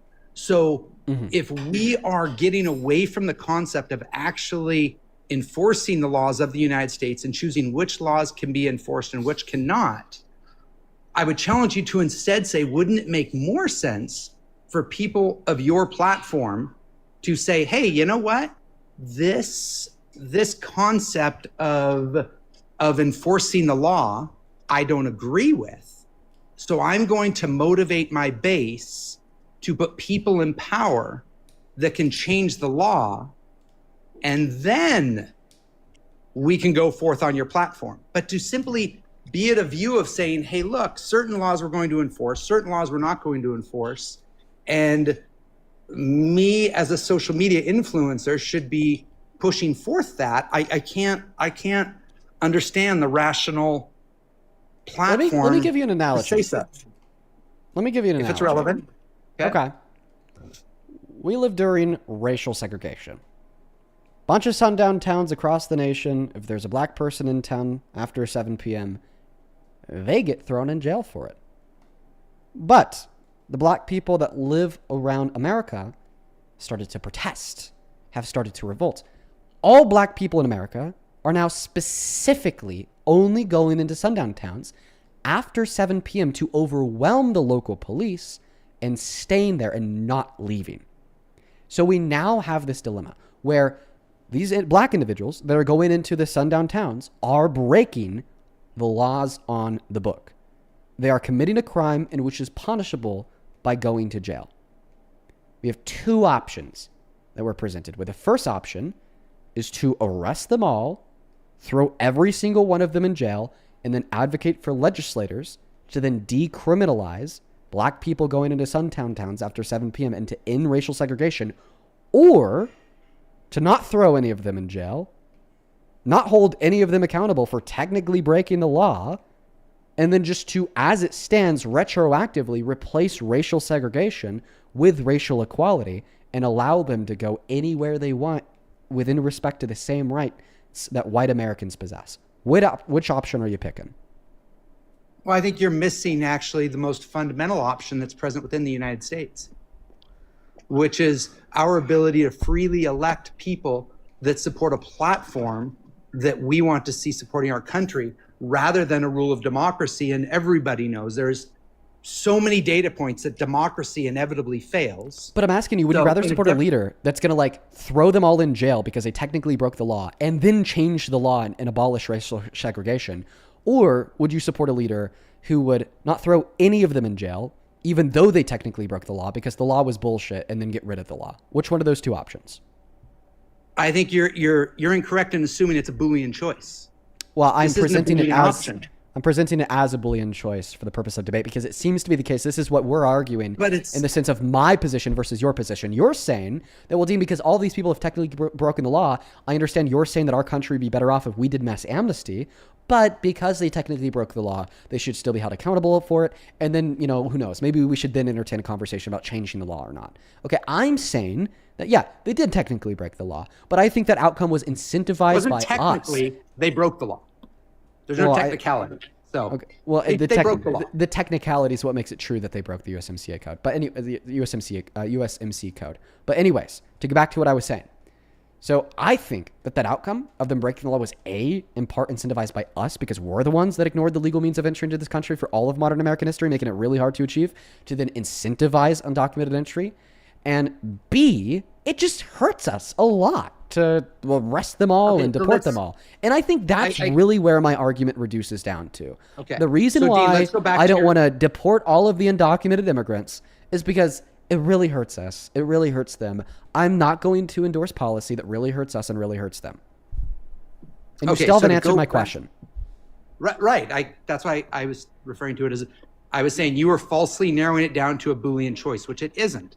What are the other options? The actual option that should be, which is exactly how we got to where we are now in today's society, was that people that saw that our country is going in the wrong direction got active, got motivated, met with fellow neighbors and friends and individuals within the United States to change the law, or to change the leadership of the United States. It happens every 2 years. Yeah, I want to change the leadership of the U.S. to support amnesty.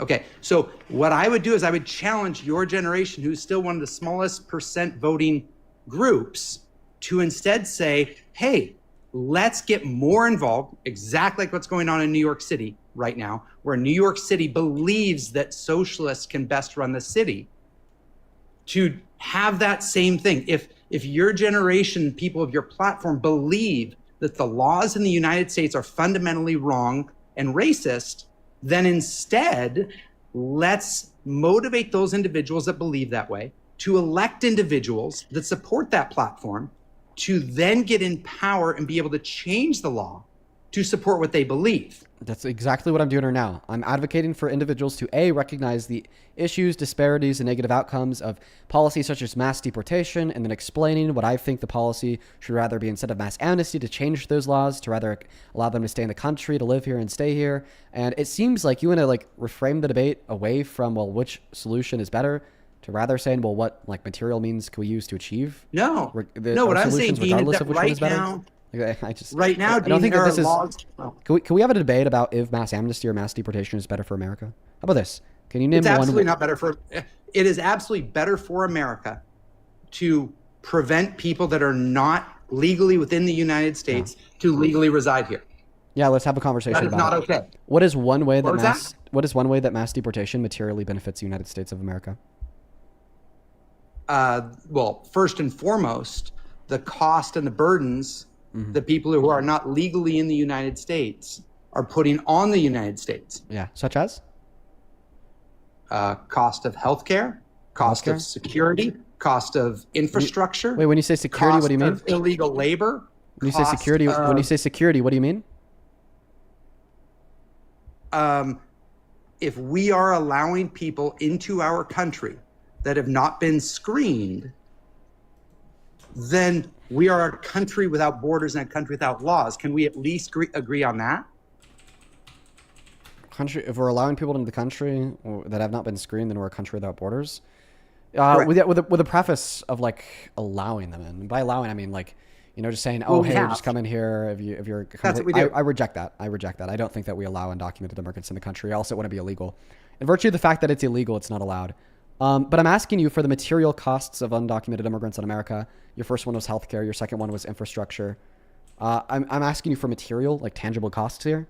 So you got healthcare and infrastructure and anything tangible else? cost. Absolutely. So illegal aliens also drive down labor cost. Mm-hmm. Reducing wages. And okay. so illegal aliens would fill the positions of legal Americans by offering their services. And I would think that maybe one area that you and I could fundamentally agree is that businesses that employ illegal aliens should be punished to the fullest extent of the law as they used to be. Because if we wanted to address, I hate to like rush you here. I'm just sorry. I'm coming up close on like the 4 hours that I like to keep the stream to. Plus my dog got into the dog I'm watching right now got into some trash, so I need to go help my girlfriend make sure they're okay. So I just got to hop off at like 4 hours straight. So we got healthcare, infrastructure, reducing wages. What else? The security. By security, what's like the tangible cost of that? And I'm just like, what are you indexing the tangible cost to? Because it seems more of like philosophical cost of like, you know, risk having a nation without borders. No. If you're allowing individuals in that have not been properly vetted, then that means that you now have individuals within the country that have not been proven to not be a threat against the United States, which means now you need additional possible security surveillance, risks. Additional security risk, additional surveillance, additional police force. Yeah. I get you. Anything else?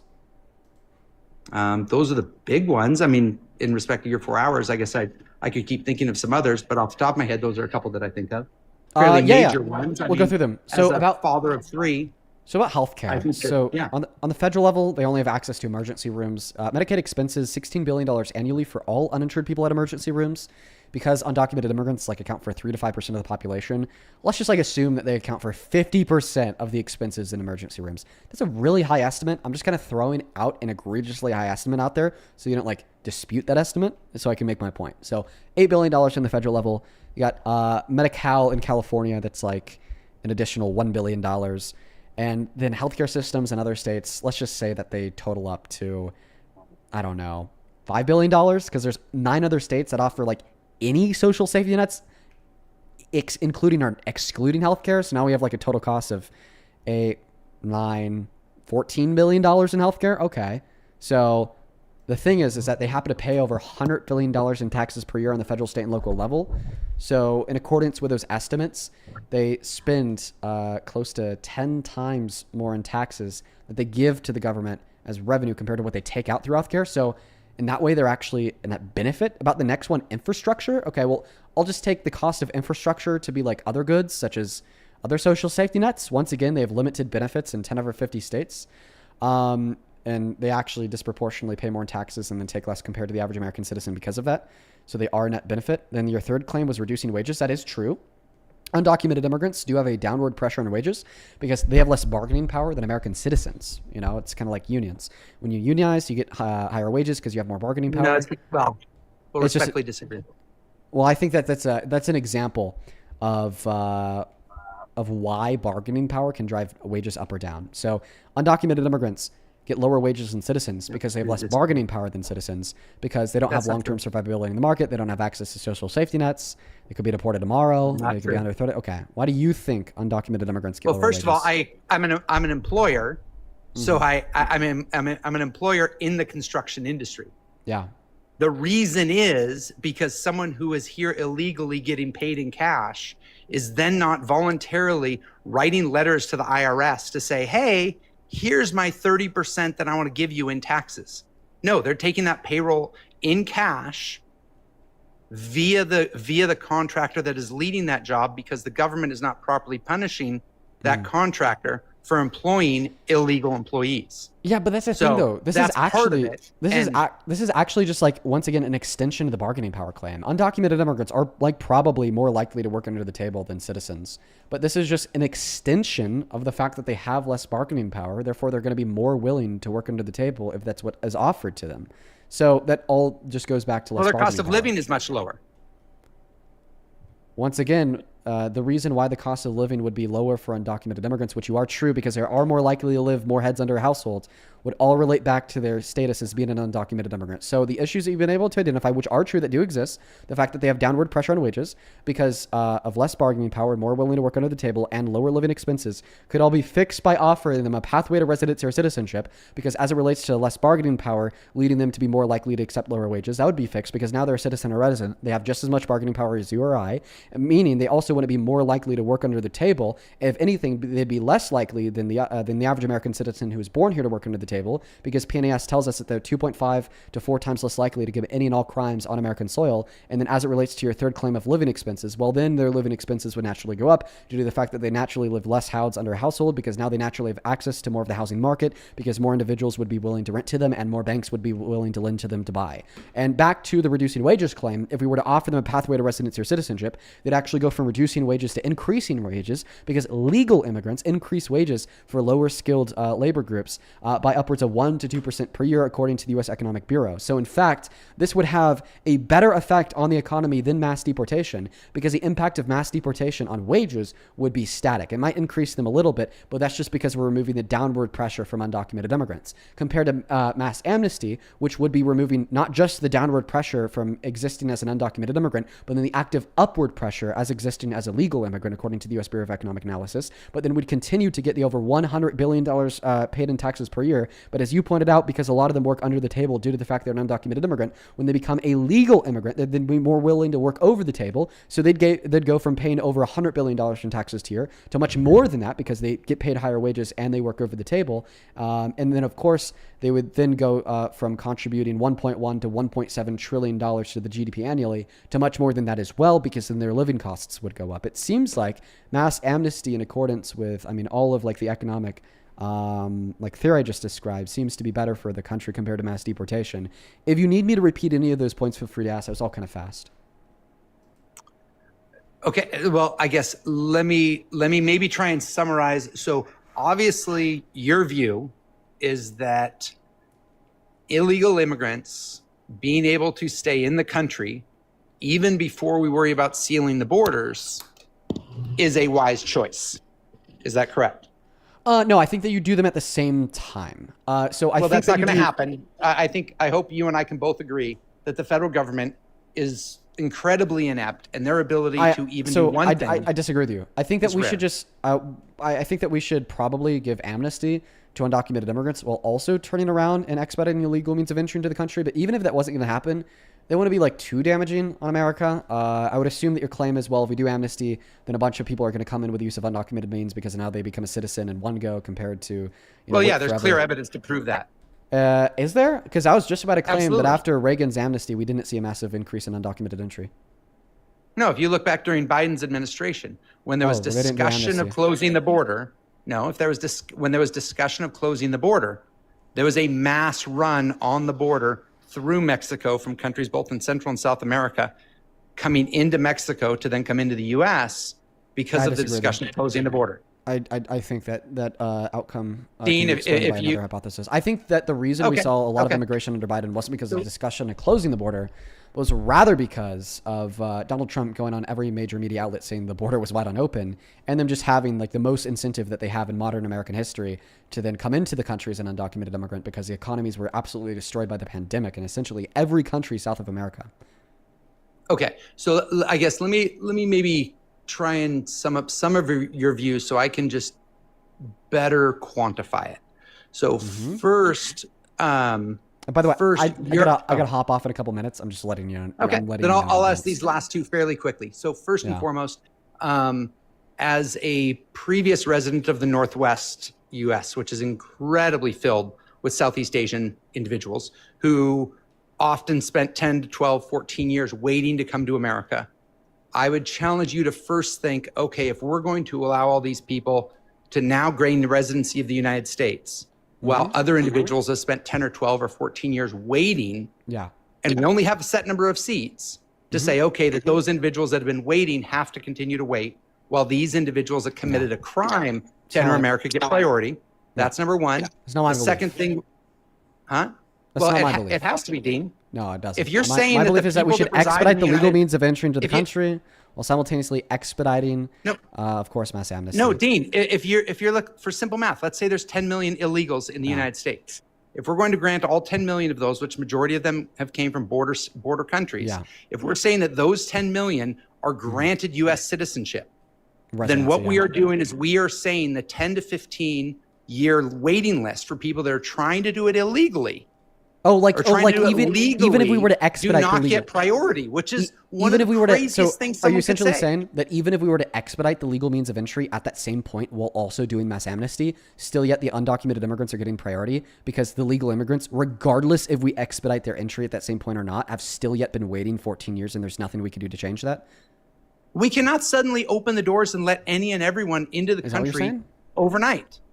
Okay, maybe that's not what he's saying. We can't simply say we're going to eliminate the waiting list, grant everyone immediate citizenship, while also granting every individual here in the United States. Well, remember, as it relates to mass amnesty for undocumented immigrants, they're already here. So there wouldn't be any like shock on the system of infrastructure or housing because they're already here. Now, for those in the legal process that have been on the waiting list forever, I do think that we should kind of open up the floodgates, pass a new, revision of the vetting processes to ensure that the people who are coming into this country are not bad people, but they're also just getting into the country a whole lot faster.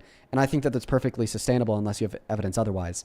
So that's my belief. And by the way, I mean, question. Okay, go on. So as a perspective question, obviously we are capped at the number of people that is right to let into the country each year. So would you support sending hypothetically one illegal alien that obviously committed a crime to be here out of the country, and for every one illegal alien that we remove from the country, we grant one that's been on the waiting list to legally enter the United States U.S. citizenship? Could you at least support that? Well, I mean, that question preassumes that there's going to be a hard cap. I would say that we should just let them both stay here. But I mean, if we were, the other ones aren't here yet. I'll still play your hypothetical. Like, let's just look at the pros and cons. Well, the undocumented immigrant already has their life built here. They're already functioning as a You're labor making a in the huge workforce. assumption there. Well, mama, as functioning like a labor of the workforce, okay, actively contributing, paying taxes. This is representative of a lot of undocumented immigrants. Probably be more economically destructive if we were to deport that undocumented immigrant. So what I'd say is that, because I don't want to choose the undocumented immigrant over the legal immigrant, because I believe that it'd be a good thing for them both to be a citizen here. That we should probably just waive that cap. Okay, allow all the undocumented immigrants with bad crimes on their records to come in here, be citizens or residents. And then also expedite the legal means for those in the legal pathways. And see, the thing is I think that you're struggling. We fundamentally disagree on that core belief that you and I have about America. I'm the one that's able to demonstrate why mass amnesty is good for the country, and you're the one that's unable to demonstrate why your policy view mass deportation. I respectfully is good disagree. For the country. Well, I mean, I asked you to demonstrate. I asked you to demonstrate the quantifiable benefits of mass deportation to America, and I was able to go through each point that you made and demonstrate how either it fails or we reap a greater benefit through mass amnesty. So I don't think you have the grounding to disagree. Well, I will 100% agree with you, Dean, that I do not have the Rolodex of data in front of me right now as you have. So you are absolutely right that you are able to access data at an immediate an immediate point for which I do not have access to at this immediate second. I just happen to have like individual is conversations over like everything that you've said at like one point in like the last 6 months. So it's just like memory recall of information. Well, and you know what? I look at it from things that hit very close to home. I look at things like my brother who works in medicine. When illegal aliens come in and they don't pay the bill, they still have to provide the service. Yeah, that doesn't hurt your And brother, my by the brother way. does not get paid. No, that's not true. Dean, you're fundamentally wrong. This is my brother. He lives 9 minutes from me. Want to know some crazy You are shit? wrong. Want to know some super crazy shit, dude? My sister also happens to work in medicine in an ER and provide services for I guess we both have a sibling. My sibling gets paid. I don't know. I don't know about yours, but the reason why I know that your sibling gets paid is because the only time medical health care providers are like forced to provide services to undocumented immigrants or anybody when they don't have insurance is in the ER. And when an undocumented immigrant, in the ER. So does my sister. Wow, holy shit! Look at us. So when somebody walks into the ER without health insurance, okay, well then the finance room at the hospital goes, pay your bill. And then they like try to stick that medical debt to that person without health insurance. And then they never pay that medical debt. And then they turn around and they say, well, in like the last fiscal year, we've had this amount of services that have gone unpaid for by people without reported health insurance. And then they take that information, they tell that information to the federal government. And then under the EMTALA Act passed under Obama, Medicaid then expenses out however much money they weren't paid by these people to their hospitals. And the doctors get paid, with their typical pay cycle. And then the hospital gets paid at the end of every fiscal year. So that's how it works. Medicaid expenses, that's not how $16 it billion annually out for this. So Your brother clarify, absolutely what gets actually paid. happens is with medical doctors, specifically ER doctors are not employed by the hospital. They're on contract, and hospitals hire medical groups to provide the medical staff. That's not always true. I bet that's true in some scenarios, but that's not true in all scenarios. And if you're saying that's true of the scenario of your brother, then your brother just got fucked with a bad contract. He's actively getting scammed, because what that tells me is that this medical group is able to gain access from like the financial information at the hospital that's employing them. And then the medical group still gets paid, okay, for, all of the time of like the contractual labor of your brother, but then they just choose to not give that money to your brother, specifically when he provides services to an undocumented immigrant in a very predatory way. Okay, so this falls down to a very predatory medical group that your brother agreed to a very predatory contract with, not undocumented immigrants, Across and not 3 the law. states. Because I promise that hospital is still getting paid when they provide services to undocumented immigrants by Medicaid, and that medical actually, group what they do, Dean, is they record it as a loss, and they record that loss on their balance sheet, which they can deduct as services rendered for which they were not provided. Nope. But unfortunately, medical staff are not able to do that. They record that loss, they report it to the federal government, and they're reimbursed for it.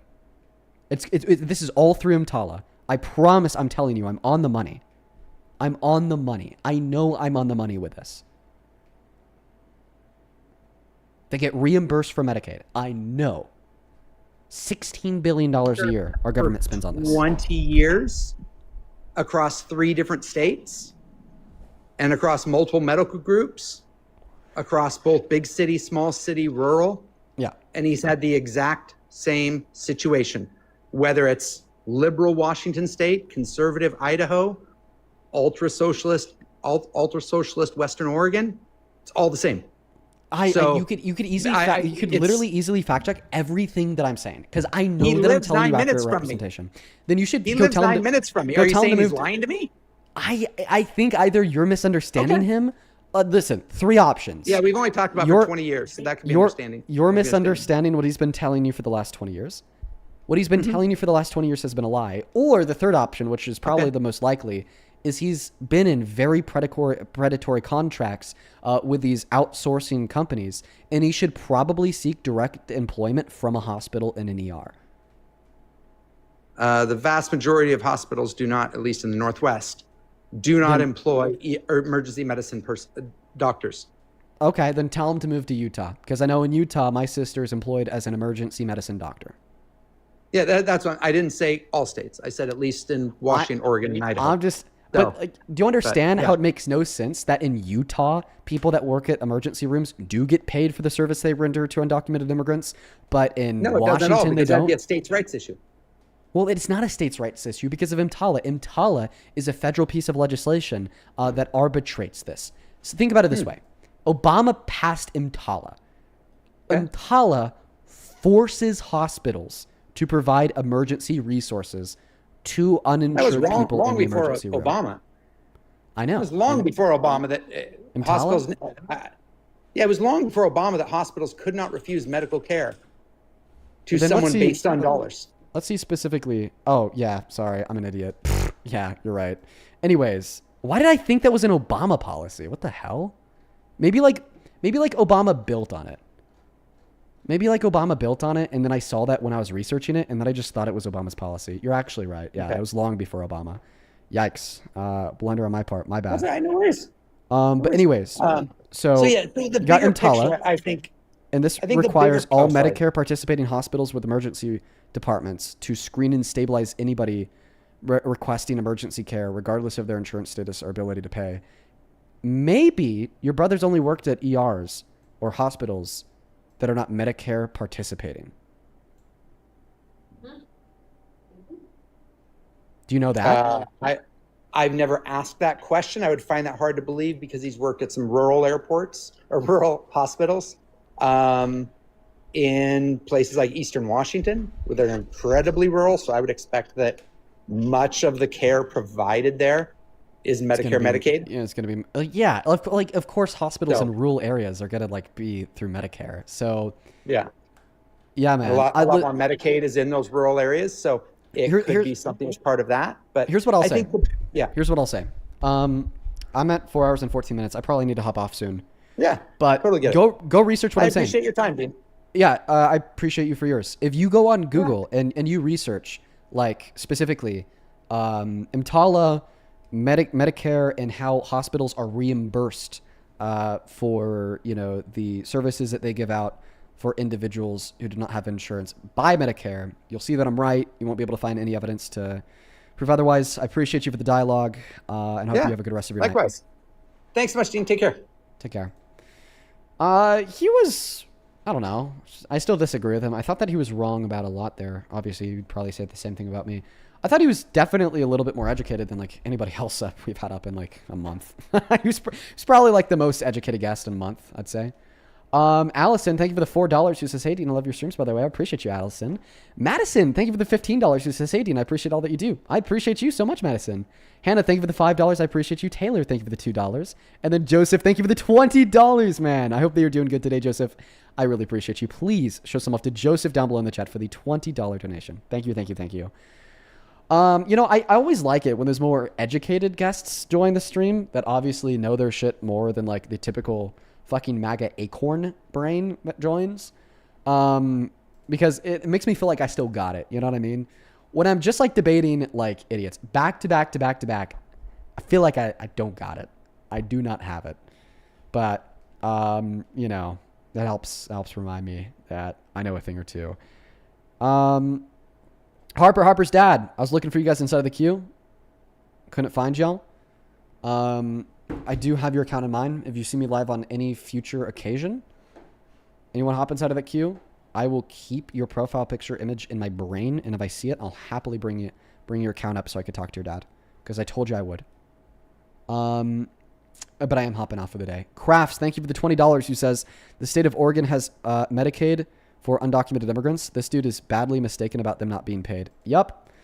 Thank you, Charmer, for the $10 who says 20th stream, first donation. Thank you for all that you do. Well, I appreciate you, Charmer. And that's crazy. 20th stream, you're awesome. Over on PayPal, thank you so much, Anissa. That is ANISSA. Thank you so much for the $100 donation on PayPal. Jesus Christ, Anissa. Let's get 1,000 Anissa W's. That is unreal. Thank you. Anissa with 100 says, hey, Dean, love your streams. I was raised and brainwashed to believe in everything the right side stands for, but you have changed my life for the better. Thank you so much. I'm now much happier. Now, much love. I love that so much, Anissa. I'm so happy that we could pull you out of that alt-right brainwashing. That is literally the function and the purpose of these live streams.